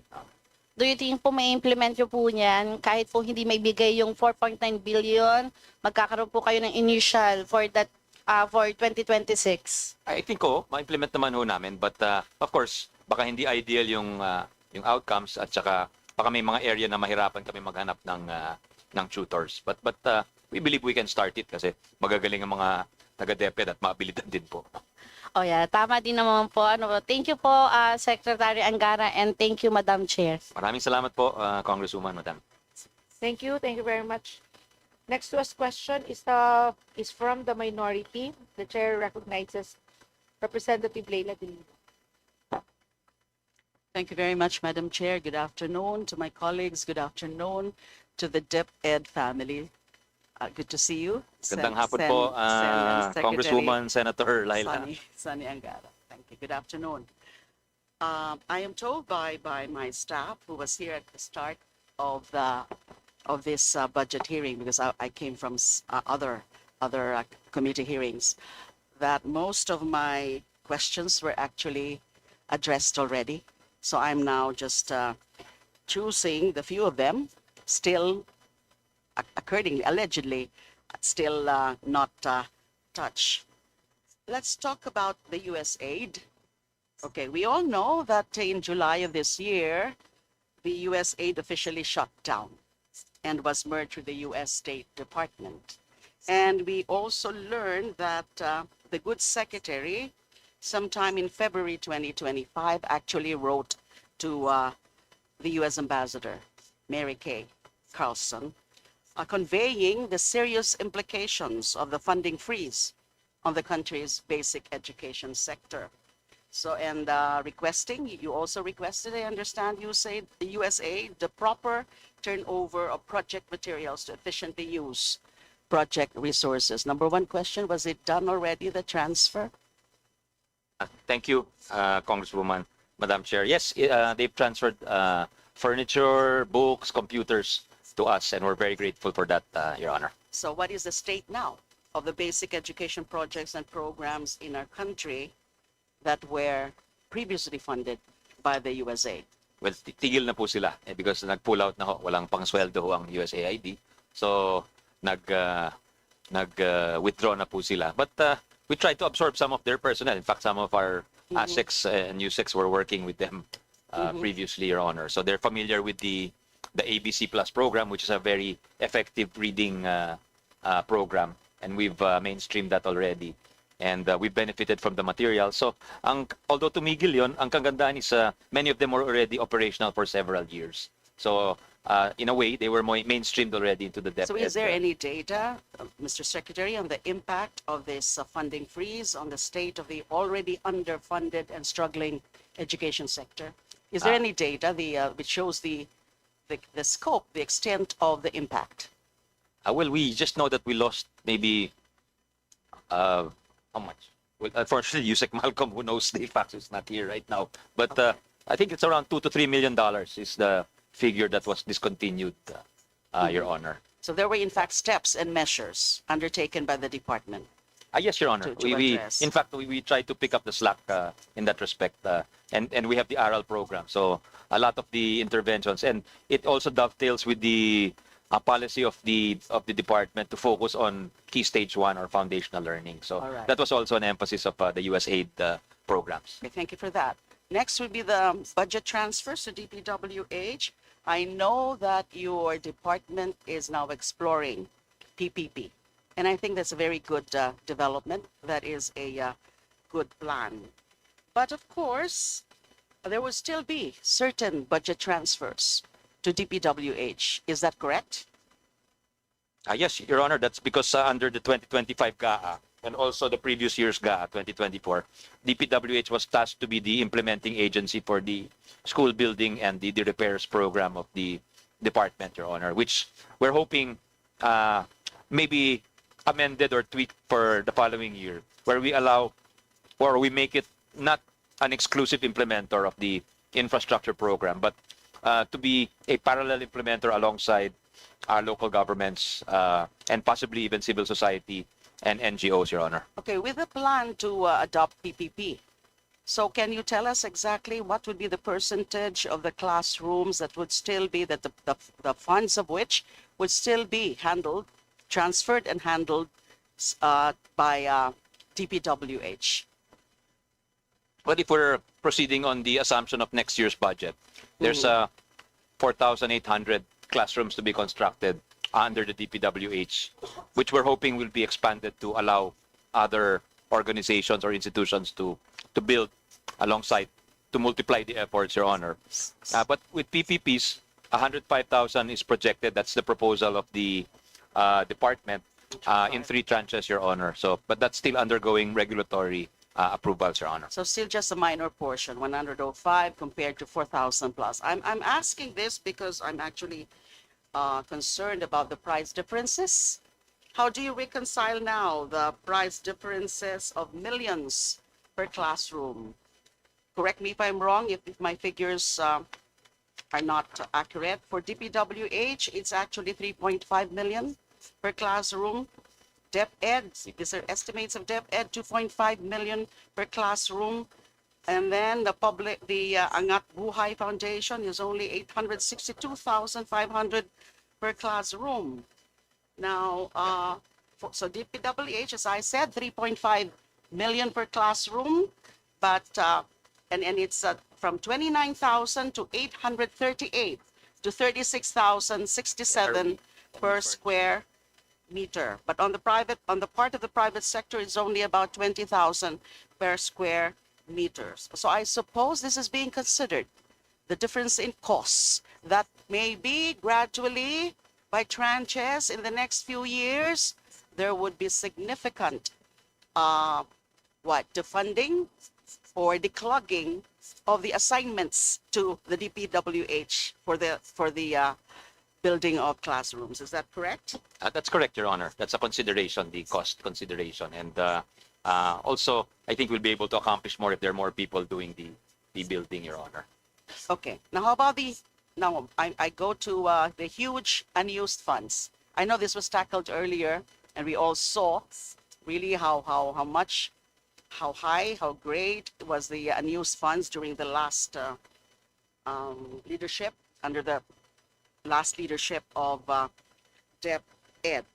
Now, there is also a very substantial increase in the budget of the DepEd for this year, and we are happy about that.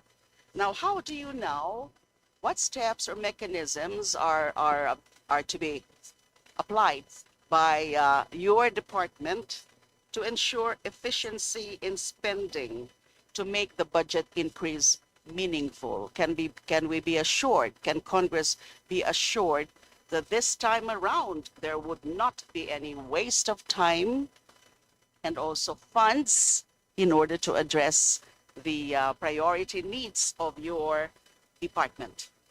Yes, Your Honor, that's a very valid concern, and we're trying to make our procurement more efficient.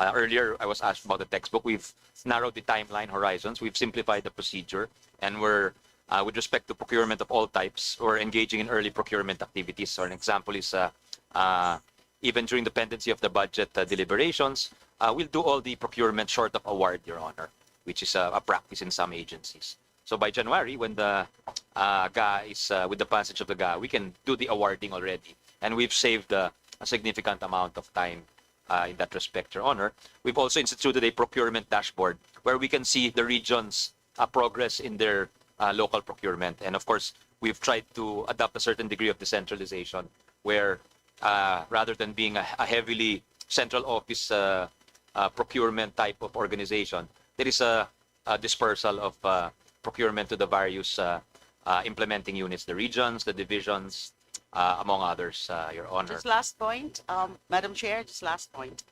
On the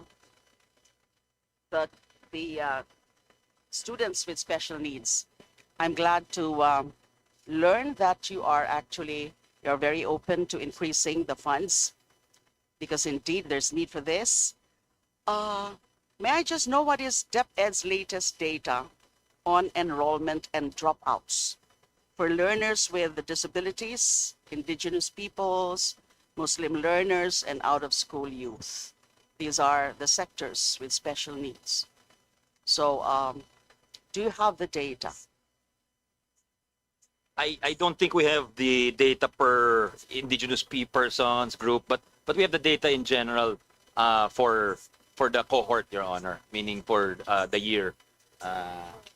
So and for region also. So perhaps we can generate the data that you wish at a more granular level if you give us a little bit of time, Your Honor.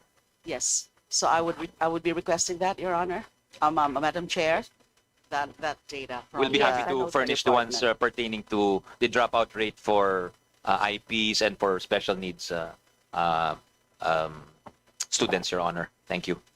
That should be all, Madam Thank you Chair, very and much. thank you very much, Secretary Angara.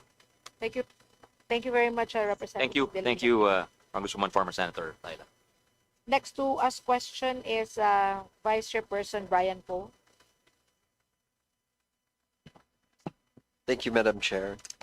First and foremost, Madam Chair, may I say that the Department of Education is very lucky because it's not every day that you have someone who is both a technical expert, having been a part of EDCOM 2 as commissioner, and also a fiscal expert, having been finance chair. But that also probably explains why I believe the utilization rate from merely 40+% is on target to increase by maybe 10% this year. Is that correct, Mr. Secretary? Maybe more, Your Honor, because as of August 15, we're already at 54%. So that's already 10% increase over the previous year. So, and we still have 4 months of the year. So I think there's room to improve. And we thank you for your very kind remarks, Your Honor. And happy birthday to your mom also. Thank you. Madam Chair, the reason why I brought this up is because they've already increased by 10%. By the end of the year, I'm sure they'll increase by hopefully another 10%. It's rare that you see an agency increase its utilization rate by about 20% in a single year. That speaks to the fiscal responsibility of the department, which means that the department has the capacity to absorb more funds and disperse it more responsibly. So any budget that we invest in DepEd, I believe will be used responsibly and will be used efficiently, which is important for any department. So with that being said, I want to ask a few questions about some programs that we want to support. One is the school-based feeding program. I believe you have about 2.2 million students under the program at the moment. What's the target for 2026? We want to exceed 3 million, Your Honor. That's because the driver of that will be the universal feeding in kindergarten. And I want to acknowledge also the efforts of you when you were working for your mom. Every budget you would try to increase, you would do what you could to increase the budget for this, and I think you deserve credit for that, Your Honor. Thank you, Mr. Secretary. And that's exactly why I'm asking this question. Kailangan natin dagdagan ang pondo para sa school-based feeding program. I believe that this program has year-on-year increased, and that since it's been increasing, we have such a large sample set. Ba meron po tayong data on the success of school-based feeding? Yes, Your Honor. There's a study that shows an increase, improved educational outcomes. Will furnish you a copy of it. But the finding is somewhat nuanced in the sense that the biggest improvements are at the early year levels, meaning the feeding, it shows more incremental returns at during the later years, Your Honor. So that's also a driver of our innovation to devote more resources to the early years, Your Honor. Earlier, Congresswoman Audrey Zubiri mentioned that Northern Mindanao, I believe, had an increase in testing scores. Is this by any chance correlated to our school-based feeding programs? I have to check on the disaggregated data, but I wouldn't be surprised if it is, Your Honor. And in addition, I'd like to add to your queries that attendance has also improved, Your Honor, because of the feeding program. Well, that is to be expected because it gives students something to look forward to every day in going to school. Which brings me to another point, which is if in an ideal world we were able to finance food for every student that attends school, at least on the grade school level, how much are we looking at? Do we have data on how much that would cost? If you're talking about 21 pesos a meal did you mean the whole student population, Your Honor? All students. All students, you're talking about maybe 24 million public school students. So 24 million times 21, Your Honor, that would be the cost. 24 million times 21. Times the days of feeding. So if you want to feed, if you want to feed for 120 days, if you want to feed for 145 days, which is our proposal, or you want to feed for the entire school year of 180 days, that's the minimum school year provided by law, Your Honor. These are the figures to play around with. Well, if we could get an exact figure, I mean, it's nice to have a target, a number to aspire towards na kung pwede sana natin pondohan, gawin na natin. Kasi kung titignan natin yung results, higher attendance, better test scores, walang dahilan kung bakit bawasan pa yung school-based feeding program. Kung di, dapat dagdagan yung pondo para dito. So I'll move on to my next question, which is regarding... Sorry, with your indulgence, Your Honor. Yes, I just did some quick calculation. It will cost 90.7 billion, Your Honor. 90.7 billion. Yeah, to feed for a 80-day cycle, to feed approximately 24 million at the cost of 21 pesos a day, Your Honor. And how much is DepEd's budget for this year? 7 billion, Your Honor. I see we have a lot to aspire for, no? You're correct. But we can continue to work towards even amounting portion of this. Moving to classrooms real quick. I know every Kong who has sat down here has asked questions about classrooms, but I want to ask on the level of the PPP. I hear that it's being studied by DepDev at the moment. May I ask what the holdup is? I feel like with the numbers I've seen, dapat klaro na we should include the private sector. Your Honor, that's the intention of the PPP, is really to really expand the universe. That's why the proposal is for 105,000 classrooms over 3 different loan packages. So that's the intention, because otherwise, if we just proceed along the same tracks that we've been doing for the previous years, mukhang malabo ho na ma-meet natin or ma-close natin yung classroom gap, Your Honor. But is 12,000 classrooms per year really attainable po? I think if we tweak our policies a little bit, Your Honor, meaning yung proposal natin sana na DPWH will not be the sole implementer of the classroom program. If we open it up to the cities, I know San Carlos City is close to your heart, so the Gupan, these types of actors who have the capacity to do this, Iloilo City. So if we open it up, I think we can do that number, Your Honor. Well, that's good to hear. Are we on track? Will we get DepDev approval on this PPP within this year? That's the hope, Your Honor. It depends on also on the consultants, how fast they can do feasibility study because some are very meticulous in terms of wanting to cross the T's and dot the I's of all the proposals. So it's something we also have. But our point is that it's not new. It's not rocket science. It's something we've done before. So we're hoping for a facilitated processing, Your Honor. Well, hopefully we can push those consultants to consult faster. Aside from that, I want to ask also about the quality of reading materials. There have been several news articles that have brought up questionable questionable material used in schools. Have we put in new safeguards since you've become secretary to make sure that the best material is being provided to our students? Well, we have the department has its standards. We set the standards, although it's DPWH who implements. And those standards are meant to address the latest weather trends, like the strength of the wind, the seismic activity. But as you heard some of your colleagues, some areas are experiencing more difficulty than others. So there, I think we'll have to innovate a little bit and have an alternative design for those areas of the country where that are underwater for half the year, Your Honor. And just the last question, Madam Chair, for those with special needs, no, maraming tao na hindi nag-enroll ang mga anak nila in a normal education program, but seek financial assistance to continue education outside of the traditional education programs. Is there any program within DepEd that provides them with funding to continue their education?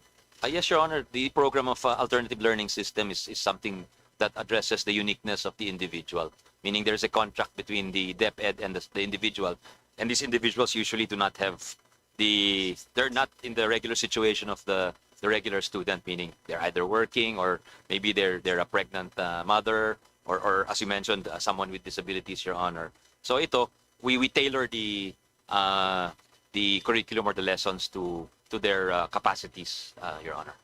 And how much funding does this get, Mr. Secretary?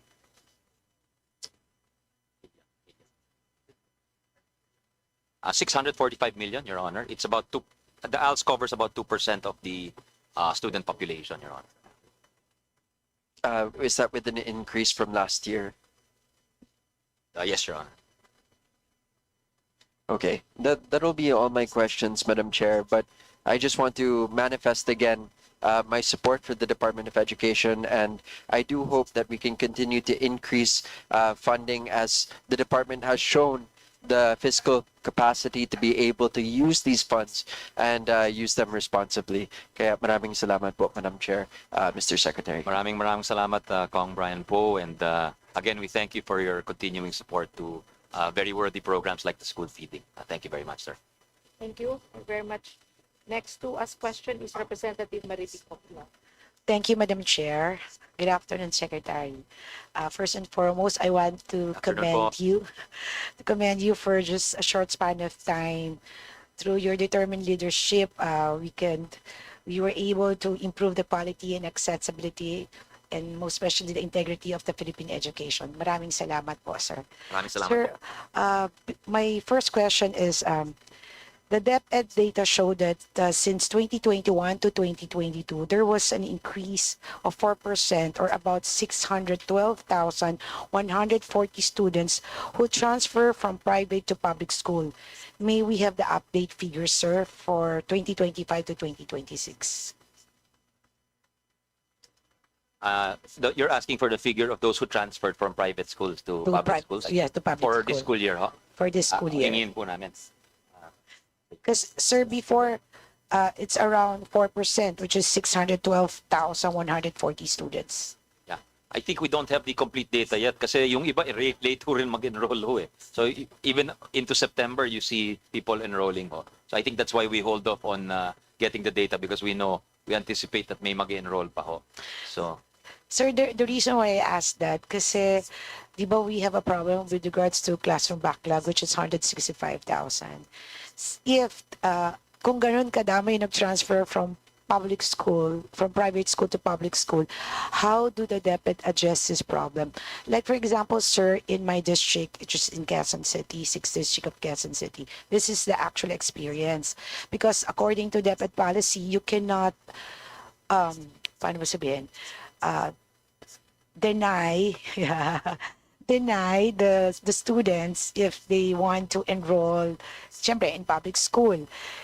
Secretary, I have a school in my district na ang classroom, hinati lang yung isang classroom ng plywood. So the other teacher on the other right side and left side lang to right side, a lapel. Syempre may mga bata rin nakikinig. So yung dahil plywood lang yung pagitan, so yung isang teacher din may lapel. So yung mga bata, kung 30-30 yung per classroom, hindi nila ngayon maintindihan kung kanino sila makikinig. Dun sa right side, or right teacher, or the left teacher, which both, I mean, in front of them, parehong kaharap ng mga bata. That's why I asked the question, kung baka, sir, you want to review the policy na denying, kasi it also affects the learning skills ng mga bata, nalilito yung mga bata dahil may shortage nga tayo ng classroom. Although I am with you, I fully support, when in fact, if I've given the chance, I really want to solve the classroom backlog in my district. Pero sir, baka you want to review again the policy kasi ang apektado rin yung mga batang mag-aaral natin, sir. Yes, Your Honor, we really sympathize with the situation there. Nakita ho namin yan sa ibang lugar din ho. So, aside from the school building program which hopes to decongest and provide the adequate learning environment, may voucher system ho kami. So, siguro tingnan namin sa distrito ho ninyo. I think it's QC, no? Yes, District 6. So, one way is we can give, pag overcrowded na yung public school, tinitingnan namin kung meron bang available private schools na where pwede mag-enroll, pwede bigyan ng voucher, kaya may voucher system ho ang DepEd. So, para mabawasan ng estudyante yung public school na yon. Secretary, most ng ang overcrowded sa district namin is kinder. So, yung mga bata nalilito sila. As of now, yung voucher does not apply to kinder. It only applies to junior high and senior high. But there is a proposal, I understand, to amend the law to authorize that. So hopefully, even short of the law's passage, if there is funding and maybe we put a special provision in the General Appropriations Act, baka pwede na hong mag-pilot ng kinder voucher or grade school voucher. Pero, Madam Secretary, Chair. as of the moment, paano ho natin i-address yung problem ng overcrowded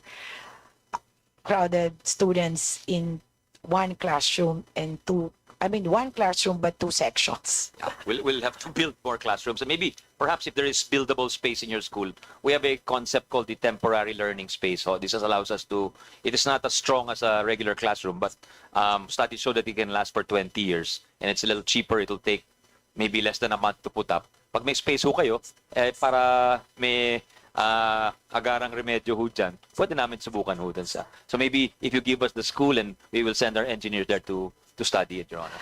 Secretary, unfortunately, walang space yung school.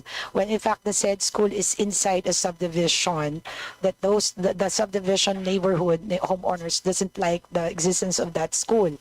Kaya medyo limited talaga yung aming space. Kaya I appeal to you, Secretary, na baka pwedeng ma-reconsider natin na pag sobra-sobra na yung numero, baka naman pwedeng may exemption na sa policy nyo na wag nang tanggapin muna kasi kawawa rin yung mga bata, Secretary. Yeah. Well, tama ho kayo. We need to address it immediately. There's an EDCOM study which wants to prioritize classroom use for the kindergarten or K-3 students ho. So, one possibility there is you decongest the higher years by doing blended learning ho. Kasi nakita namin, even a jurisdiction like Singapore, for instance, who has very good educational outcomes, nagbe-blended learning sila for what they call independent learners. Madam Chair, ibig sabihin pag senior high school, they can do some of their lessons off-site. So that will free up some days of the week for classroom learning. Then yung malilibre, pwedeng gamitin ho ng mga kindergarten. That's a possibility. So siguro puntahan namin yung school and we'll pag-aralan namin ng maigi yung sitwasyon. Sir, yes, DepEd QC, paki-check nyo na lang kasi a lot of parents have been complaining kasi that is not the only school ha. We have a lot of schools in District 6 having the same situation. So yung mga parents talagang naghanap ng paraan na baka pwede na ma-reconsider yung policy na yun. Well, Secretary, that's all. Yun lang yung pinaka-concern ko and thank you very much and I hope that you could address the said policy immediately po. Maraming salamat po. And Madam Chair, with that I would like to manifest my strong support that hopefully the budget of DepEd will be increased more, especially with regards to the school base, expanding the school-based feeding program then for the kinder, to cover all the kinder learners kasi maraming study na yung mga bata hindi naman sila mahina talaga yung kanilang learning ability. Talaga lang minsan dahil sa kahirapan ng buhay humihina yung kanilang kapasidad na matuto. Again, thank you very much and congratulations Secretary Angara. Maraming salamat po, Congresswoman. We'll be working with you, especially si ASEC Joyce. We'll take a look at your district. We'd like to also innovate a little bit. So leasing is another option ho. Kung may makita tayong lugar na pwedeng i-lease baka to decongest the school. So that's something we're doing in Laguna ho. So there's one school that nagsara. So ili-lease ho namin. Baka may ganun ho sa distrito niyo. Pag-usapan na lang ho natin. Thank you. Thank you, Congresswoman, Madam. Thank you very much, Congresswoman Popular. Next to ask question is Representative Tito. Magandang hapon po, Sir Secretary. Good afternoon, Mr. Chairman, Congressman Jude. Kahit gaano kalaki yung problema, pag si Secretary Angara na ang nag-explain, medyo nagkakaroon ho kami ng kumpiyansa na DepEd is in good hands. Although I'm the chairperson of the Committee on Higher Education, ako naman naniniwala that the bigger bulk of the budget should go to basic education. And I think having to spend for or invest in the requirements for basic education should be a paramount priority.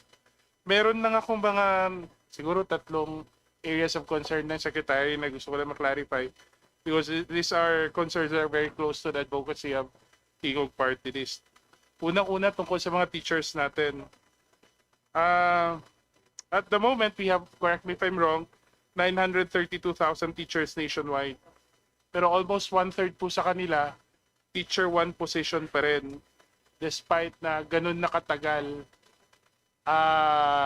yung service nila. And in the current budget, we have 2.9 billion. I hope I'm correct, no? That's been set aside for human resource development. Ang tanong ko lang ho, Secretary, because this is a law, a bill that's very close to our heart, yung career progression. What's the status po ng implementation? I know it's being implemented via the EO right now, pero hopefully we'll be able to have the law signed. Pero what's the status of its implementation and how will the allocation of 2.9 billion for human resource help our teachers finally move up the ranks? Magandang tanong ho yan, Your Honor. Thank you, Mr. Chairman, Congressman Jude. And balik ko rin po sa inyo dahil nandyan ho ang EDCOM. Medyo kumpiyansa ho kami sa mga galaw namin na may matindi ang pag-aaral at yun nila Kong Roman at nila ED, KM. At hindi bara-bara po yung mga gagawin ho namin. Thanks to you, Your Honor. But tama ho kayo, about 1/3 of the number you mentioned are teacher ones. And if you recall, the President said na dapat walang nagre-retire ng teacher one. So, pursuant to the career progression which you and EDCOM have been advocating for and pushing for a more robust implementation. Next year, we'll be promoting 140,000 or reclassifying 140,000 of these 300,000 teachers. So that's not only a recognition of their talents, it also means a pecuniary benefit as well, Your Honor. Pero yung mas tanong sa amin naman, coming from Eastern Visayas, how can we be assured naman, Secretary, that in the identification of these promotions, there will be equitable access to the career development of our teachers in the provinces, especially those in areas where it's nationwide, and we assure you it will be equitable, Your Honor. Second point, Madam Chair, I'll go to the lack of classrooms. Hindi ko na masyadong, kasi marami nang natanong. Ang tanong ko na lang, in the past 3 years, the completion rate for DepEd building projects has averaged only from 50 to 60%. Tama? Tama po. Tama. So what lessons has DepEd learned this year to improve its delivery? I think the main lesson ho is that nahihirapan po ang DPWH as the lone implementing agency of the school building program, which is why we're promoting we're advocating let's call it the flexibility provision in the special provisions of the NEP, and hopefully it will make it to the GAA, na allowing other instrumentalities of the government like local government units, provinces, cities, Tacloban City, province of Leyte, province of Samar, to have their own school building program with the resources downloaded from the DepEd school building program, Your Honor. So this year, Mr. Secretary, Madam Chair, 22,000 classrooms lang for next year, I mean, ang naka-assign. No, the budget's only for 4.8, Your Honor. I think 22,000 is the figure cited by the President for the first 3 years of his administration, Your Honor, na complete. Hindi ba na-consider ng department, because we're thinking about this, how to help the department accelerate the construction of classrooms. Would the department be favorable? Kasi considering that the situation we find ourselves in may be considered as an emergency, di ba? Nako-complete natin 50%, tapos ang funding natin less than 11% yata sa total requirement natin. To provide special or probably even emergency powers to the President so that we can accelerate the construction of more classrooms, especially if we'll have more special space freed up in the budget, and ensure that we can implement it better. Maybe we can grant emergency powers to the President to provide special procurement guidelines for the construction of school buildings so that we can, at the soonest possible time, realize our goals in terms of classroom deficit. It's a very intriguing idea, Your Honor. It's not something on our planning board, but now that you mentioned it, well, we would not be disagreeable, Your Honor. And of course, it's something within the exclusive purview of Congress to grant the grant of emergency powers. But perhaps maybe as long as there are adequate safeguards, and then I think a recent parallel would be the Bayanihan 2 law, which we worked on, where the regulatory requirements for dun sa pagtatayo ng cell sites, I was relaxed. So we saw a lot of cell sites being constructed because of the lack. They were citing that compared to Vietnam, other Southeast Asian countries, yung density ng ating cell sites per population. Kaya nagrereklamo tao sa signal, pero maraming hindi pumapayag na magtayo ng cell site dun sa lugar nila. So that's a parallel that perhaps we can cite. And I guess if you want to cite also the emergency powers given to President Ramos before for the power crisis in the 90s, although the critics would point out that some of the agreements were not always advantageous to the government, but certainly the problems were addressed at least partially. So we have a parallel, sir. During the time of the first Marcos administration, there was all these bagong lipunan classrooms that were massively built, di ba? If we're going to are we really determined, baka kailangan na ordinary measures to really bridge the gap with the classroom deficit. It's certainly very creative on your part to advocate this, Your Honor. Thank you for that. Last point, Madam Chair, Mr. Secretary, I would like to focus on the alternative learning system. For backgrounder, Tingog Party List authored the institutionalization of ALS, Republic Act 11510.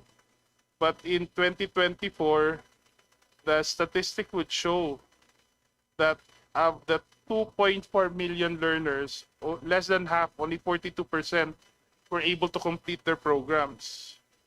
For the budget, if I'm not mistaken, 8.2 billion is allocated to ALS. And that's only about 1.5% of DepEd's total budget. My question is, how will this allocation improve ALS outcomes so that learners will not only enroll but also complete their programs and achieve full equivalency within the formal system? Yeah, we'll have to work on the nitty-gritty of the agreements with the ALS learners, Your Honor. We thank you for your work here. I think it's a very high-impact program for our population, especially the more disadvantaged sector. So, tingnan ho namin kung anong ma-improve at bakit nagda-drop out yung mga, or hindi natatapos yung ibang, but to begin with, they're already in difficult situations, Your Honor. Di ba? Yun yung kaya nga hindi sila nakakapasok sa conventional schoolings because maaring they're working or matanda na sila, or so these are some of the things, but certainly we're looking at expanding access to the program, Your Honor, and we've increased the budget, and we're also building AL centers all over the country, Your Honor, pursuant to the law you advocated for. That's a program, continuing program of the department, Your Honor. And also the plantilla positions. Yes, Your Honor, of course. Yes. Is it possible, Secretary, to get a more detailed Yes, Your Honor, we'll be happy report to. on the implementation of ALS? Director Almeida will ask her to report to you ASAP, Your Honor.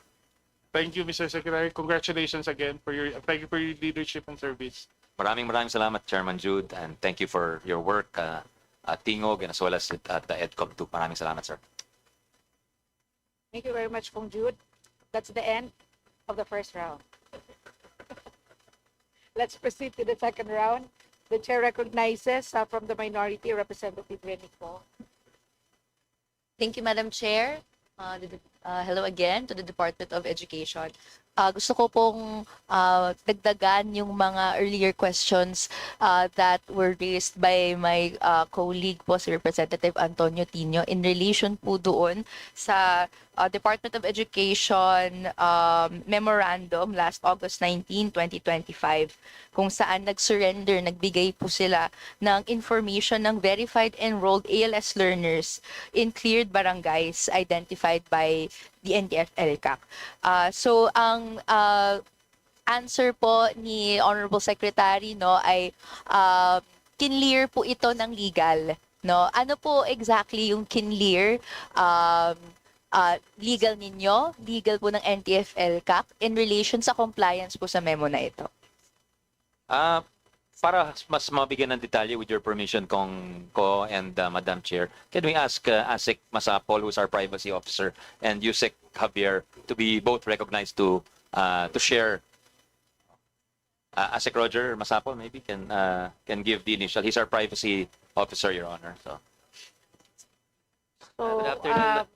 ASEC Roger po. ASEC Roger, you're recognized. Good afternoon, Madam Chair. So, this data is covered by the DSA data sharing agreement, which was endorsed by the legal service. So it is endorsed by the legal service of NTF-ELCAC to your legal service, tama po ba? Yes, Madam Chair. may we ask our Yusek, with your permission, Congresswoman Ko and Madam Chair, si Yusek Javier, to shed light on this. Yusek Javier, you're recognized. Congresswoman, yung meron pong draft na DSA, Data Sharing Agreement, kailangan pong pirmahan yon bago po ma-share at saka kailangan pong sundin lahat po ng panuntunan sa Data Privacy Act. Yun po yung sinasabi din po ng ating Data Privacy Officer. Can I ask po kung sino pipirma ng data sharing agreement? Ano po yung nilalaman ng data sharing agreement? And to what extent po yung data na ibibigay po ng out-of-school youth, ng kabataan, na pwedeng ma-share no, under that agreement? Opo. Pinag-uusapan pa po yung detalye bago upirmahan yung data sharing agreement, pero sa intindi po namin sa pag-uusap ay gagamitin po ito para po sa mga benepisyo na maaari pong ibigay. Sa pipirma ho, depende ho sa ma-authorize ng departamento kung sino po ang pipirma. Normally po, ang secretary po ang pipirma, pero yung secretary po ay pwedeng mag-designate ng representative. Normally ho, pagka data sharing agreement, yung data privacy officer po ang pumipirma. So there is a data sharing agreement between the Department of Education and the NTF-ELCAC. May draft po na na-clear po namin. Basta po, ang malinaw po doon, pipirmahan lang po yun kapag co-compliant sa Data Privacy Act. Yung out-of-school youth po, if they want to be part of ALS, can they opt out of this data sharing or they can't? Kasama po yan sa rights na napasa loob sa Data Privacy Act. Ang isa pong data subject ay maaaring mag-object o umalis po sa kasunduan kasi po karapatan po yan ng data subject. So yung data po na shinare ninyo, ano po yung gagawin after ma-consolidate at ma-validate po yung profiles nila? Ano pong gagawin sa data nito once submitted to NTF-ELCAC? Madam Congresswoman, i-check ko lang po yung detalye tungkol po dun sa kung na-share na. Yung sa amin lang po yung pag-review ng agreement. Wala pa pong na-share, Congresswoman, na data. Ang meron pa lang po ay preliminary exploratory talks, sinisigurado po na yung batas ay masusunod. Pero yung actual sharing po, wala pa pong nangyayari. But there's a memorandum already issued by your office in relation sa pag-consolidate ng information and for this purpose, no? Na specify ng NTF-ELCAC. Pero subject po yun sa pagpirma ng data sharing agreement, mangyayari po lang yan kapag napirmahan, naaprubahan yung data sharing agreement subject po sa pagsunod sa alituntunin ng Data Privacy Act. So you are clarifying that right now, you have not submitted the information to NTF-ELCAC. That's the information I received, Your Honor. Okay. I'd like to ask further in relation doon sa compliance ng is this an order? Ano pong pinagbabatayan ninyo? Bakit po kayo sumusunod sa ganitong klaseng request ng NTF-ELCAC? Normally ho, kapag kami data sharing agreement, inaaral ho kapag ang pag-share ng isang impormasyon ay makakatulong sa mga learners or sa mga teachers. Dito po nasa exploratory stage pa lang at saka sigurado na masusunod yung batas. Kapag ho ang sagot doon ay ang batas na masusunod at magbebenepisyo ang learners at ang mga teachers, normally po yung departamento naman ay papayagan yung pag-share ho ng mga data. Bahagi po kasi ng nakalagay sa memo ay pagkakaroon po ng verification ng learners in cleared barangays na identified by NTF-ELCAC. Can I ask po, is there higher quality education in cleared barangays?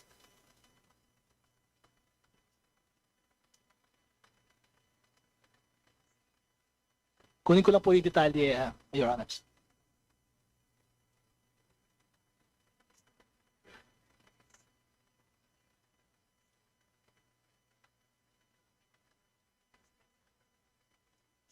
Unfortunately po, Your Honors, hindi po namin alam ang detalye dun sa higher education nasa basic. No, higher quality education. Is there higher quality education in cleared barangays? Your Honor, if I may, with your permission, wala naman akong komendatos dyan dahil hindi pa namin napag-aaralan, sa totoo lang. In fact, it's the first time I've heard about this request from NTF-ELCAC. So maybe we can look into it and see what's the purpose, etc. Will the good department consider lodging a disapproval of the request if syempre maraming mga civil society organizations and fellow congresspeople would provide information that this request may not be in compliance sa respect and yung mga karapatan ng kabataan and of course may actually put them in danger? Kasama po yun, Your Honors, ang condition precedent ho ng mga ganitong klaseng bagay na aming ina-approve ay dapat ho ay nasusunod yung batas. Kung meron pong mga comments o feedback na hindi po nasusunod ang batas, particularly yung data privacy, ay maaari pong i-reverse o baguhin yung isang polisiya. The reason why we're raising this to everyone, Madam Chair, we see this as questionable and dangerous at worst if i-entrust yung personal details ng ating out-of-school youth, even out-of-school adults, sa NTF-ELCAC, the same agency which willfully misidentifies unarmed civilians as armed combatants and terrorists, which is not in line, with policies, international and national, where we like to recognize schools as zones of peace. And this misidentification and this red tagging will has led to illegal detention, enforced disappearances, and extrajudicial killings. I'd like to cite the names of just youth and volunteer teachers who have dedicated their lives to the vocation of teaching that have been victims of this red tagging policy of this agency and by extension of the government.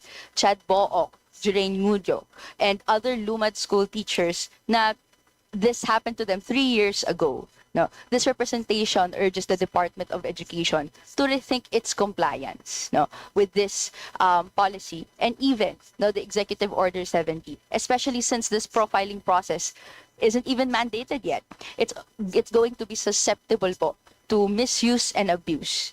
And supposedly civilian institutions like the Department of Education, we don't want them to be instruments of research and intelligence of agencies that can use the information of youth that can be of detriment or of harm to them. Ma'am Chair, may be able to respond. Your Honors, I assure you that the rationale, the reason behind the potential data sharing agreement with them is not what you have mentioned. If you will allow, we will coordinate with your office, Your Honors, so that we can get your feedback and we can consider with respect to this policy. We would appreciate that dialogue very well po, Madam Chair. Thank you, Your Honors. Thank you. Thank you very much. Next to ask question for round 2 is Representative Romanov. Thank you, Madam Chair. Again, going back to the earlier discussion, could we be clarified on how the peer counseling will be conducted by DepEd?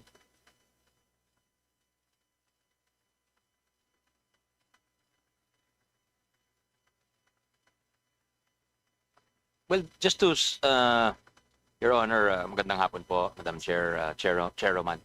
Well, in our newly issued the DO, I hope we furnish you a copy. Hindi naman namin nire-require yung peer counseling. Peer counseling is a supportive process employed in various organizations and schools. But again, it's not required. But in certain contexts, it's proven to be helpful. I just don't know. I don't know enough if it's been helpful in the context of RH. But certainly, in terms of anti-bullying, in terms of teachers sharing best practices with each other, the peer counseling has been very useful, Your Honor. Yes, we have no question with respect to peer counseling amongst teachers because they are adults already. They would be over 18 years old, definitely. The question really is, will there be peer counseling? Will DepEd be promoting this peer counseling for the learners in senior high school and below? Well, according to ASEC Mel, who is a former principal, many schools already employ this peer counseling, Your Honor. But we will not require it, Your Honor. Yes. Maybe we'll give freedom to the schools and to the individuals. We'll not, if they don't wish to do so, then maybe they will not. They do not have to do that. But that is very risky because when you have not defined it, and you're saying that principals right now are doing this without our knowledge, in fact, about peer counseling. And when many parents are questioning this, imagine a 17-year-old counseling another 17-year-old. That is what you're saying. And the DepEd is allowing this without parameters. You always say bullying, but it can be more than bullying, effectively. I was told it's just a practice where it's like a sharing circle, Your Honor, where students get together with their peers and they share, like if they failed in a subject, so sasabihin, anong pakiramdam mo nung, it is a coping mechanism for them, Your Honor. So it's not always in the context of reproductive health, Your Honor. It's just, basically at its root, it's just students sharing best practices with each other and coping mechanisms, Your Honor. Yes, Secretary, it's not always possible na ang RH mapag-uusapan or even the CSE amongst peers. That is a possibility. That is what you are telling this Congress. Well, if it will comfort his representation, we're willing to issue guidelines that it be not be misused to speak about topics which are not are not proper for minors, if that's the concern, Your Honor. Yes, that is a real concern. The question now is, how sure are we? Because you've provided a venue for them to talk to each other. How can you assure us that that will not be discussed? Because the DepEd now has provided the venue. That is the problem. Well, perhaps we can download those instructions to the field, Your Honor, na wag i-discuss yung mga ganun klaseng topics, Your Honor. Yes, in these peer counseling activities, is there an adult, a teacher, who is overseeing it? How do we know that the topic is really limited? Usually it's the guidance counselor daw, if there is a guidance counselor, Your Honor. There is no guidance counselor. The class advisors daw ho. So there is an assurance that there is always an adult in the room. Yes, Your Honor. So maybe we could get some directive on that to assure us that there will always be an adult in the room, not necessarily to be the one to give the counseling, but at least someone who is able to oversee and hear what is being discussed. We can do that, Your Honor. When do we get this directive or department Well, order? as soon as we can, Your Honor, we'll work on it in coordination with your office. Sige. Well, good secretary, is there a curriculum standards development division under the Bureau of Curriculum Development? Yes, Your Honor. Yes. Ilan yung personnel nito? Maybe I could refer it to the 42, Your Honor. Iba-iba yung description of titles nila. Is there a education program specialist? Yes, Your Honor. Is there a senior education program specialist? Yes, Your Honor. How many are the senior and just simply education program specialist? Because sila po yung umiikot para magbigay ng lectures, I suppose, sa mga teachers on how to teach various subject matters. We're getting the information. There are 11 supervising education specialists. Madam Chairman, could we have a... Can we give it to you in writing, Yes, Mr. could we Chair? have a minute suspension so I could see the names? Okay, yes, Your Honor, Madam Chair. 1 minute suspension.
Committee hearing resumes.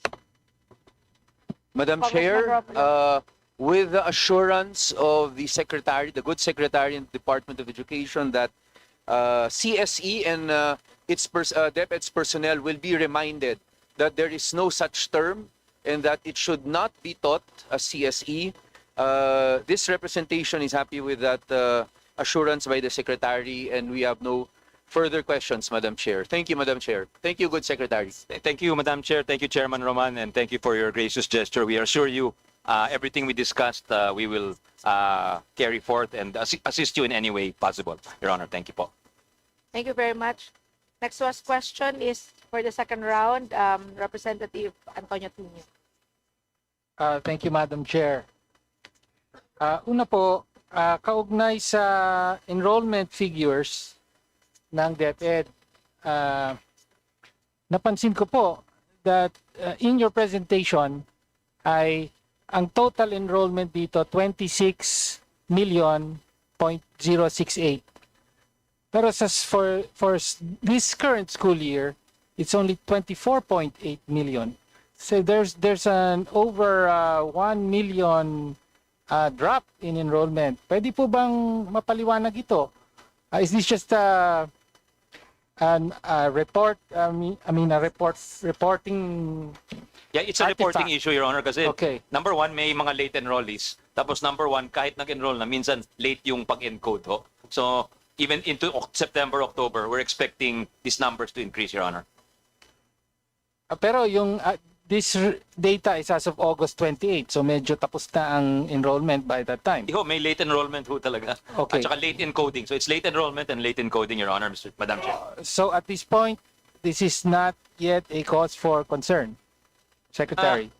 Hindi pa naman, but Kasi if you're malaking bagsak to ng enrollment. But we're really seeing some tapering off, Your Honor. That's when we're looking at the data. So it's something we will also seek to understand going forward.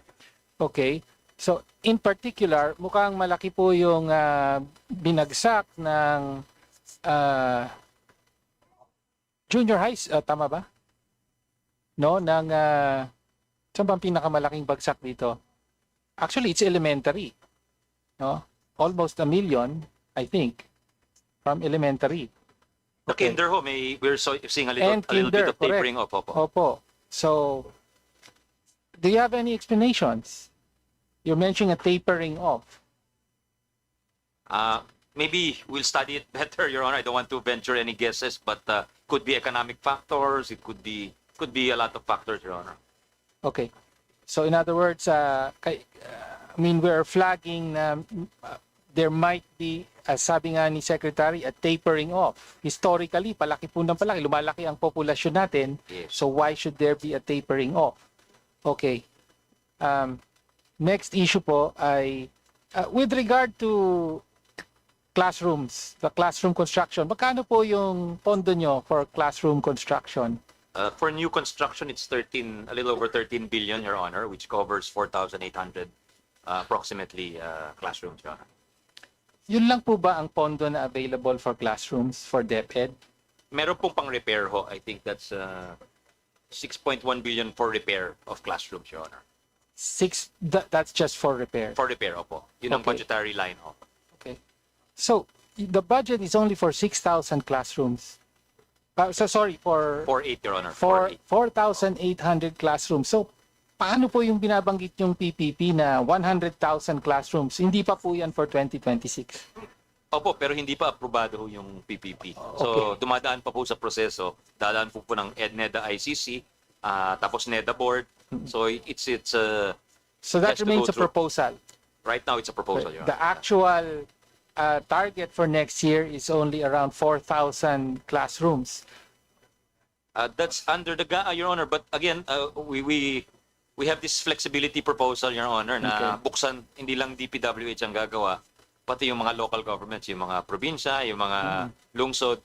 At doon, may kumpiyansa kami na it will be faster than the PPP because yun, release mo lang yung pera sa local governments and then they will be the ones bidding out the construction of the school building. So from one agency, you're talking about one agency plus potentially 150 cities, 80 provinces, and we're not sure how many municipalities are capacitated to do it, but we know at least a few can, Your Honor. So kung gano'n, at least mawala yung traffic o yung bara dun sa pag-construct. Okay. Sige po. Ang sunod na topic ko po is senior high school. You have a piloting of a new curriculum for senior high school. At dito po, drastically babawasan yung mga subject. Tama po ba? Yes, Your Honor, kasi sa ngayon, 33 ang subject over 2 years ng ating senior high school students, which most people say is too much. There's no mastery of the subject matter. So if you look at other countries, baka 10 lang. Yung sa UK, for instance, 4 lang po yung subject for 2 years. So I think Australia is about 6. The US is maybe 6 to 8. So, you know, I think we have to align ourselves with best practices around the world, Your Honor. At saka listen also to the feedback from universities, from employers, as to the quality of our graduates, Your Honor, Madam Chair. Okay. Of course, ang naririnig po nating concerns are from the teachers. Pag sinabing streamlining ng subjects, may epekto yan sa possible displacement. So paano po yung mga senior high school teachers natin sa DepEd moving forward? Obviously, magbawas ng subject, magbabawas ka ng teacher. Hindi naman ho. Hindi naman namin babawasan yun. It's just that maybe their load may change because from being a core required subject, elective na lang siya. Kasi hindi naman namin babawasan yung elective. If the teacher is teaching that, then we'll continue to operate as an elective. One of the principles of the senior high school reform is the freedom of choice. Mas malaki yung choice ng learner. Kasi ganun nga kasi he's already an independent person. So similar, it's like similar to college where you have core courses, then you have electives. Dito sa pilot natin, 5 na lang yung core and the rest are electives, Your Honor. Okay, so masaasa. So you don't expect displacement of senior high school teachers in the public schools? Permanent employees, Your Honor. They are So, permanent employees. Okay, but I am raising the concern brought to us by private senior high school teachers. No, kasi yung mga iba rito with K to 12, actually yung iba mga nagtuturo sa college noon. Tapos the law itself, actually the K to 12 law said, pwede kayong lumipat. Then you are given 5 years to certify, di ba? Magkalisensya. Marami pong gumawa noon. Lumipat sa senior high school from college. Tapos ngayon, nangangamba sila na babaguhin nyo yung curriculum, wala na silang ituturo. Pag sinabing elective sa private, kung may mag-enroll, okay. Pero kung wala, sibak. Ganun po. So, these senior high school teachers are ang concern nila, they're in the middle of their careers already or towards the end of their careers maybe. Ano po ang kalalagyan ng mga ito? Well, maybe we can absorb them in DepEd since we have teacher items. They can be considered also for, Okay. It's not unheard of for teachers to move from the private to the public sector. In fact, it's happening as we speak, Your Honor. Okay. So maganda po nasabi niyan kasi hindi ng concern nila. But of course, ang pangamba nila is okay, lipat mga ano na pa to, middle, they were former professors in college. Ngayon, ang concern nila makikipagsapalaran sila sa mga bagong aplikante, mga new graduates, no? Your Honor, we will credit there if they're professor. We will give credit to that experience, Your Honor. So hindi Okay. naman sila papasok na teacher 1 sila, kundi titingnan din natin yung karanasan niya at saka yung kakayahan niya. Okay. So hopefully we have that commitment, no, para sa mga ito, that you will have an explicit policy for that. Your Honor, but the law requires them to be let passers. Yun lang naman ang minimum ganun na nga requirement. po. Yes, Your Honor. Ganun na nga. Opo. Nag-let na nga sila, in fact. Okay. Ito naman po, pasensya na po, marami pong mga concern na sabi ko, i-raise natin. For head teachers, phase out na po, naka-phase out na po, pero marami pa kayong head teachers. Their concern is parang, for them, they want a just transition for them from moving from head teacher to either administrative track principal o yung karamihan sa kanila naman will go back to teaching. Pero ang concern po nila is gusto nila, paglipat nila sa teaching, hindi yung dapat corresponding kung ano yung salary grade nila noon ay pareho rin ito. No? There's no diminution, Your Honor, we assure you. There is no diminution. May mga naririnig po kasi may concern sila na hinahanapan sila ng mga teaching experience, yung mga classroom observation. Obviously, wala po sila nun kasi ang tinatrabaho nun sa kanila bilang head teacher ay non-teaching. No? Hindi daw, retitling lang daw nung titulo nila, pero Okay. there is no diminution of benefits. So, Your Honor. klaro po. Opo, Kung klaro. ano yung salary grade, pag pumili po sa class, sa teaching track, same salary grade. Yes, Your Honor, we assure That you. is clear. That Opo. is assured. Okay. Ito na lang po, last.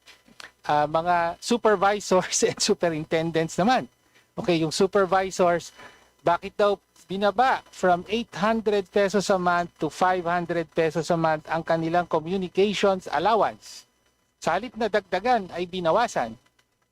At apparently, it's a DBM circular at hindi lang sila yung apektado, pati secretary, USEC, at saka ASEC. Ganun Apektado po din. ba? Okay, pinaglalaban po natin. At least para sa mga... Baka sumuporta ko kami sa inyo. Baka ganun ba? Your- Okay. And then finally, yung ating mga superintendent po, may nagpabot sa amin yung about the relocation subsidy. Okay? Yung mga superintendent, parang mga sundalo yan, kung saan-saan itapon ng, hindi naman i-assign ng DepEd. Meron daw nakatanggap ng relocation subsidy pero pinabalik ng COA. Bakit ganon? Nakowa ho sila. Nakowa. Oh. Well, medyo hindi namin kontrolado yung COA. As Okay. you know, it's an independent Basically, body. sabi daw, Oo, walang Your legal basis. So, Madam Chair, can the special provision, at least for now, provide a legal basis? I think the basis of COA was in saying that, Your Honor, in ruling that way, is that they said there's nothing in the GAA to justify it. So perhaps Okay. we can work with you to, Yun na nga po. to craft a provision to justify it. Yun na nga. Okay po ba? Opo. Okay, Siyempre, sige. sabi nga. Pero basta Opo, kasama para yung sa mga DepEd, superintendent yun lang, po, okay at saka yung regional director, kasama din ba doon? Opo. Kasama din. Third Kasama level naman. officials daw, Your Honor. Hindi na kailangan. Yung ba sinasabi nyo, Secretary? Okay. Anyway. Baka kailangan, ho. Baka kailangan. Your Honor. Sige po. Okay. And final, yung World Teachers Day allowance ba yun? Okay. It's been 1,000 pesos for so long, Secretary. Tagal na nun. No? Di ba panahon na para itaas natin ito? 1,500 man lang? Pwede po ba? Gaho yan. So Congress is free Gaa po ba? free Okay. to amend it, Your Honor. Okay, pero para sa inyo, tingin nyo, Ay, opo. Kung para sa teacher ho full support dapat ho lang. kami dyan. Madam Chair, again, as part of the institutional amendment, sana po ay maipasok natin sa special provisions ng DepEd dito, Madam Chair. Madam Chair, okay po ba yun? Ano tingin nyo? Yung Teacher's Day allowance, may proposal ho si Kong Tonsi na dagdagan ho. We'll take note of that. Please take note as well as yung para sa mga superintendent and supervisors, Madam Chair. Okay. No, sa halip na flood control ay dapat insertion, tama. Ito yung insertion na kailangan. Di po ba? O, Tama, hindi diretso lahat ho ng sa insertion masama ho. diretso sa personnel mismo, Madam Chair. We'll take note of that. Thank you, Madam Chair. Okay, maraming salamat. Yun na lang po. Maraming salamat, Kong Tonsi, sa malasakit niyo sa ating mga guro. Thank you, Madam Chair. Thank you. The next to ask question is Representative Ferdinand Renato. Thank you, Mr. Chair. Actually, I'm not going to ask question. I'm only here to congratulate Secretary Angara and his team for doing a good job. Good pa lang, hindi pa excellent. Kasi historic budget to. Diba? First time that yung education naging number one and more than 1 trillion within the 4% GDP. No, and in fact, kung 400 plus yung sa 900 plus yung sa DepEd, record pa rin 'yon, 'di ba? And rest assured na nandito po si chair ng APRO, andito yung vice chair, ako rin vice chair. Makakasiguro po kayo, andyan si Tonchi, na kung magkabay ka man, number one pa rin ang education. Diba? Like, tama ba, Chair? Sabihin, hindi na babawasan, madadagdagan lang. And I've seen Secretary Angara go around the country. Bumisita po siya sa region ko. Dala-dala lahat ng kanyang USEC and mga regional directors and going around the schools, getting in touch with the public school teachers. Nakikinig po dun sa mga, alam ko naman, hindi naman lahat mabibigay niya, pero at least nagkakataon sila ng pagkakataon makipag-dialogue no less than the secretary. So yung sakripisyong ginagawa ni Secretary Sani, in fact yung mga director nakita ko kasi yung iba-ibang director dumaan na rin yan sa region ko. Nakita ko namang masayang-masaya sila the way DepEd is being handled now. So hopefully with the budget na parating, baka maging excellent na. I'm hopeful na with Secretary Angara sa DepEd, DepEd is in good hands. No? Masipag naman siya at saka yung team niya. So isa pa,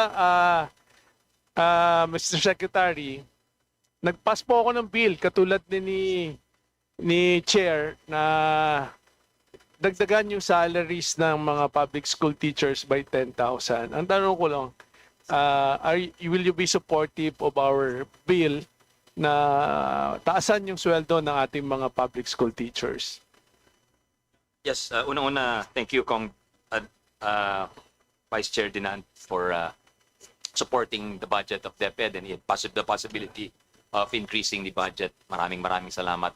Yun na appreciate natin. And of course, for personally taking time to entertain our officials when we visited you in South Cotabato.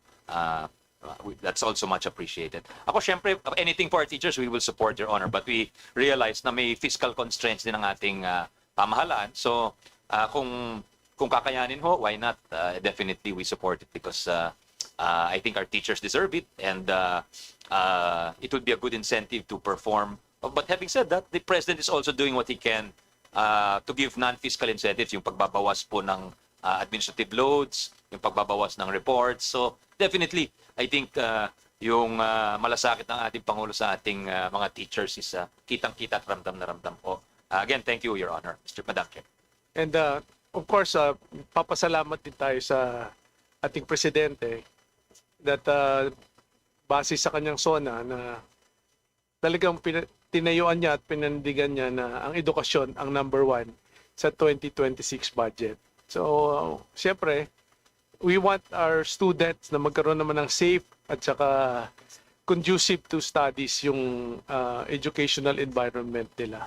So, Mr. Chair, I'm supportive. I fully support the passage of the budget of the Department of Education and if possible na madagdagan pa po ito para mas lalo nating matutugunan na ngayon yung mga pangangailangan na matagal na rin nilang inaantay na suporta na finally siguro sa mga nangyayari ngayon siguro baka mas tutukan na lang natin yung edukasyon para yung future ng mga kabataan nakasalalay po dito.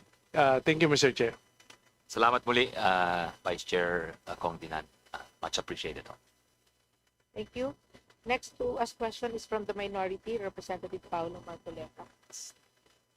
Thank you, Madam Chair. My first question is about the ARAL. I believe the department is asking for a 4B augmentation on the ARAL. Where in the 2026 NEP is the explicit ARAL appropriation? And how much is earmarked per learner or region? How much is needed to reach DepEd's stated targets? And if ARAL is subsumed, what are the cost assumptions and how will outputs be monitored? What output indicators like reading, math, and science catch-ups will be reported quarterly at the division or regional level? Thank you, Your Honor, Madam Chair. Yung kung saan siya naka-locate sa NEP, under the basic education curriculum ho, meron is part of the ARAL program implementation. Merong 1.8 million doon, broken down as follows. Yung 1.2 billion mapupunta sa learning resources, yung 502.4 million mapupunta sa rollout and orientation ng ating mga tutors and even the parents. There will be sessions with them. Tapos may 100 million for monitoring and evaluation of the program. Tapos doon naman sa textbooks and other instructional materials and learning resources, meron pong 2.256 billion. So a total of 4.059 billion. Yun ang nasa NEP sa kasalukuyan, Your Honor, Madam Chair. Pero yung appeal ho namin is sana for 1.9 for the aral tutors, another 1.7 billion for the training of the tutors, and another 1.159 billion for the honoraria or teaching overload pay for our aral tutors, Your Honor, Madam Chair. Thank you. Salamat po sa inyong kasagutan sa pinakagwapong cabinet secretary ngayon. Ang susunod kong katanungan ay Kami magalit dun sa sinabi niyo, sir. parang wala namang contender. Oo, parang kayo. My question is on the inclusive education cuts. Why is there a reduction on Indigenous Peoples Education Program or IPED by 51.6% and Special Needs Education Program or SNED by 18.6%, given that SNED enrollment rose to 91 point, oh no, sorry, enrollment rose, SNED enrollment rose to 91,337. What services will be scaled back, and what's the per learner funding gap per region? Maraming salamat sa tanong, Your Honor, Congressman Marcoleta, Madam Chair. Tama ho kayo, dahil pagka kinumpara ho yung 2025 sa 2026 NEP, tama ho yung figures na sinight nyo. But just maybe to take a step back and look at the 2025 NEP po, kung ikumpara yung figures, roughly parehas ho sila eh. Kasi yung 2025 NEP for IPED, 74.3, yung 2026 NEP, 74.8. So actually lumamang pa ng a few million. Yung sa SNED, 843.8 for 2025, 849.98 for the 2026 NEP. Ang nangyari ho dyan, kaya nadagdagan, sa tulong po ng Kongreso, sa tulong po ng Senado, nadagdagan po yung items na ito sa IPED at saka sa SNED during the course of the budget deliberations, and it was sourced internally within the DepEd budget. So kami, sa panig ho namin, wala ho kaming objection kung gusto nyo hong dagdagan itong mga budgetary items in the same way that it was done last year. I'm sure your father supported it ho. And I'm sure sa pag kayo nagsabi, isusuportahan po niya sa Senado ito. So we would welcome that kind of intervention and work with you on that, Madam Chair, Your Honor. Thank you, Mr. Secretary. Madam Chair, my last question is on the ICT DepEd computerization program. Can you give us a breakdown on the 16.45 billion budget for ICT DCP as to the device types, connectivity, digital content, and teacher training? What lessons can be drawn from the 2.43B 2025 budget execution on the ICT? Well, medyo nahirapan kami dun sa pag-cut ho nung DCP namin, but thankfully, there's been some restoration through the unprogrammed fund, Your Honor. Pero yung tinanong niyo hong breakdown, Your Honor, nung 16B, so 9.286 billion of that will go for the laptops and gadgets. 999 million will go to the smart TV packages. 1.453 billion will go to the e-learning cards. This is composed of also laptops and chargers. Tapos 2.075 billion will go to the school-wide internet program or yung connectivity program ng departamento. So, sana ho ma-maintain ho ito dahil sa computation ho namin, pag naglaan ho tayo with the help of Congress ng little over 9 billion for laptops every year until 2028, yung pagbabaho ng ating mahal na presidente, meron ho tayong lahat po ng public school teacher natin ay magkakaroon ng laptop po. Thank you, Mr. Secretary. Madam Chair, let me wind up my interpellation with a manifestation. Sana naman po ay hindi na maulit yung nangyari nung 2025 na kung saan tila ba nilinlang ang DepEd na pinalabas di umano na mataas pa rin ang budget ng DepEd, pinakamataas pa rin ang budget ng DepEd, samantalang pinagdadagdag lang nila yung budget ng PNPA, PMA, just to create an illusion na ang DepEd pa rin ang pinakamataas. Dapat sa 2026, DepEd alone should have the largest share in the budget pie. Hindi, sana wala nang manipulasyon na mangyari ulit na ganun. Please lang, dahil hindi po tayo tumutugon sa layo ng ating konstitusyon. And let me end with a manifestation of support. In line with the constitutional mandate that education be given the highest budgetary priority, I strongly and passionately manifest my support for the augmentation or increase in the fiscal year 2026 budget of the Department of Education. Maraming salamat po, Madam Chair. Maraming salamat, Kong Marcoleta. Mabuhay po kayo. God bless po. Thank you, Madam Chair. Thank you very much. Next to ask question is Representative Tony Rojas. Good afternoon ho, Secretary Angara. A few questions. Umiikot po ako sa distrito. First district ko Bataan. Ang unang napupuna ko, walang library, no? May mga sariling initiative yung mga bayan magtayo ng library, pero hindi sapat yung library. Pagpunta naman sa mga paaralan, parang kulang yung mga libro o halos wala.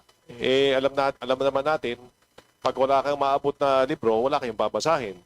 At saka kung anong nasarapan mo, yun ang pinapatulan mo. So I'm talking about not just how does this budget, the proposed budget, actually address the need for books to surround basically students so that they have something to read?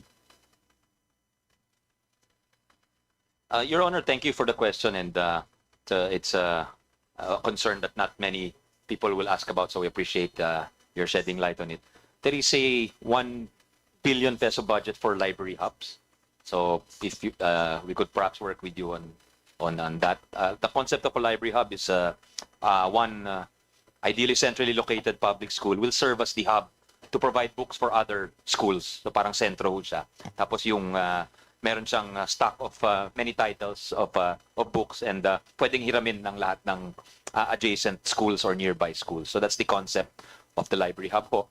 And then we have I think it's an 8 billion budget for textbooks. We're hoping to increase that going forward. And we've spoken about how we're trying to make the purchase and delivery of this quicker. We also have this thing called the supplementary learning materials. So the budget there is that within?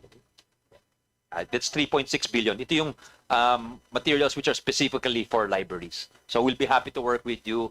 Ito dito naman, we noticed, we tried to study the practice in the past. Parang iilan titles lang ang binibili. So we're trying to widen the menu for titles here. And with a special emphasis for Key Stage 1. This is the kinder to grade 3 students. Kasi proven na certain types of books, this is when you hook the students into love reading and love learning. So we're trying to buy more of these types of books to encourage reading among our young people, Your Honor. So I will be happy to work with you on these programs. Secretary Angara, it seems that the trending term nowadays is hubs. Everybody loves hubs, but there's an ad hoc hub for every particular area. No, if you're talking in the innovation world, there's an innovation hub.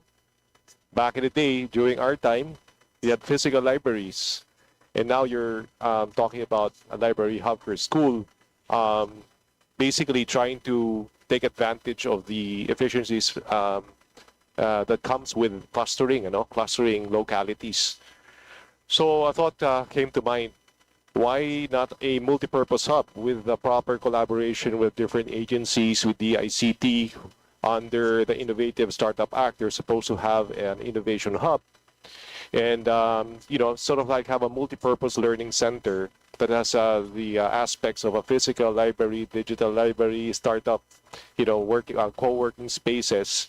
So that way, hindi ho, we won't burden you with a cost of maintaining, putting up and maintaining these hubs. Mas marami hong ahensya ng pamahalaan ang tutulong para pondohan ito. I hope that's something that is worth exploring, maybe for the coming year. Yeah, I'm all for the library hub, definitely.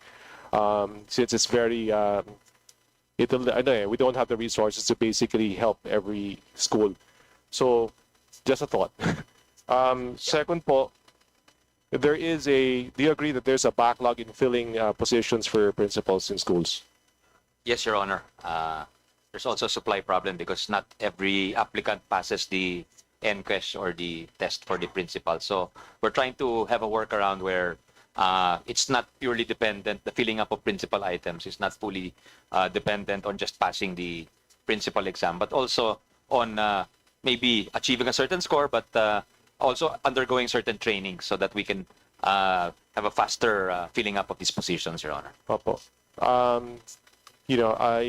I just filed a bill to develop a school leadership pipeline.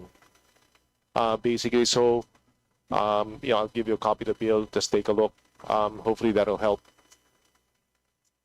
From the sound of it, that's a much needed bill, Your Honor, because many of our people in the field are asking for the return of these trainings. Once upon a time, apparently, we had trainings not just for teachers, but even for future administrators and leaders. But somewhere along the way, medyo nawala siya. So I think that would be most welcome. And regarding what you said about innovation hubs, we welcome that. Under the DTI, there's a shared service facility which functions or intended to function as sort of a hub. Sometimes they're located in the souks, sometimes they're standalone facilities. But I think this is really something which would enhance the ecosystem for learning, for innovation, Your Honor. So again, we welcome it. Sana ho mangyari, Secretary Angara, dahil alam nyo, yung 1994, bata pa ho tayo noon, meron ng congressional law na pinag-uutos yung pagpapatayo ng mga library sa bawat munisipyo at bawat congressional district na nauwi sa wala po, 3% na ho yung compliance. Samantala, dahil meron ho mga anak na lumaki sa Amerika, talagang sapat na sapat po, pinaliligiran sa ng mga libro. Kaya, and formative years po, the window of opportunity, bago magsara, ay nakinabang na po sila. Doon ho sa mga bayan na maliliit po yung SEF, yung Special Education Fund, paano ho tinutugunan ng budget na ito yung kakulangan nila sa pondo? That's something that's been called to our attention that you mentioned by EDCOM 2 also, Your Honor. Kasi nga, nung nalaman namin, maliliit pa lang SEF yan. It's just in, baka wala pang 10 milyon kada munisipyo, unlike the big cities where the SEF is in the billions, Your Honor. So I think this is something that we have to look at and maybe tweak our MOE formula.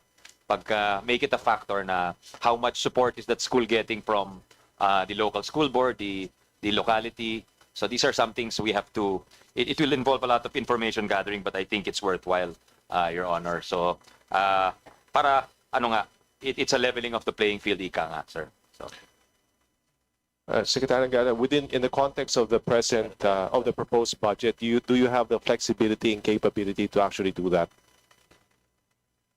In the context of the proposed budget, do you have the flexibility and the capacity to actually intervene and help these municipalities with how much low SEF?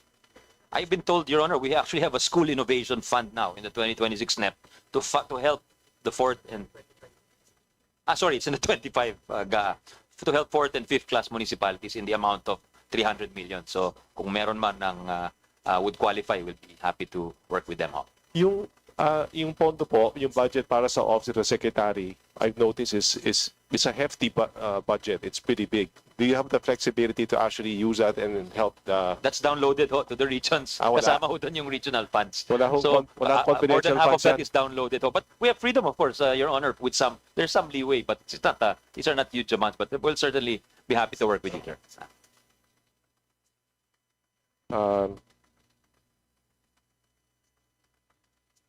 I guess I have no further questions. Madam Chair. Thank you, Secretary Angara. Thank you very much, Congressman Roman. Thank you for your concerns. Thank you, Thank Madam you.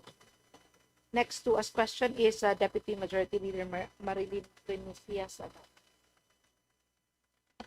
Thank you, Madam Chair. To the DepEd family, my dear colleagues, magandang hapon po sa ating lahat. May kaunting katanungan lang po ako. Mr. Secretary, ano po ang student classroom ratio natin sa elementary at saka high school? Is the actual or the desired ho? Yung The desired. Yung The kung desired. paano po natin kinocompute desired sa for EBEIS for, para malaman po natin kung may stage shortage o wala ang isang school. Ano po For ba? it, may ibang numero po sa kada key stage ho. So yung key stage 1, that's kinder to grade 3, mas rekomendado nung na ang desired ratio is 1:25 ho. Kasi nga usually kailangan i-disiplina yung mga bata, so it's very difficult pag malaki ho ang klase at that level. For the rest of elementary, it's 1:30. Desired. Between 1:30 and 1:35. For junior high school, it's 1:40 and between 1:40 and 45. For senior high school, it's 1:40, Your Honor. So ito po yung working desired ratios po natin. Thank you very much, sir.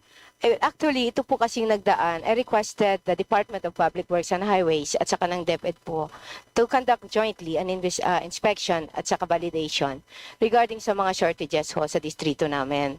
Kasi po, narinig ko po, nung pumasyal po ako sa opisina ninyo, na may plano nga po tayo na magpatayo ng PPP classrooms natin. So, pinabalidate ko po lahat. And may pinarnish po kayo lately sa Congress na kopya ng mga schools na may shortage. Kinumpira ko po yun, medyo malayo po yung actual na lumabas doon po sa naka-appear sa inyo. So I can only surmise na baka nagkamali ng reporting sa EBEIS yung mga nagre-report na mga teachers, with all due respect, na mga teachers po natin sa baba. Kasi po ang nakita ko po, kung minsan, dahil mayroon pa silang classrooms na nakatayo, nire-report nilang classroom pa rin yun, kahit hindi na po nila nagagamit, kahit lumang-luma na. So, napansin ko po, sa mga ibang schools na gano'n nga nangyayari. Like for example, ang sabi po natin kasi pag sinasabi natin classrooms, conducive pag-aralan ng mga bata. Marami po kasi nitong nagdaan ang naitayo po na PPP. Yung PPP po, marami po doon sa distrito namin. Yun pong pre-pub, okay, na ang wall po niya ay yero, na naitayo ko minsan, hindi ho na-elevate. Pag umulan, pumapasok ang tubig sa baba. Yung bintana po niya, jealousy. So, kung mainit po, talagang parang pugon na talaga hong nililitsyon. Literally, yung mga bata, talagang pinagpapawisan. Yung second floor naman, kung may second floor po yan, kung utaakyat ka sa taas at magja-jump ka, tatalon ka, umuuga ko po talaga. So kung ako po yun at ako ay magulang, talaga namang medyo ninervisin ka na mag-aaral ang anak mo doon. Kasi nga hindi na po conducive yun, pero dinideclare pa rin natin na classrooms po yun. So, yun po bang 105 na classrooms po na shortage natin? So I'm sure as far as my district is concerned, I can say na hindi yung reflection noon sa distrito ko, it does not present the real situation of my district with respect to that 105. Would you agree with me, Mr. Secretary, sir? Well, maaari nangyari ho yun kasi kaya nga nire-require namin na mag-joint validation yung engineers ng DepEd at saka yung district engineers ng DPWH at pipirmahan nila yung site validation at saka yung datos. Kasi talagang nagpapasahan minsan ho na ito yung datos ng DepEd, ito yung datos ng DepEd. So sabi namin several months ago, mag-joint na lang tayo at let's sign off on it. So in your case check ho namin kung anong nangyari ho doon. Maaari tama ho yung sinasabi nyo na baka hindi klaro yung instruction as to baka nga condemn na yung classroom pero binibilang pa rin nung mga principals or teachers, Your Honor. Sir, considering also, marami pa po kaming Marcos type building. Ang sabi po sa akin, tinayo ho yun 1970s. So, ibig sabihin, pwede na siya, mabilis na siyang pwede maging senior citizen. 55 years old na po yung mga buildings na yon.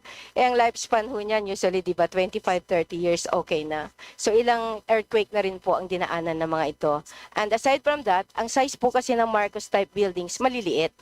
So kung doon po yung mga bata talaga, hindi na rin conducive na yung one classroom ay doon sa Marcos type building po natin pumapasok.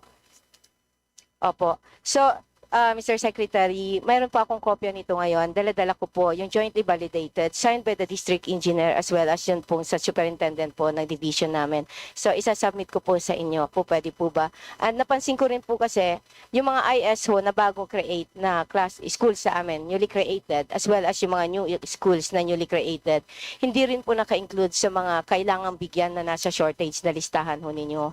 So, at talagang nangangailangan na rin po kami ng mga schools. Madam Chair, iyon po rin sana yung isang tignan natin kasi ang daming IS na mga pinagkikreate tayo pero wala naman pong mga classrooms na binibigay sa kanila. I appeal kasi ang dami po sa amin na talaga pong wala. We have the local infra, kanya lang napakaliit naman po din nun. And sir, may isa rin po akong tanong. Ano po bang ibig sabihin ng localization? Kasi ang pagkakaintindi ko po, ang dami po kasi pumupunta sa akin ng mga teachers natin. Yung mga applicants po natin, makikiranking po sila. Dati-rati po, ang passing rate 70. Naging 65, naging 60. Ngayon, nagulat ako, 50 na lang. So, pag pumupunta po sila sa akin, alam po ito ng distrito, sinasabi ko sa kanila, ever since umupo po ako, magpa-ranking kayo at sisiguraduhin ko na kung tama yung ranking ninyo, susuportahan ko kung ano yung tama. Unfortunately, may mga nagsasabi po na yon na yung ranking, hindi na ranking. Ang sabi po sa Ilocano, banking. Hindi ho pantay. May Tagalog naman ho yata na ronking. Mali. Parang gano'n.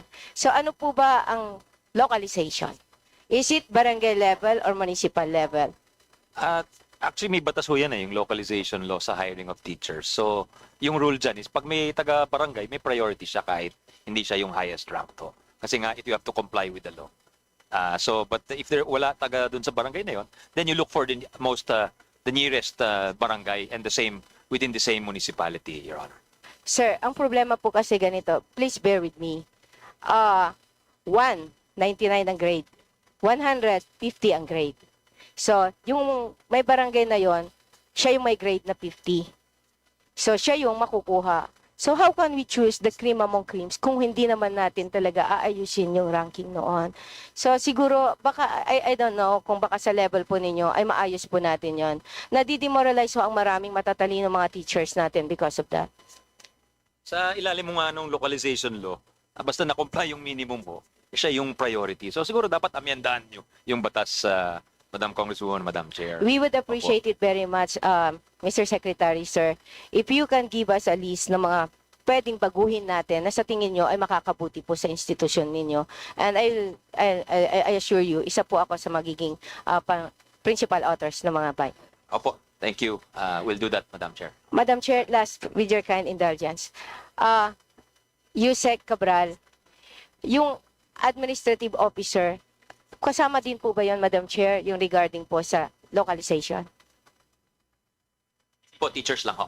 Teachers lang ang po, kasama di po sa ba? localization. Ilan po, di ba nasa banggit niyo po sa amin, you have provided our district na 78. Bakit po yung number 1 sa amin ay hindi ho na-appoint? Out of 78? With your permission, Madam Chair, may we recognize Isa Cabral? Yusek Cabral, we recommend. Thank you, Madam Chair. I relate that information to the superintendents and even to the regional director to provide explanation why the administrative officer ranked number 1 and was not appointed. So I have yet to receive the explanation from the SDS. Mr. Secretary, I'm bringing this kasi alam ko po na hindi lang ho yun ang may problema. I talked with one mayor in one municipality last Sunday. And then sinabi rin niya, doon din sa bayan nila may problema. Yun din tapra, 1, yun din ang hindi na-appoint. So ang palaging sinasabi, prerogative, sa 5 daw na listahan. Pero we have 78 na nakirank. Anong rason? Bakit hindi makukuha yung mga nasa top at bakit yung mga nasa baba ang nakukuha? So siguro po, I know, ang ating secretary talagang ginagawa ho ninyo ang paglilinis sa ating DepEd. Pwede po bang pakitignan po natin yon? Kasi ang dami na po talagang nadidemoralize na mga applicants, na mga teachers dahil ho sa mga ganitong nangyayari. So I'll be waiting, Yusek, kung ano pong magiging result para alam ko rin po ang sasabihin ko sa lahat ng nagko-complain sa opisina ko. Maraming salamat po. Madam Chair, thank you very much. My dear colleagues, thank you. Mr. Secretary, thank you po. Madam Chair. Thank you, Kong Marlene, for bringing this to our attention and we will really look into it kasi dapat in-incentivize natin yung mga magagaling. Thank you. Madam Congresswoman, Madam Chair. Thank you. Next last question is Representative Coco Yap.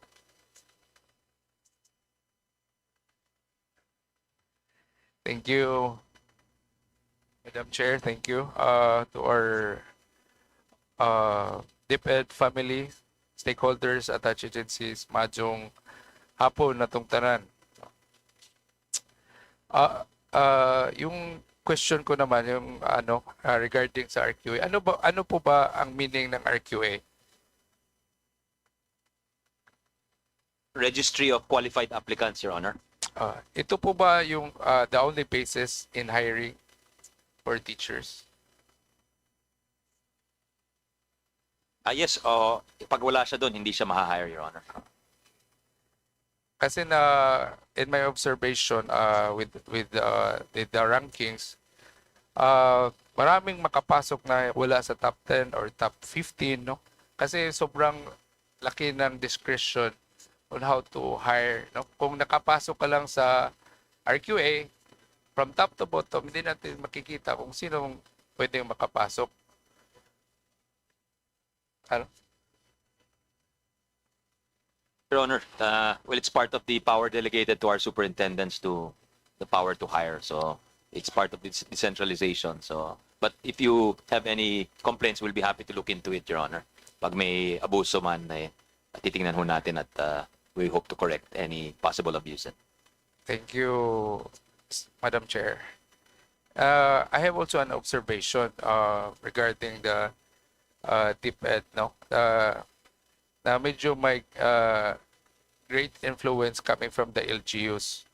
If the LGU refuse to accept the teachers or principals, pinapatransfer. DepEd serves during election. Dapat hindi partisan. Please check my district if merong nangyayari doon sa district ko. Yes, we can look into it. We'll coordinate with you for the details, Your Honor. Thank you, Madam Chair. We have the school buildings. What will happen to the school buildings na hindi natapos during 2023 GAA due to lack of budget? Is it included in the GAA this year, Madam Chair? Yes, pwede hong isama yon sa listahan pagka pasa nyo po ng mga listahan ng projects ninyo. I think the Speaker's Office and the Chairperson of Appropriations and the Vice Chair are discussing how to go about it. But the assurance is that kami, susunod lang kami sa decision po ng leadership, and whatever allotment is given, we will provide. And kasama ho doon, kasi dati, may repair lang, tapos may new construction. Ngayon, with that special provision, pwedeng i-complete, may completion ho. Dahil dati wala ho. Thank you, Madam Chair. Ito po naman yung sa repair and new construction school buildings damaged during Typhoon Odette. Marami pa rin po sa aming district. Typhoon Odette was one of the biggest typhoon that landed in the Philippines. It's been 4 years. Palagi kaming humingi po ng tulong from the national government through DepEd dahil karamihan ng municipality namin is 4th and 5th class municipalities. We have also including na ito yung Marcos Building na nasira sa Baguio, and pina-check na namin, hindi na sound structure pero ginagamit pa rin because of lack of classroom. So pwede bang bigyan ng halaga po, Madam Chair, ang pag-check ng mga school buildings? Sure, Honor, we will prioritize. Pasensya na kayo, 4 years ago, hindi pa ho tayong secretary, but we'll be happy to coordinate with you as to your priorities, Your Honor. Thank you, Madam Chair. Ito naman po, I already asked this issue last year regarding the TVL with the NC2, NC1 exams that should be free. Wala na sanang bayad from the government ngayong taon. Libre na ba ito lahat ngayong year? Yes, Your Honor. Sa tulong po ng TESDA, may pondo na po yan. Thank you, Madam Chair. The issue po ito regarding naman po to sa equipments na may kulang pa na electrical needs na hindi pa kasama sa mga procurement. Dapat masama para wala ng problema yung parents and teacher natin, to do away with fundraising from the parents. Yes, we'll coordinate with you. Kasi dati ang naging patakaran one size fits all. So kung anong bigay ng DepEd, yun ang kailangan i-provide. So, but now we're trying to have a better approach na tinatanong natin ano yung gustong i-pursue ng mga bata at yun ang i-provide ng DepEd ho. Kasama na po yung sa procurements, lahat ng electrical needs po. Electrical? Yes. You mean the electrical needs of the school ho? Oh. Kasama po sa equipment na mayroong kakulangan sa electrical needs. At siguro tingnan na ho natin at pwede naman i-provide ho yun. Kasi especially with the added MOE, may dagdag po silang pondo para bilhin itong mga equipment, Your Honor. Thank you, Madam Chair. I have a personal experience, Madam Chair, with DepEd. I am a product of DepEd Public School, no? Sugod Central School. Alam ko yung nangyayari sa baba. DepEd needs our support. We are happy na medyo malaki na ang pondo ng DepEd, but we are pushing for the increase of their budget. My heart goes to our teachers who goes out of their way para mabigyan ng quality na pagtuturo despite the limited budget. To the parents na gagawin ang lahat para makatapos lang ang kanilang mga bata. Dagang salamat, mabuhay ang mga guro natin, mabuhay ang DepEd. Thank you. Thank you very much for your manifestation and support, Congressman Yap. We'll still send some of our staff to coordinate with you dun sa mga electrical needs, among others, TVET equipment. Yung director namin sa TVET, we can send to you, Your Honor. Thank you, Madam Chair. Thank you. Next last question is Vice Chairperson Kari. Thank you, Madam Chair. Hello, DepEd. What steps are being Good afternoon, taken Kong. to guarantee the timely implementation of school building projects and the effective use of MOOE by schools at the local level? Yung sa school building ho, napansin namin na yung current system natin where DPWH is the one building is not very efficient, Your Honor. That's why may proposed special provisions ho kami to allow local governments, maybe by City, Tacloban, in your area, to be able to build also the classrooms, Your Honor. So, ida-download na lang ho namin yung pondo, tapos ang mag-administer ho yung local government. That way, hindi lang si DPWH ang gumagawa. Dun sa effective use of MOE, usually naman ho, nauubos talaga yung MOE. In fact, yung reklamo is kulang. So, kaya this for 2026, dinadagdagan ho namin yung MOE ng bawat eskwelahan. Can you tell us more about the Para Lang Bukas dashboard program? Yes, Your Honor. This is an initiative that we are pursuing together with the private sector. Kasi matagal nang hinihingi ho ito na yung mga communities, hindi nila alam yung performance ng mga schools in their localities. So gusto namin ilabas ano yung performance sa national achievement tests nung particular schools in various communities para makita ng community, kulang pala tayo sa ganito, kailangan mahina pala tayo dito sa aspetong ito, baka kailangan tulungan ito. So this is really opening up the information to the public para kumbaga participant siya sa setting education policy kasi pagka nakakaalam ang madla, ang publiko, then I think we will have better policies, better educational outcomes dahil involved yung community at mag-galvanize yung community to help the schools and the students, Your Honor. In short, to be more transparent. Yes, Your Honor. Could you clarify the difference between the Para Lang Bukas dashboard and the department's existing learning information system? Yung LIS ho, yun lang yung basic facts about the schools ho, yung population nila, yung who are the names of the learners, the population, etc. Pero wala hong quality outcomes, walang quality indicators, walang educational outcomes. So the Bukas will take it even further. Parang palalimin po yung datos na available to the public. Yun, I think it's a step towards improving quality. How can you improve if you don't even know where you stand, Your Honor? Diba? Ano po ba yung status ngayon ng Para Lang Bukas dashboard? We'll be launching Tapos na it, po I ba think, at siya? the end of the month, kung di ako nagkakamali, Your Honor. Saan po yung pilot nito na area? There are 5 regions that are the pilot areas. Region 1, Region 3, Cordillera, Region 8, region po ninyo, and Region 9. Ito po yung pilot areas. And of course, susunod naman yung ibang regions ng bansa after. Ano po ba yung total creation cost ng paaralang bukas dashboard? What's the cost?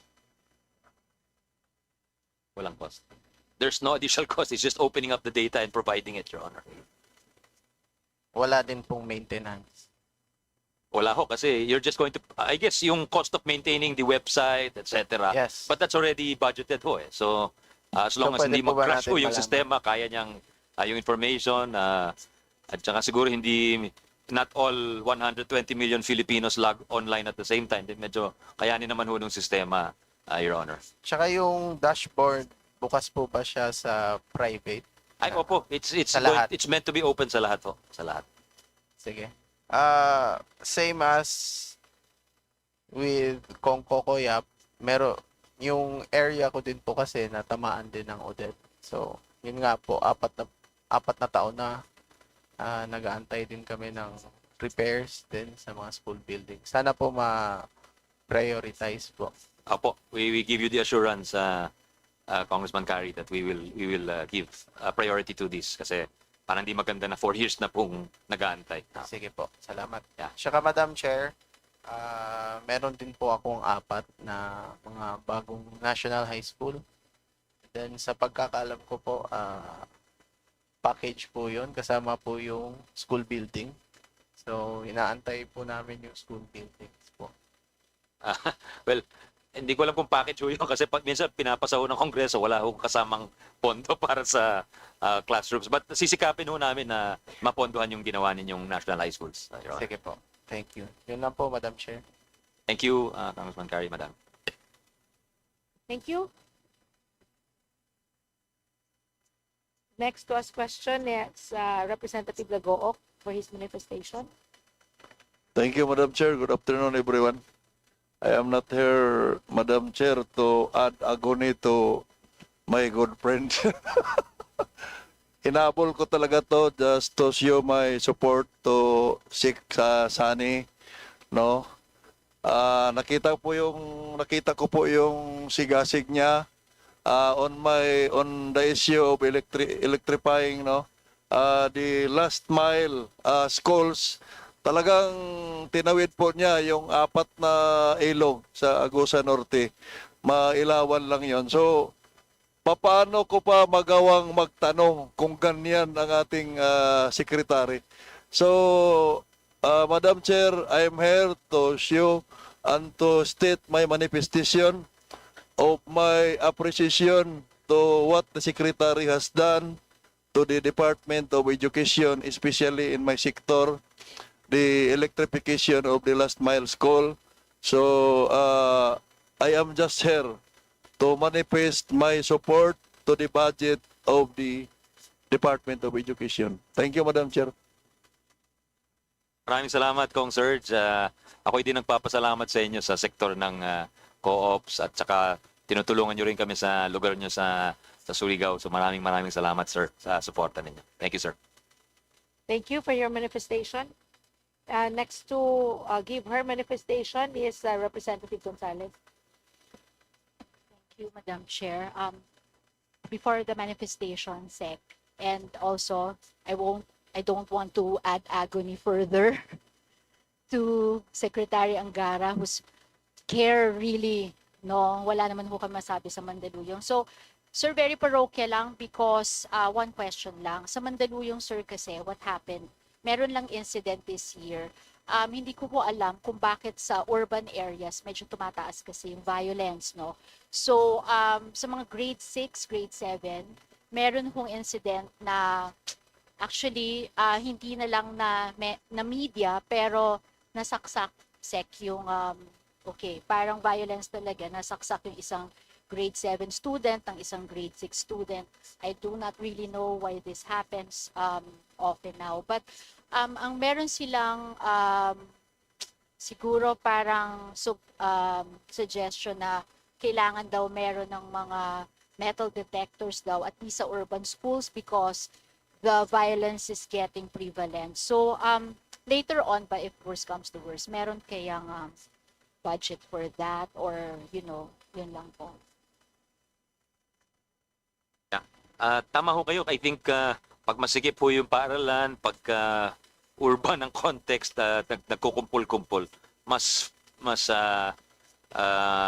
frequent ho yung incidents of violence. I'm sorry to hear about the incident in Mandaluyong, but I want to take this opportunity to thank Madam Chair, Congresswoman Queenie, and of course, former Majority Leader Boyet, kasi ang gaganda nung pinapagawa nilang mga classroom sa Mandaluyong at talagang kitang-kita po yung malasakit para sa edukasyon. But we'll look into this. Baka kaya nung MOE, but we don't really know the cost of a metal detector. But we will look into it, Kong Queenie, Madam Chair. Opo. Other than that, this is just a manifestation of my support for the budget. Dahil in fairness po naman talaga sa DepEd, at least in my district, hindi ho sila nagpabaya. And always nandiyan dyan yung ready support and talagang because of the urban area, urban setup na nagdo-double shifting, nandiyan dyan po yung cooperation nila and concern always na talagang matanggal ang mga double shifting for quality of education. So thank you, Sec, and the whole team. Thank you, Kong Queenie, and of course, yung kinikilala din natin yung suporta ng Office of the Congresswoman at even the local government unit in terms of providing some of the needs of the city. Maraming salamat po, Your Honor, Madam Chair. Thank you very much. We have one last minute. Pag hindi ko pagbigyan, baka tataas ang blood pressure ni Kong Gabas. Last question from the representative. No, sir. Thank you. Alam ko medyo pagod na lahat. Thank you. I just want to ask if the answers given by Yusek Olaybar were the cause for the additional round of questioning, Your Honor. No. And I was just somebody texted me. Sabi po kasi nila, ma'am, pakitanong nga rin, ano po ba ang proseso daw sa pagpapaalam kung paano malalaman ng mga teachers ang vacancies? Kung mga gusto magpa-hire ko, allegedly, parang ang pagkakaintindi ko po, kuminsan tinatago yung item. Hindi o alam na may item. So, that's what I understand. So, hindi po ba dapat pinopost ho yun sa Facebook page halimbawa? Vacancies are advertised on the CSC website, Your Honor. Kung hindi, other than sa CSC po, meron po bang dapat obligasyon ang division na doon sa Facebook page nila, dapat nakapost din po doon? Opo, Your Honor. Meron kong kami na-discover sa isang lalawigan na binibenta daw yung mga items. So, sinuspend ho namin yung SDS doon. Yun lang po. And then lastly lang ho, yun pong may comment ho doon sa localization. Kung minsan po kasi, ang binabasihan daw po yata yung certification ng kapitan na naka-reside doon. So, kung minsan, yung localization natin, akala natin kung sino yung taga roon ang talaga na-appoint. Pero at times, hindi naman po nasusunod yun dahil nga may certification. Biglang nag-transfer ng residence. So, kahit ilang months lang, naging resident siya doon, pag-appoint, nakuha. So, yun lang po yung additional comment doon, Sec. Na possible po na pwedeng pag-aralan para po maging mas maayos po ang sitwasyon sa mga... Pag-aralan ho namin. Sa ngayon, 6 months requirement to kasi similar to the voting ho ata yung yes, sir. requirement ho. Kaya po, nadidefeat yung real purpose kung yun po. So, sorry, Yusek, Thank you. Hindi ho. Opo. Sa susunod, si Yusek Cabral na po ang sasagot sa concerns ninyo. Thank you, Secretary. On behalf of all the teachers in our district as well as to all my constituents, maraming salamat po sa lahat po ng ginagawa ng DepEd family. Mabuhay po kayong lahat. Maraming salamat, Kong Marlene. Thank you, Madam. Sec, baka kailangan lang mag-usap ni SBS at ni Kong. Mukhang may communication gap. May communicate. May hugot. You're absolutely correct, ma'am. We're about to end but may last spirit pa si Kong Tonji. Pagbigyan ko with a promise na hindi daw siya magtatanong sa plenary. May ganun ba? The chair recognizes I'll continue for a very quick... Okay, thank you po.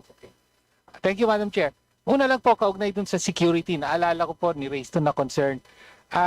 Sa DepEd rationalization nyo noon, inabolish nyo yung mga security positions, yung salary grades 1 to 3 sa schools. Ngayon, ang concern po ng mga school heads and superintendent nyo na nakausap ko is security. No?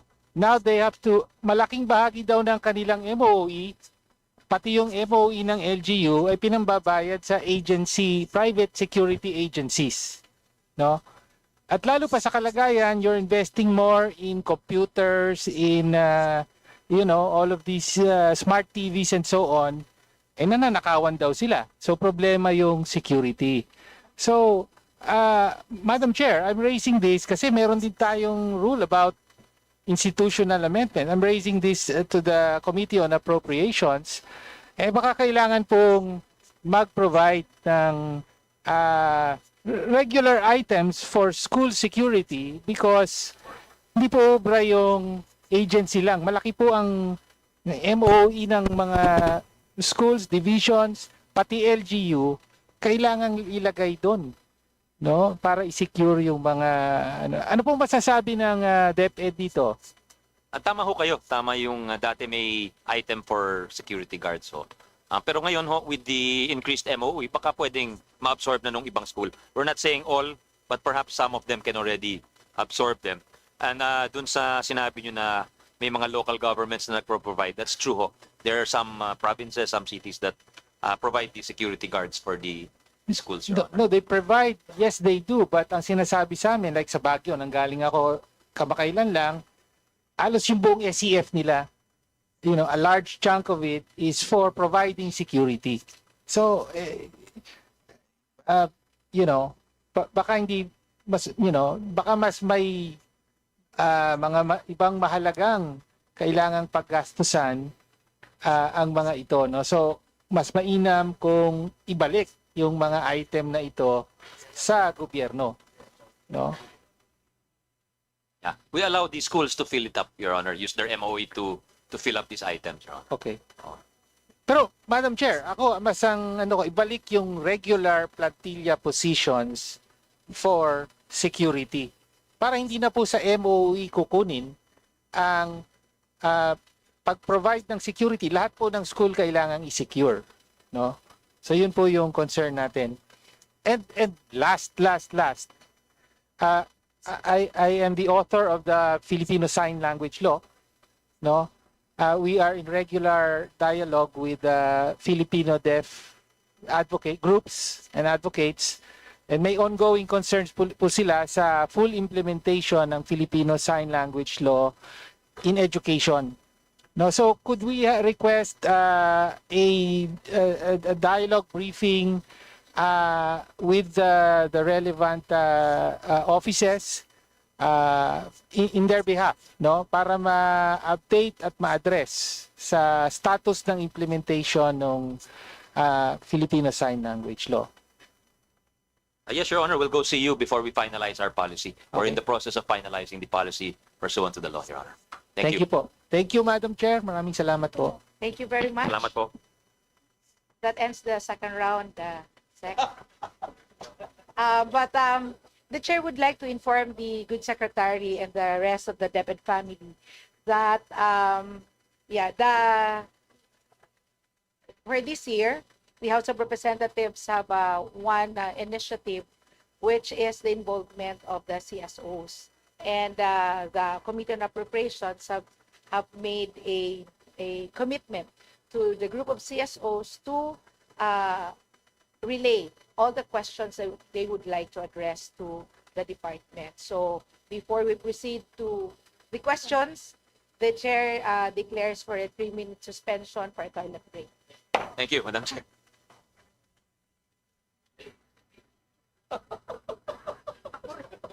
Diyan sa labas.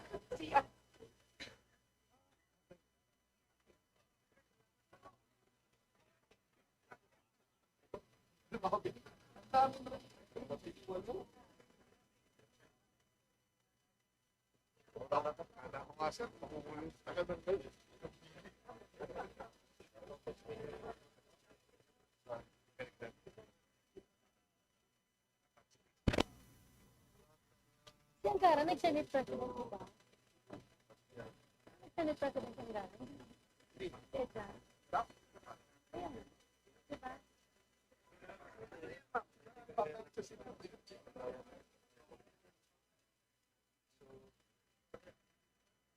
Yes, na mo, ganun pa rin ang sagot. Ay, should check.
Committee hearing resumes.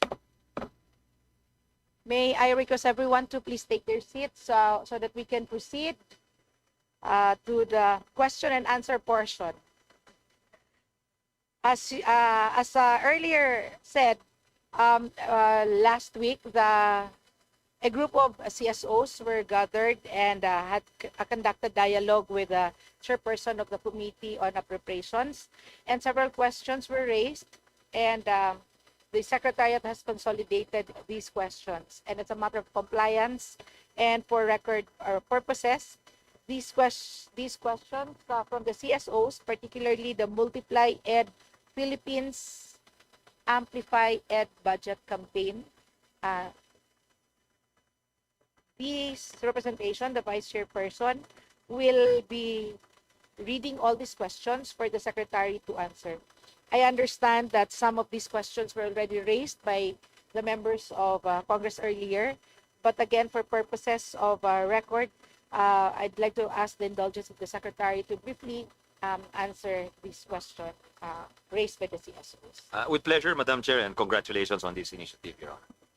Thank you. So the first question from the CSO is about the classroom shortage and infrastructure. Does DepEd conduct assessments on classroom construction projects implemented by DPWH, considering that the source of funds comes from the basic education facilities? And also, how does DepEd plan to improve this process next year? Yes, Your Honor, Madam Chair, we conduct a joint validation and monitoring with DPWH dahil nakita nga namin na mahirap pag isang ahensya lang po. So we ask both agencies, minsan nahirap mag-schedule kung kailan free yung dalawa. But this will clearly define the roles of each agency. And under this joint validation, the DepEd is responsible for providing the validated master plan of school needs and priorities para hindi lang kung saan-saan magtatayo ng classroom, Madam Chair. Well, the DPWH is tasked with preparing the corresponding program of works and implementing the said construction projects. So we'll improve this process by updating on a periodic basis and making it a rolling menu. Meaning pag napondohan na po, ditanggal na po sa master list of needs, and then you need to, everything adjusts, Your Honor. Thank you. Second question is still about the infrastructure. DepEd reports 165,000 classroom shortage, yet billions remain locked in flood control projects under DPWH.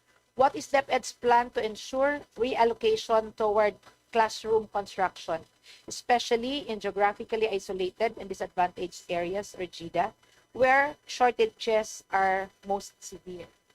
Thank you, Madam Chair.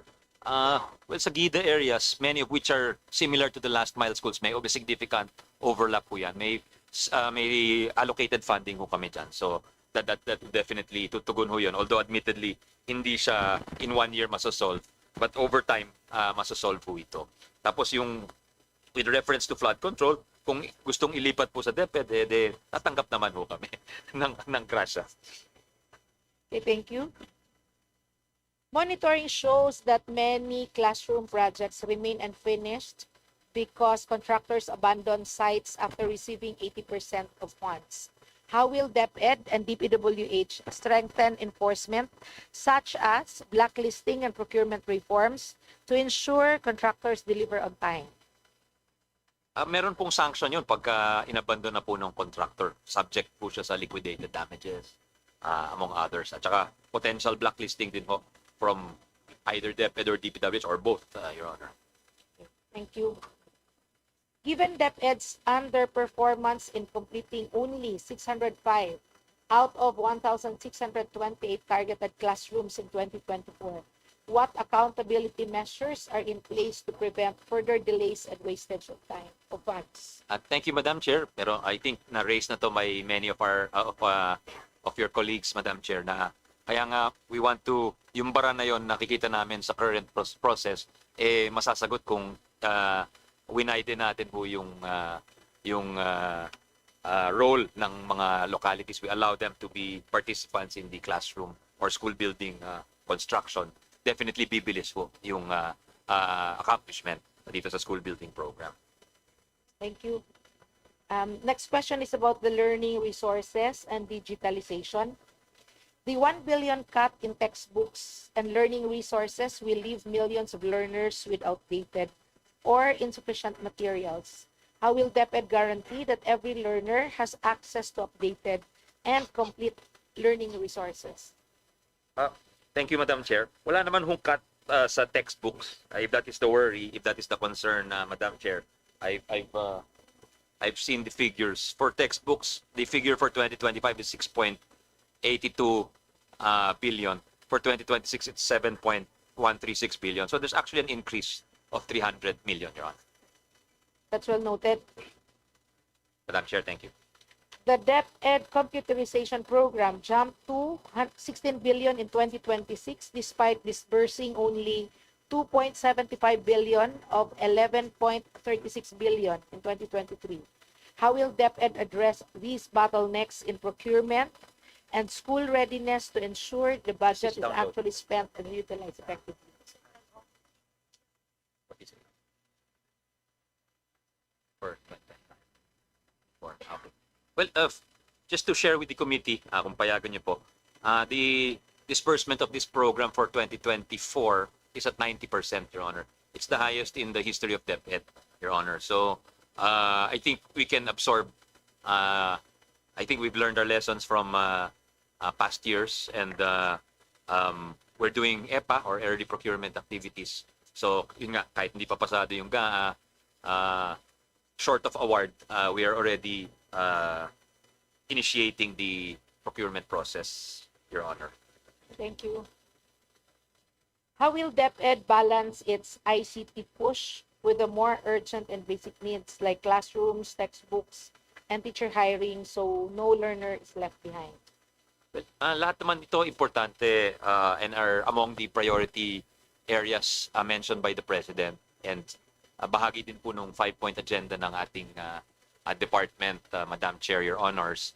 So, malaking, yung teachers, number one ho yan according to our President. Kaya yung hiring ng teachers, yung hiring ng AOs or administrative officers, project development officers, lahat ho yan ay para tulungan yung ating mga teachers makapag-concentrate sa pagturo. So, yun namang digitalization, sabi nga natin pagka gusto natin tulungan ng Presidente na mabigyan ng laptop ang lahat ng ating teacher, we need to budget a little over 9 billion every year. That's already in the 2026 NEP. Pero for succeeding years, ganun din sana yung halaga, Your Honor. Thank you. The next following questions will be related to inclusive education. And inclusive education programs such as PED and IPED have exceeded their performance targets but still suffered budget cuts. What is the justification for these cuts, and will DepEd support restoring and even expanding these allocations? Yes, Your Honor, I think natanong ito earlier. We'll just reiterate that if you compare NEP 25 to NEP 26, wala hong cut. It's just that we were able to work with Congress in internally sourcing the augmentations to this. So that's something we're willing to do again going forward, Your Honor, Madam Chair. How will DepEd ensure that IP and madrasa learners who are historically marginalized do not get sidelined further by shrinking budget? Yes, Your Honor, it's the same.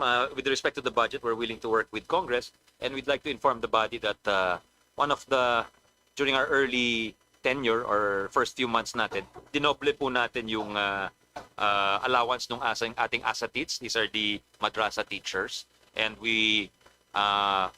the class requirement hindi na gaano ka-stricto, meaning for it to be considered a madrasa class, I think it's 5 learners. 1:5. Kahit 5 lang po yung nasa klase, we will fund it and we will it will be considered a madrasa class, Your Honor. ALS reached nearly 6 million learners in resource distribution, yet fell short of enrollment targets. How will DepEd scale ALS support to ensure both enrollment and quality outcomes? Well, siguro, kasi parte ho, Madam Chair, nung trabaho ng ALS teacher is iikot siya yung tinatawag na mapping to find yung kanyang clientele dahil wala nga sa school, so hahanapin nila at i-enganyuhin para mag-enroll. So siguro mas maging masigasig yung mga ALS teachers at bibigyan natin ng transportation para makapag-ikot sila na maigi, Your Honor. Thank you. On teacher and human resource development, with a 48% increase in the HR development budget, but a cut to the teacher quality and development program, how does DepEd reconcile its stated goal of improving teacher competencies with these contradictory allocations?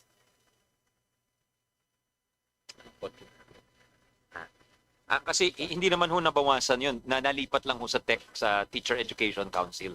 Kasi nga, and in fact, that activation of the Teacher Education Council for the first time ho, nabigyan siya ng permanent secretariat. At regular na po yung quarterly meetings namin because the DepEd chairs the TEC ho. So, ED Hoxon will validate that we've been meeting regularly at masigasig po ang direksyon ni ED Hoxon in improving teacher education and garnering or pushing more resources towards teacher training, improving the pre-service curriculum, working with the likes of PNU, UP in improving and meeting the needs of the system, Your Honor. So for the record, there's no cut for the HR development. Well, pag tinignan mo as a whole, holistic, nadagdagan pa ho siya. Pa, and especially with the TECs. Yes, baka different line item lang ho. Many teachers continue to shoulder administrative tasks because of the lack of non-teaching personnel. How will DepEd ensure that increased funds for non-teaching staff actually translate to reduced teacher workload? I think na madalas na rin natin nabanggit, Madam Chair, is that the President has emphasized the deloading of our teachers from the administrative tasks. So yung pagbawas po ng reports nila, yung pag-hire po ng 10,000 or 11,000 AOs or administrative officers under the 2026 NEP, at saka yung pag-hire ng 5,000 project development officers. Lahat ito makakatulong sa ating mga guro. Thank you. On learner support, safety, and well-being, the school-based mental health program got only a modest increase despite 1/3 of schools lacking guidance counselors. How will DepEd close this gap to comply with RA 12080 and ensure every learner has access to mental health support?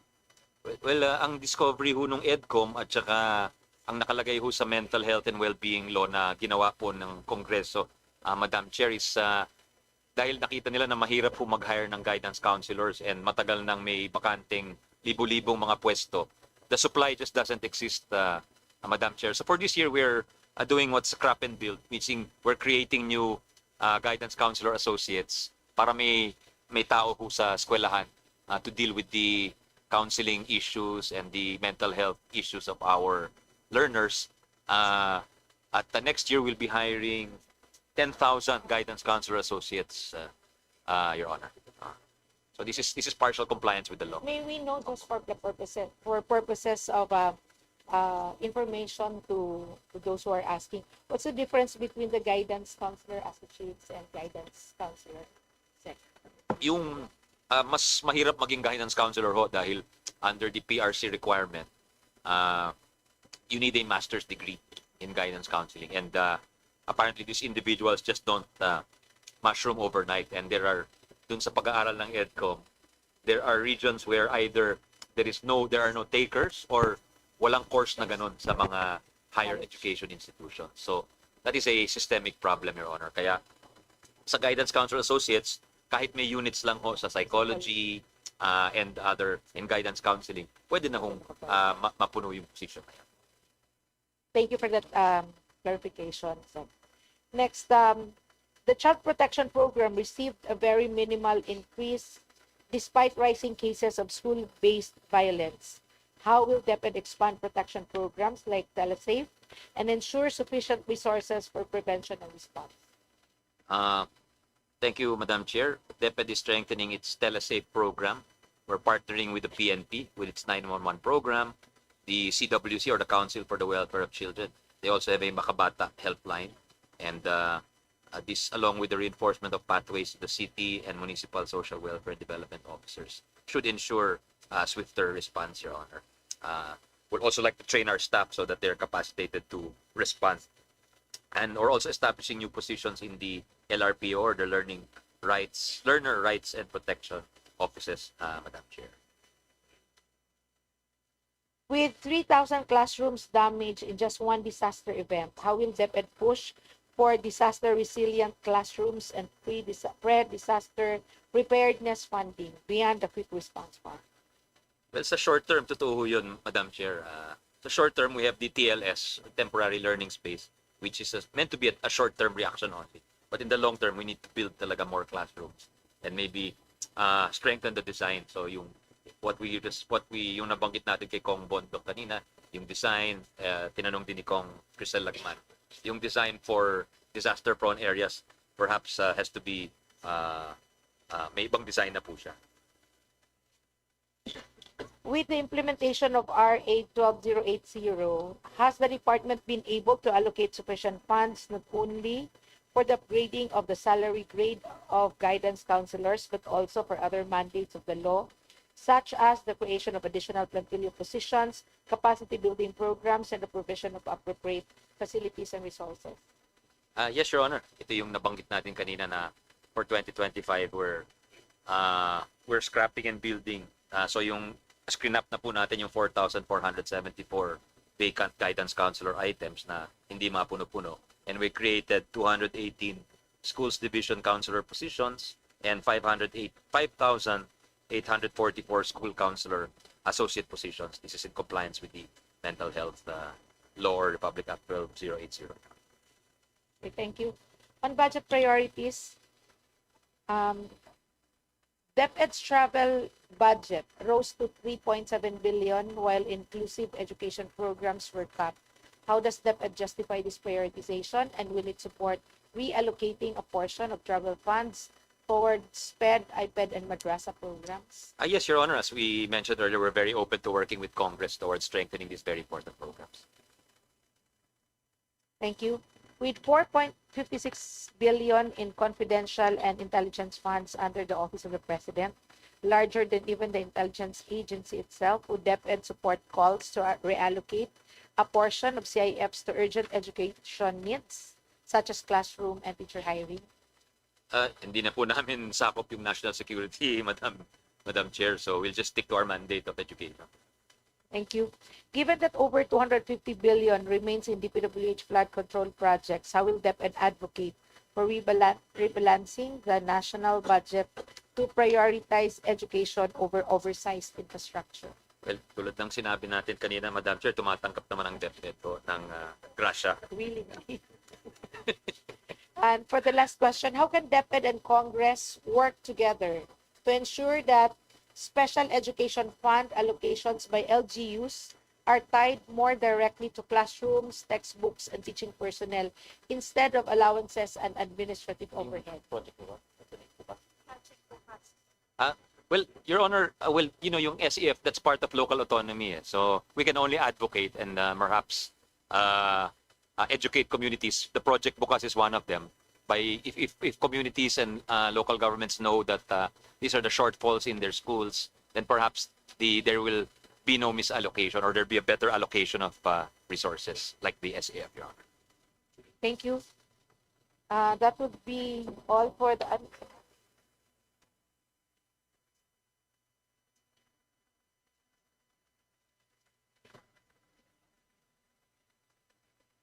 So that would be the last question from the CSO. And Fourth round of questions. and I'm sure the CSOs who raised this question are also monitoring and have heard the answers straight from the Secretary. And rest assured, all the answers will be noted by the committee. And so that, and may pahapon.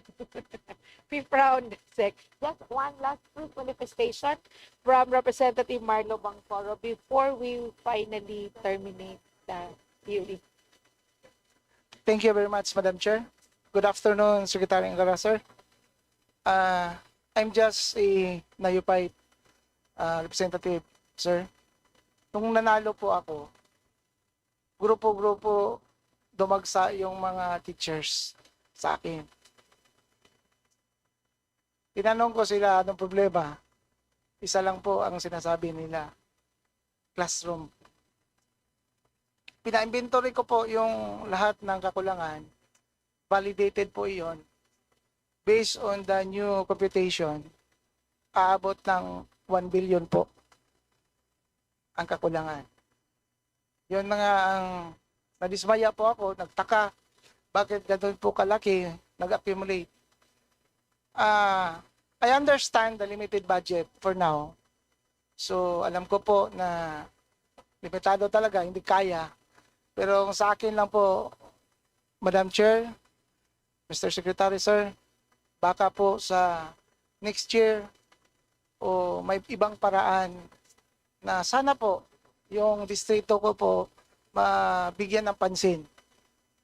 Kasi yung 1 billion po, ang dami pong classroom talaga po yun. Halos maiyak yung mga teachers na pupunta sa akin.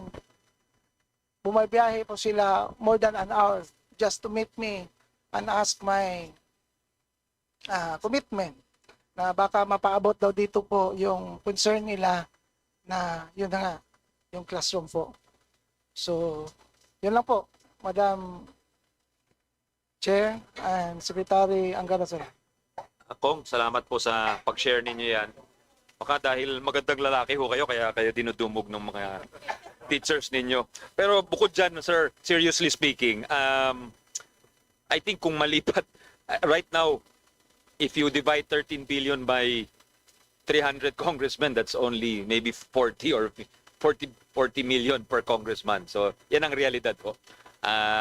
So, ako, sabi ko nga, nag-aantay lang ho kami ng directive from the House leadership, Chair Mika, Kong Martin, Speaker Martin, and Kong Maricar. And the leadership, of course, alam ko, hindi basta-basta na-decide ho ito, may konsultasyon ho. So, nag-aantay lang ho kami. Pero sa akin, I've been a congressman, I know your needs. Ako sa akin, kung kaya kong ibigay yung kailangan ho nyo, bibigay ko ho yun. Pero kung nailipat ho yung 250 or 300 billion na funding, bibigyan ko ng tigi 1 billion ng bawat congressman ho, mula dun sa flood control progress. Thank you, sir. Thank you. Thank you, Madam Chair. Thank you very much. And with the permission of the Chair, kung pinagbigyan si Representative Bangkoro, hindi pwedeng hindi pagbigyan si Kong Labat-Labat. For one big manifestation, you are recognized, Kong Labat-Labat. Pasensya na po. Thank you so much, Madam Chair. And sa Kangara and Dapat family, good afternoon po.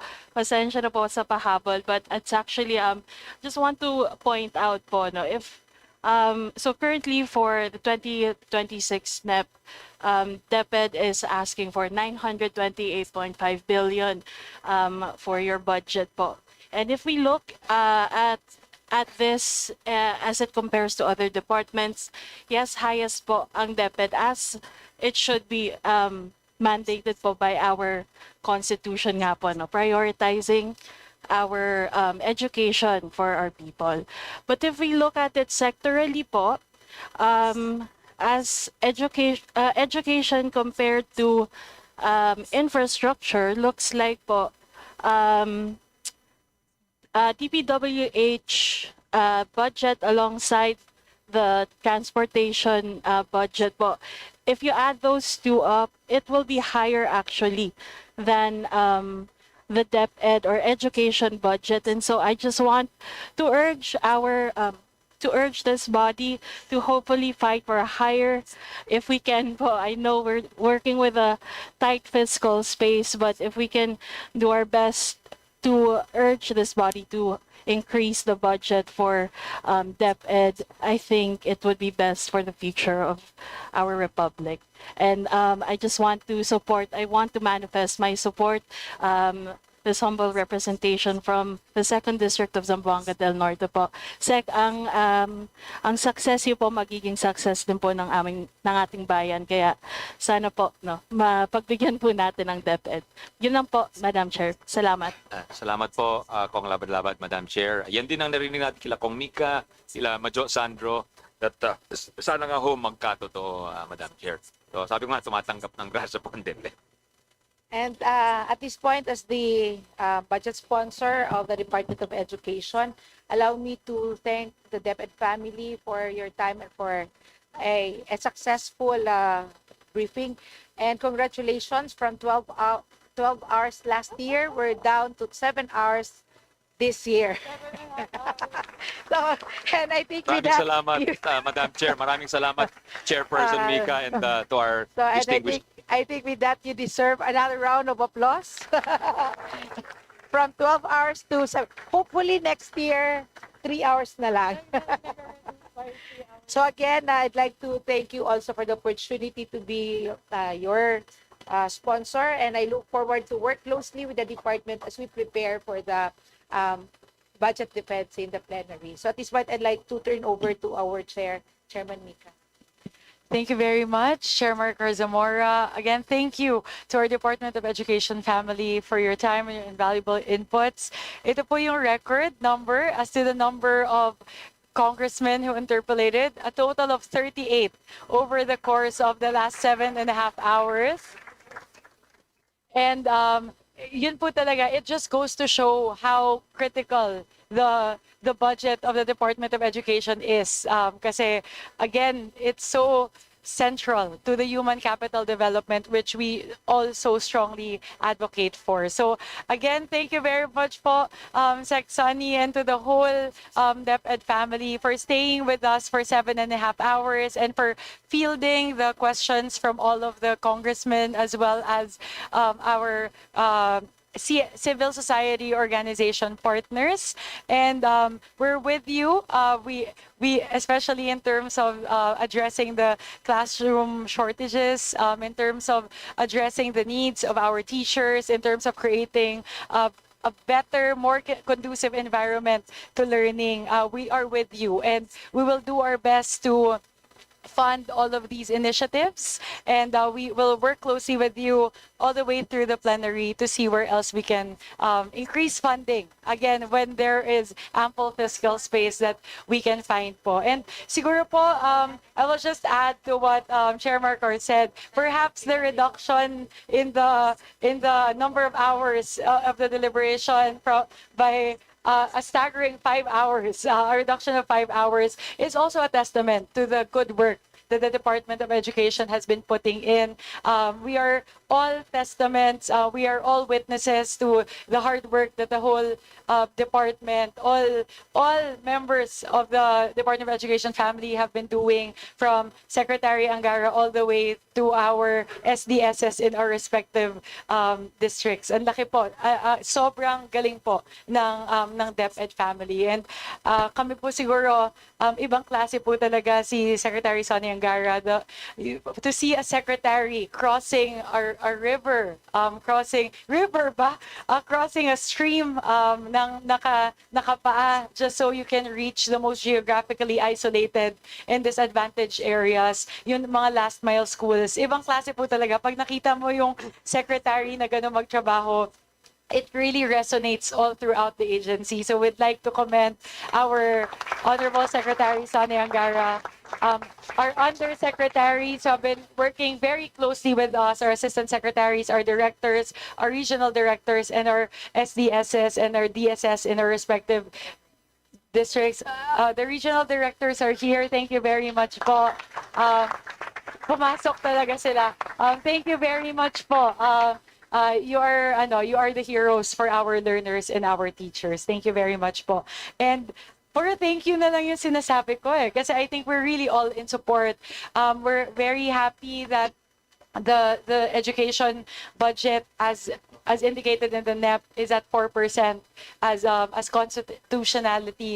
constitutionally mandated, and this is and we're also happy that this is the biggest education budget in history. So we are with you on that, and we are in support po, and we will see what other areas we can improve on in this regard. So after 7.5 hours of extensive deliberations, I believe I can actually formally say that there are no other interpellators who wish to interpellate the Department of Education. So with that, may I hear a motion? Yes, Madam Chair.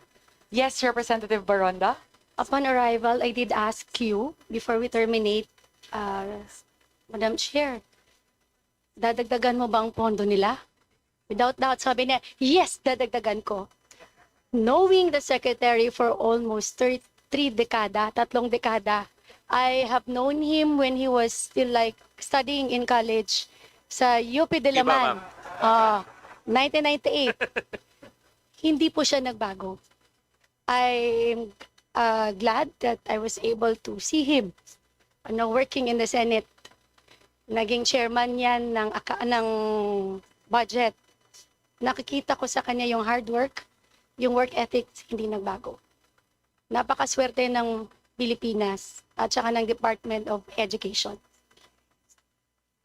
I know, napapatunayan mo, hindi lang pangako. Ang sinabi mo kanina, Sec, those who have less in life should have more in education. Mabuhay po kayo. Sana naman ito ang daan patungo sa tunay na bagong Pilipinas. With that, I would like to move to terminate the budget of the Department of Education, including its attached agencies. So move, Madam Chair. I second. Second.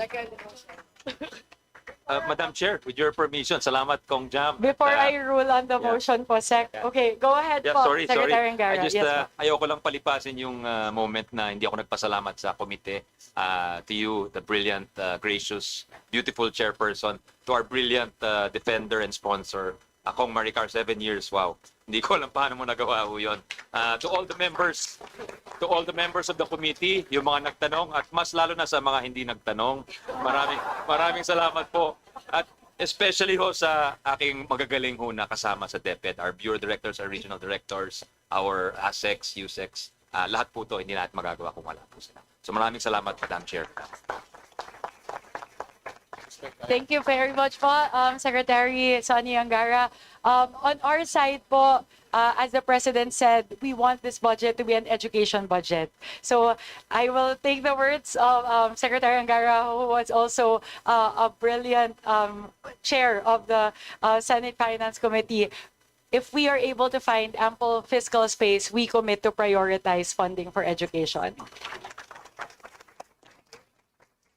So with that, I would like to rule on the motion. There is a motion to terminate the budget hearing of the Department of Education, including its attached agencies.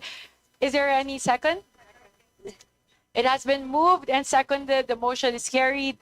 The budget hearing of the Department of Education, including its attached agencies, is hereby terminated. Madam Chair.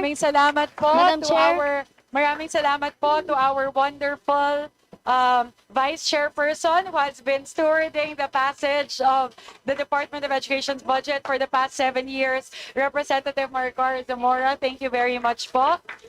Madam Chair, Any further motion po? Yes, we move that we suspend the budget hearing until tomorrow, September 4, 9 a.m. So move, Madam Chair. Second. There is a motion to suspend the budget hearing until tomorrow, September 4 at 5 o'clock. The motion, at 9 o'clock in the morning. It has been moved and seconded. This hearing is hereby suspended until tomorrow, September 4 at 9 in the morning.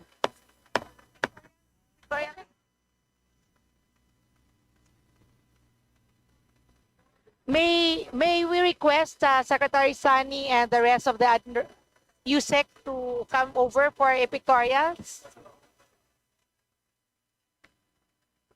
And some members of the committee as well. USEC pa?